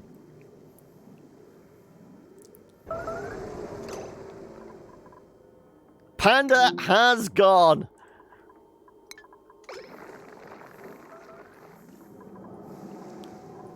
It's going to be Kronk, isn't it? Oh my god. We've bugged it out that Kronk is actually surviving. I mean, inhaling 0 O2, but also 0 carbon dioxide.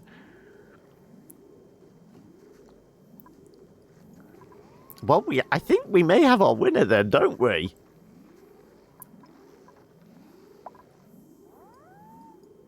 Definitely bugged, but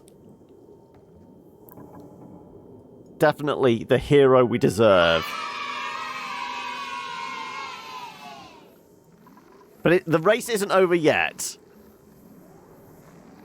It's not over until Sienna fully passes out.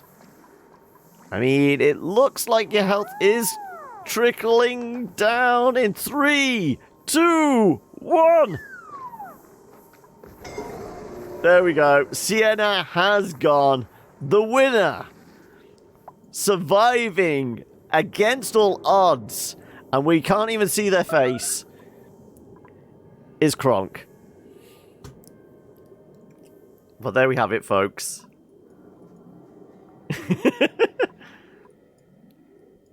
And it's a balmy, 400 degrees in there. What is actually in the base? Other than being very, very warm. Yeah, it's about 400 degrees. I mean, we knew these bastards were hardy. Look at them. The hatches just carry on going. There we have it. Oh, there we go. We can just about see the silhouette of Kronk buried in carbonite. But there we go. It was a good base. It was our base. And it's gone out on a funeral pyre of molten lava. Yeah. No one left alive. Well, maybe they can dig out Kronk and feast on the flesh of the fallen. But yeah, that's where we'll call it. It is 5:25. I've got to go and get some food before I get to play some D&D this evening. So we will not even bother saving. We're gonna just head on back to the main, and we will call it there. We didn't get to burn them all with rocket fuel, but I still feel like that was an entertaining end to the base, wasn't it? Does that mean you get to pick the next game? Possibly. I mean, we're taking suggestions. I mean, when we said about it last time, it was going to be, okay, we'll start a new base. But I don't know whether we actually start a new Let's Play, especially considering one of my goals for the channel this year is to get through 20 Let's Plays.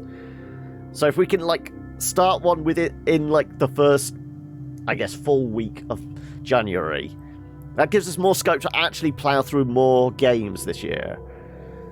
So, again, suggestions. If you guys want to jump over to the Discord, I think somebody's already put together a list in the suggestions bit. But yes, any games you think I might enjoy playing, something I feel like it's gonna be something we could maybe rock through in 8 sessions. So what would the maths be on that? If we average at 3.5 to 5.5 hours a session, that would be, what about 25 hours to 25 to 40 hours, maybe? So we would be able to plow through pretty decent length game. But yeah, if you have any suggestions, jump over to the Discord. But that's us done for the day. Hopefully you enjoyed it. Let me chuck a mark in here.